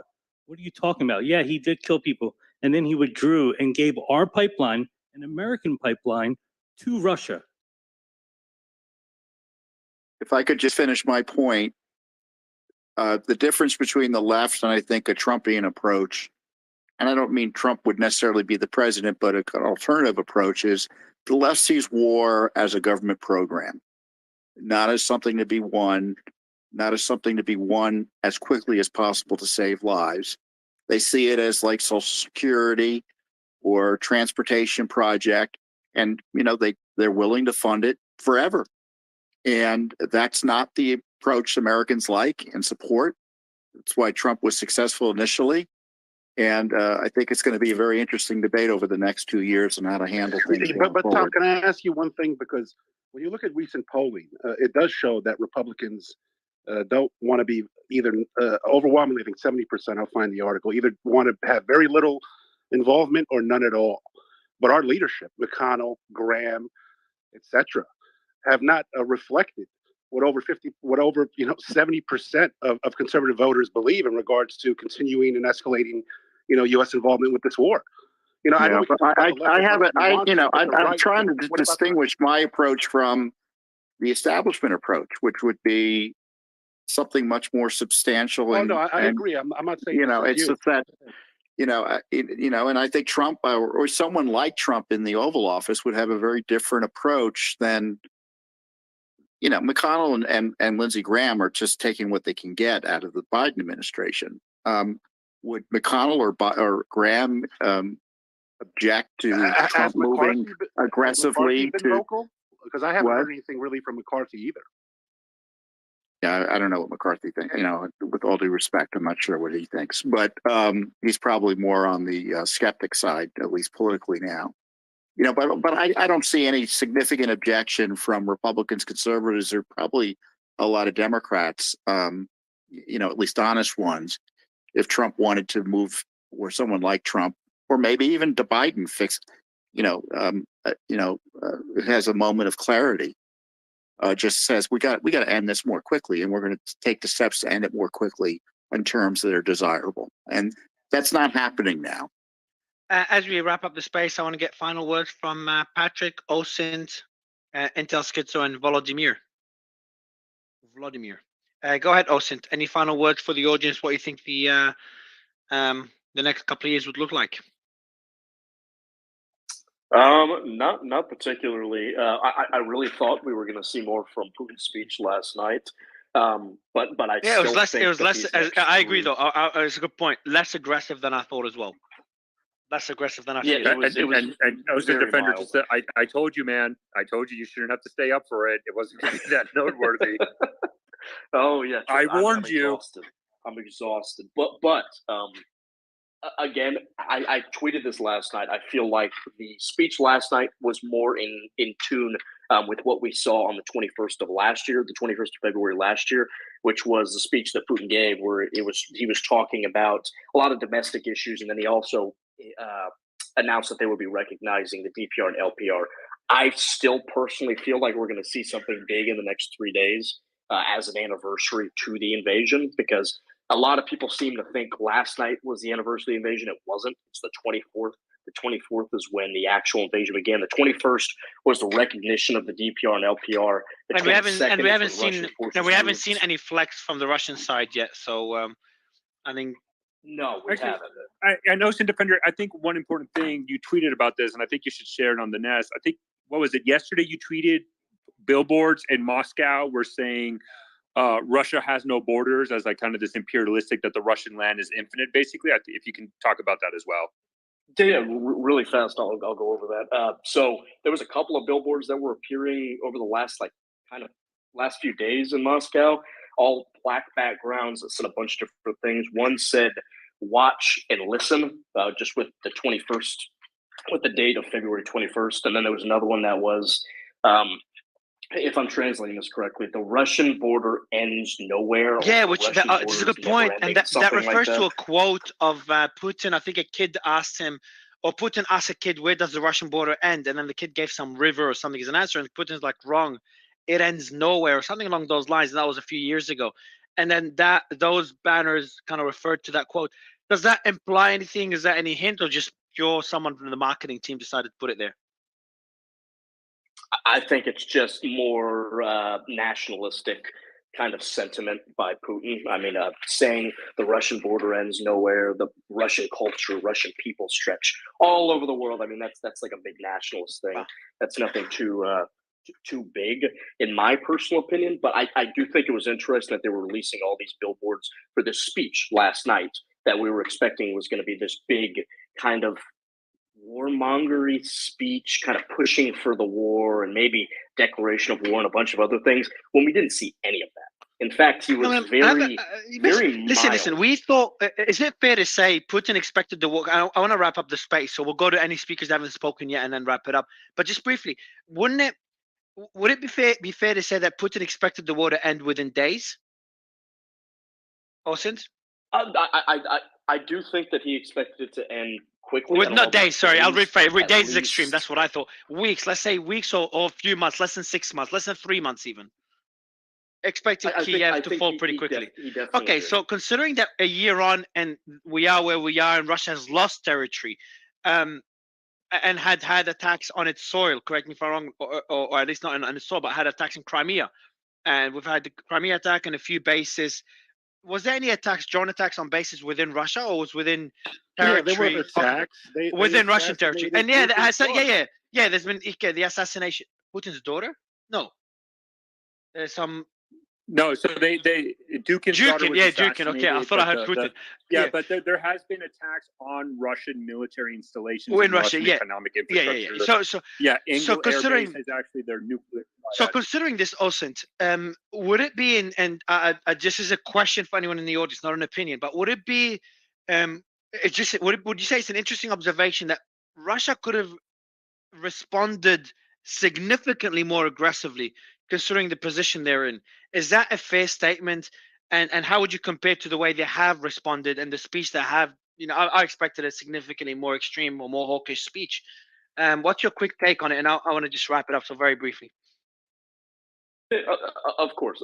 Again, I released a whole kind of predictions to what I thought we were going to see last night, but we didn't see any of that. This was barely a speech about the war. But again, it's not the anniversary of the invasion yet. We still have 3 days until that happens, and that leaves a lot open. Again, we've seen reports that Russia has begun to move a lot of air assets near the border. They began to move some missile units close to the border with Ukraine as well. So there's clearly something coming. We just don't know when. But their air force is 97% intact. They haven't really suffered major losses. That is something really, really fast I want to mention. A lot of people seem to confuse the Russian Air Force and the Russian aerospace forces. They're completely different. The Russian aerospace forces, we've seen a little bit launching missiles and stuff into Ukraine, and then we've seen like some of their close air support aircraft, like the Su-25. But we really have not seen the Russian Air Force get involved. But again, that sounds like what we're going. I think they've been holding it off because I think Putin was a little bit hesitant to kind of escalate this conflict any more than it already has. But again, as we've seen recently, it's pretty clear that he's decided to go all in, which is why, do you think, can I ask you one question? So do you think that he's just going to try to Grozny the cities, or he's going to finally cut out all the infrastructure and utilities? I think he's still trying to target the infrastructure. We saw what they could do if they wanted to in Mariupol, but I don't believe that they're going to do that to every city. I mean, that would just be ridiculous. It would be impractical. And I want to go quickly, Patrick and Joa, just quick final words to wrap up the space. Patrick, I'll let you go first, and then we'll go to Joa. And Intel Schizo. Sure, yeah, sure. Look, you pay attention to the Russian media this week, because things are developing somewhat quickly, and maybe his speech wasn't so hawkish, but there's other things going on behind the scenes, like maybe the fact that Putin attended an emergency meeting of the National Security Council for the Russian Federation, I believe in the last 24 hours, and announced the start of, quote, countermeasures on February 23rd.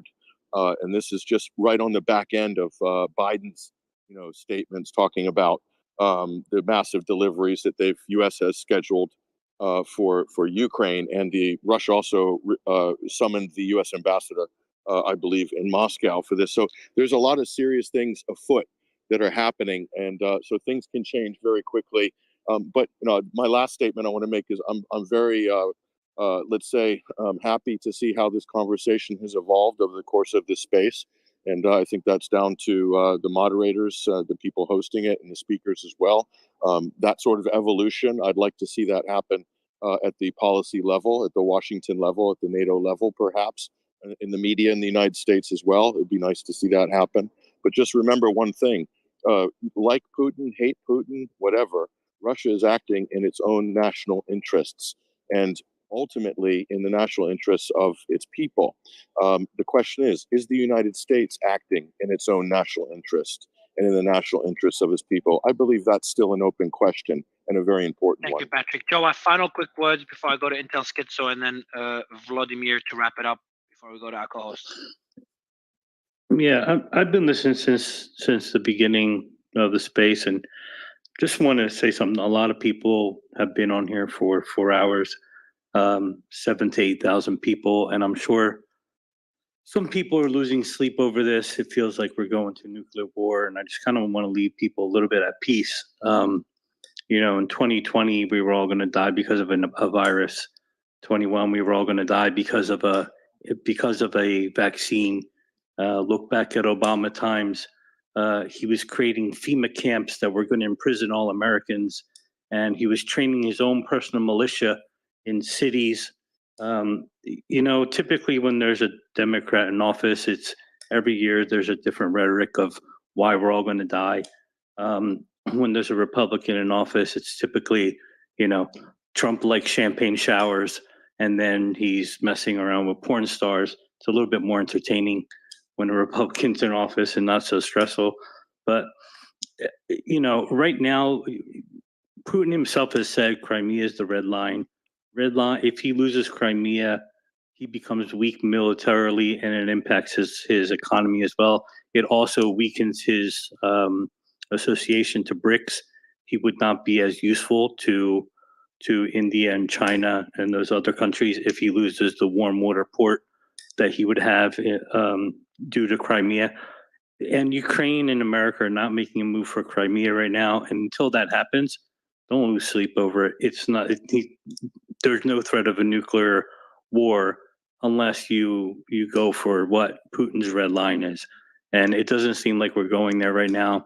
It doesn't seem like they're making any moves for Well, it. I mean, you can't forget Iran, right? The report recently came out. They're enriched up to 83% the uranium. So, Israel, the Gulf states, and Iran can pop off. Tom tangent, buddy. Come on. Okay, let's go. So Intel Schizo, final words for the audience, and then we'll go to Vladimir to wrap it up and revisit the invite to me and Sebastian to Bakhmut. But go ahead, Intel Schizo. Good to have you, man. I know you didn't have a chance to speak earlier, but would love your quick thoughts on the matter. Yeah, thank you so much for having me up, even if it was just for a brief moment here. I'll keep it short and sweet. I guess as a summary of this space today, Putin's speech was relatively lackluster. As OSINT Defender was saying, there's a couple more days till the anniversary. There'll probably be some sort of bigger speech then. Is there need to fear that, nukes are going to start flying, tomorrow? No. We're nowhere near to the same level of tensions as, say, the Cuban Missile Crisis or other near misses during the Cold War. That's kind of about it, I think, just for this. I mean, Biden, I haven't fully watched Biden's speech today, so I haven't quite fully I've been digested his remarks. that was more meat in Biden's speech than Putin's, surprisingly. At least that's my take. I don't know. Give me. It was about a quarter of the length. Yeah, the speed cocktail they give them before speeches, it hypes them up. I want to go to Vladimir. Vladimir, we'd love your final thoughts, man. Being underground, you were in Bakhmut 2 days ago, correct? Yes, Mario, and I'm very grateful for your invitation to take part in your today's event. It was a really great discussion. And by the way, Vladimir, just the invite. Oh, you referred to the invitation to the space. I thought you were talking about the invitation of Bakhmut. On that one, just quickly, I accepted just purely because I wanted to see, the impact of war. It was not a political decision whatsoever for anyone listening, because as you know, I never take political sides. But I haven't been to Ukraine since the war, so that's purely why I thought it's a good idea. And if Sebastian accepts, Sebastian, okay? I'll be there. Okay. Well, Sebastian, they got him. Vladimir, if Sebastian does go, I'm 100% going because I've never met Sebastian in person. It'll be good circumstances to meet him, so I'd be definitely in, and we could do a big space from there. But sorry, go ahead. I interrupted you, Vladimir. All right, I'll bring the guns. Sounds good, Doctor. Mario, I'm 100% sure that you will be able to organize this same successful tour to Bakhmut as well as you organize this event. And definitely, if you are ready to come, I would be happy to help you with all possibilities. Just to remind you that it's war. I understand. So I've been pleasure. No, 100%. I've been in war-torn countries in the past and understand the ugliness of war. So thanks for pointing it out. Just just to sum up, I really enjoyed our discussion, and in my opinion, one of the biggest advantage of democracy is that you can talk to people and you can agree or disagree, but you can still voice your ideas. In tyrannies, it's impossible. And actually, I took weapon in my hands with that thought that I don't want my children to be ruined by some Putin who will send them to prison by criticizing him or any other Tsar. And forget about Ukraine. Just think, are you ready to accept that any country invade another? And next day you wake up in the world when world is divided between China and United States, China and India, and United States are out. I don't think it's a good future for us. I don't think it's a good future for democracy because you cannot protect yourself with the great walls. If democracy protects itself with the great walls, it falls down. It's a history. It's not just fairy tale. And the last thing I would like to mention, I cannot advocate for who is better, Trump or Biden. It's up to United States citizens. I met both of them, and I would say that Biden is great, and he's the most prepared president for the United States. Thank you. Thanks, Vladimir. I know that will open up a whole can of worms. Prodigal, don't unmute. I do want to go to again. Thanks for the invite to Bakhmut, Vladimir. And I, as you can see, I'm actually taking it seriously. I do want to go to our co-host Ian, who came in late. He probably slept in today. All Source and Slayman to give us their final yes, thoughts on the Yes, discussion. I did. Ian, did you listen to Putin and Biden's speeches at all? Yeah, I listened to both their speeches. It's like night and day. You say what you will about the man, say what you will about Putin, but man is eloquent. And say what you will about Biden, but the man stammers a lot and he doesn't know what he's talking about. And what do you think about what do you think about the what was said, what they were reading out, rather than the way that it was said? Anything interesting? Is it worse than Olsen Defender did mention that he made a few predictions which were a lot more hawkish, at least from Putin, and none of them came to light, which is a good thing. So what's your take? So I was, frankly, pleasantly surprised by Putin's speech. Right, I was expecting, like most people, hyping it up as this. Oh, he's going to escalate the war. He's going to talk about mobilizing. He's going to actually declare war instead of holding the special military operation. But he didn't do any of that. He talked mostly about his long-term view about Russia versus the West, and how he doesn't see this as a war with Ukraine, but necessarily, with Ukraine as a proxy. Right, that's how he sees it. A few of his remarks stood out. One of which is on it's actually on my timeline. I think it's got 1 million views now. Were his remarks about the culture, right? Culture war, and how Russia is conservative and the West is kind of losing itself. And it's hard to disagree with what he's saying there, especially when you have American politicians on the other side talking about trans and kids and diversity, equity, inclusivity, all this crap, the stuff that normal people don't care about. Right? This is stuff that only the laptop class Americans care about. People who have way too much money and way too much time on their hands, and who are way too online care about. So that was that's what stood out for me with Putin's speech. I mean, he talked a lot about local stuff, which I think a lot of people were expecting him to only go on about this thing in Ukraine, but instead he talked about local construction jobs. He talked about local industrial issues, right? Things that are interesting to Russians, not necessarily to much of the world, but stuff that everyday Russians can listen to and be like, oh, okay, so that's what's happening. That's interesting to me. Whereas Biden, in his speech, in Poland, like the one in Poland, all he did was, spout rhetoric. Dishonest rhetoric about, oh, we're fighting for freedom and democracy, blah, blah, blah, blah, blah. It's like, it's the same speech he's given for the past, I don't know, year, right? It's the same thing, empty platitudes, no promises even to Ukraine. I mean, if you support Ukraine, you'd maybe want to hear, okay, we're doing this. We're sending Putin a message. We're going to do something that they're, we're going to make sure that they don't do a no-fly zone, or maybe we're going to give long-range ATACMS missiles to Ukraine. We're going to make sure that we're doing something, like some hard promise, something that perhaps the world could have used before the conflict started, right? They could have said, hey, if you do this right now, we will immediately sanction you. But none of that. It's just empty platitudes, it's empty nonsense. A lot of oh, we're fighting for democracy and we're going to fight to the last man. What does that even mean? What does that even mean, right? You're not giving Russia an off-ramp, and you're not giving Ukraine any real sort of promises. It's just empty political nonsense. So that was my impression of the two speeches. And as usual, Biden stammers his way through the whole thing, so it sounds like a joke, like he has no idea what he's talking about. So yeah. Before anyone unmutes and debates this, appreciate your thoughts, Ian. Slayman and All Source, thanks for helping moderate the space.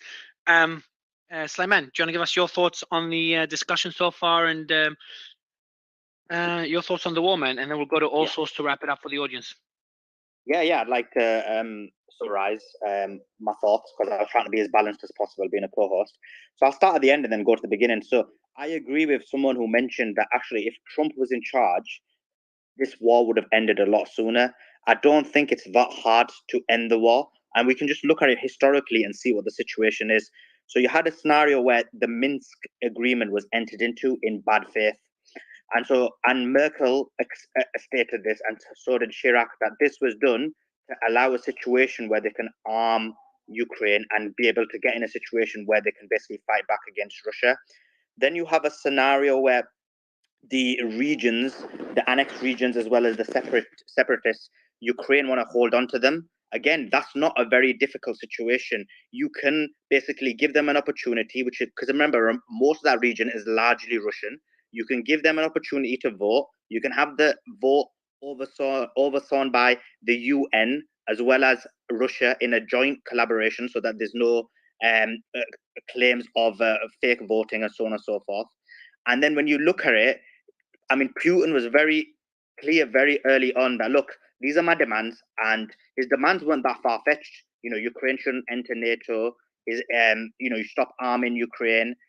So you had a scenario where basically the US ignored that, and I believe the reason they ignored that was because they wanted to do a proxy war. So they went outside of got out of Afghanistan so that they can focus in on Russia. And what you've seen is the moves that the United States have made have been specifically to benefit the elite, so the military industrial complex, who are making significant amount of money. You have elites making significant amount of money, whilst the people of the United States as well as Europe are getting absolutely destroyed in terms of being able to afford basic amenities.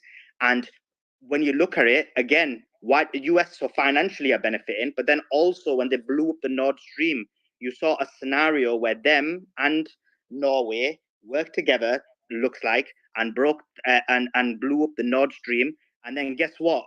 Within days, who were the new suppliers of the gas supplies to a lot of these regions? United States and Norway through Denmark had supplies ready. And so again, you see a scenario where there was significant efforts to make sure that they can control the weaponry, control the finances, and control the gas supply. And who lost out more than anyone? Germany. So Germany, being the basically lackeys that they are, have significantly lost out financially. They now, rather than being suppliers to Poland, are basically getting supplies from Poland. And so you have a scenario where the entire situation has been reversed. And so moving back to the point, because in my view, and I guess this is just an opinion, it does look like Russia are doing better. I wouldn't say they're winning, but they're doing better in the war. And you see that in terms of the efforts in Bakhmut and so on and so forth. And there's significant issues for Ukraine in two regards. First of all, manpower, which is significantly lacking, and they've lost a lot of troops. According to Mossad, 157,000, so that's a reliable source, of Ukrainian troops have died. In addition to that, you've got significant supply issues in terms of artillery from the United States. And again, significant reports stating that when it comes to the supplies, they've used the European supply and are now well into the Israeli supply. So it's a joint supply between Israel and the United States, and they're into that supply. And they're trying to get extra supplies because of the problem. And for example, they're speaking to South Korea about getting another 100,000 artillery unit, artillery situation. And so just summarizing, but how do you solve the war? So and basically this is like a Western problem, because if you look at most of the people who are supporting Ukraine, it's the West, whereas most of the world isn't. And in addition to that, how do you solve the problem? It's not that hard, and the people should be thinking about the Ukrainian people as well as the Russian people. And the best way to solve it is to make the deal. The deal isn't that hard, and I agree with Trump. I think if Trump was in charge, this deal would have been done a long time ago. Ukrainians don't want to deal. Sorry, I have to push back on your points, man. And then the deal that is that basically Ukraine promises not to be part of NATO. They stop receiving supplies on the border of Russia, and then the extra regions I've already explained. So that's just my views. I'll let also jump in, and also yeah, of course. Yeah, jump in, Sebastian. And also push back against Layman as well. But go ahead. You don't reward a country for invade. You don't give them veto over their voluntary membership of an organization after they invade them. So that you don't reward somebody for invading another country. With regards to the pipeline story and Norway's involvement, the Seymour Hersh article is absolute crap, and I would love to have spaces where we just. Where it's being planned, definitely. We're trying to get Seymour Hersh himself to come on as well. Superb. I can't wait. And then one more thing. There is an amazing person I'll send you his contact details. Former advisor to President Putin, Professor Andrei Ilyarionov, is now based in DC, very outspoken. He served in the Kremlin as economic advisor to Putin. You should go to get him on one of these spaces. You'll connect me to him on WhatsApp or Twitter? I'll WhatsApp it right now. Perfect. Thanks, Sebastian. I appreciate it. Also, so I know you'll push back, and Piotr, don't worry, also will do it for you, because I know you're boiling inside. Also, so I'll love your response, Slayman and Ian as well, to kind of balance out the discussion and wrap up the space. Yeah, so quickly about Bakhmut, Russia's been trying to seize that town for 7 months, and they've lost thousands, if not tens of thousands of casualties trying to do it. So, let's make something abundantly clear. Russia's military strength, as we know it, has been severely degraded to the point where, taking away their nukes, they have been completely consumed by Ukraine, and in many ways you can argue that they are not a significant military threat to NATO at this point because of how consumed they are because of Ukraine. And then this notion about, and I think this kind of ties into the space we had here, and I try to bring it up with Georgian Legion and everything. When we're talking about Ukraine, I'm going to quote basically the U.S. administration, the West administration policy. No discussions about Ukraine without Ukraine. Ukrainians have agency. They have a voice in this matter. This is their country. They're fighting for it. They have every right to. Yeah, but that's also my money, right? Well, prodigal, that's fine. That's the U.S. domestic consideration, but you can take all the money away. The Ukrainians in here. What are you talking about? We've had Vladimir's Ukrainian, and then we had the Georgian Legion on as well, who are fighting currently in Ukraine right now. And every time you listen, I highly encourage people to just listen to Ukrainians.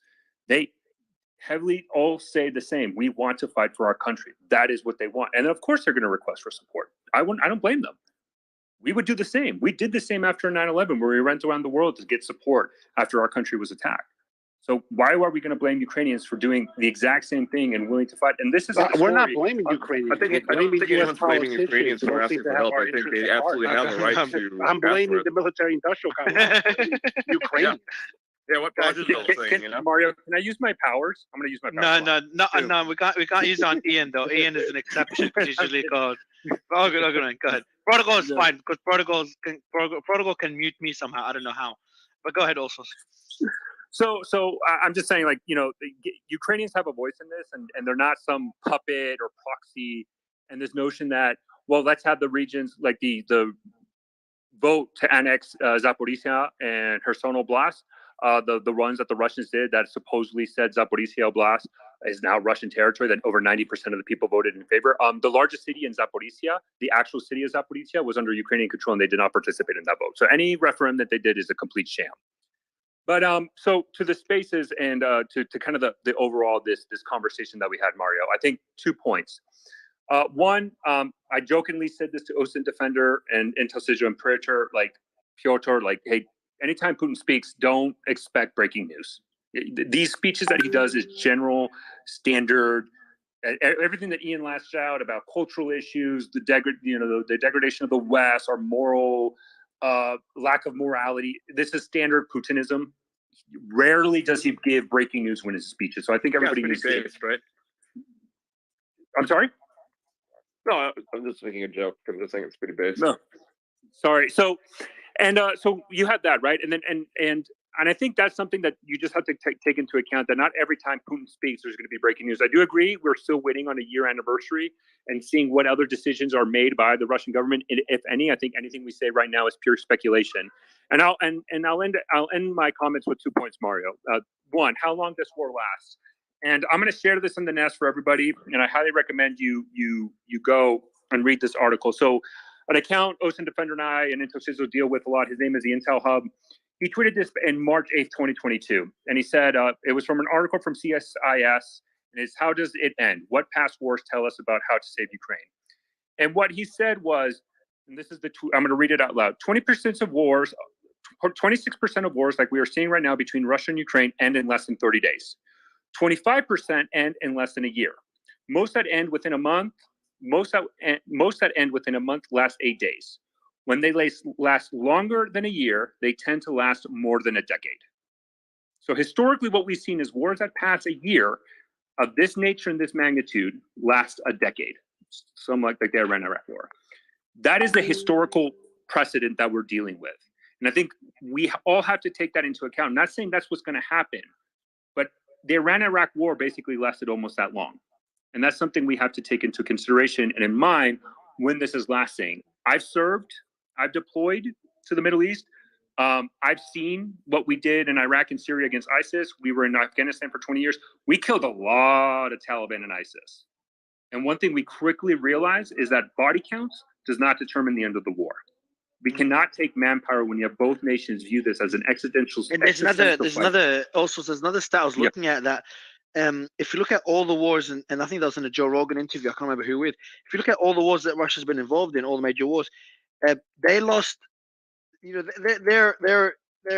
they play the attrition game where they just throw bodies at a war. They lost 20 million troops in the Second World War and civilians. So they did. And by the way, they've always in all wars in all. Oh, sorry, Ian. Go ahead. Go ahead. What were you saying, Ian? No, I was saying both sides. I mean, they share a history, right? So you have to keep in mind that the Ukrainians are also, you know, if you want to talk about World War II, you know, and it's going to be both sides that are doing a war of attrition, not just one side. Yeah, I mean, but if you go, but moving away from World War II, now the point I wanted to make, guys, Ian and Prodigal, the point I wanted to make is also in all wars, in all major wars, Russia lost 500,000 men in all of them, minimum, and right now we're at anywhere from 50 to 200,000, depending which source you trust. Yeah, but how much of that was from alcohol poisoning? I mean, what percentage was it from actual? I don't know, Ben. I don't know. No, yeah, you're right, and I think Ukrainians have also demonstrated they're willing to take a lot of sacrifice. I mean, the situation has changed since this war started. When Russia mobilized, that changed everything. That changed the situation on the ground. Now you have Ukraine more than Russia, but both countries view this as an existential fight that requires substantial amount of personnel to fight it, right? And I think that is why the number games of casualties has dropped in importance as a measurement of this war. And I think a lot of it now is going to go into the issues of equipment, but not only equipment as an artillery, but like modernized equipment. But also, can I ask you a question then? I mean, I agree with your analysis.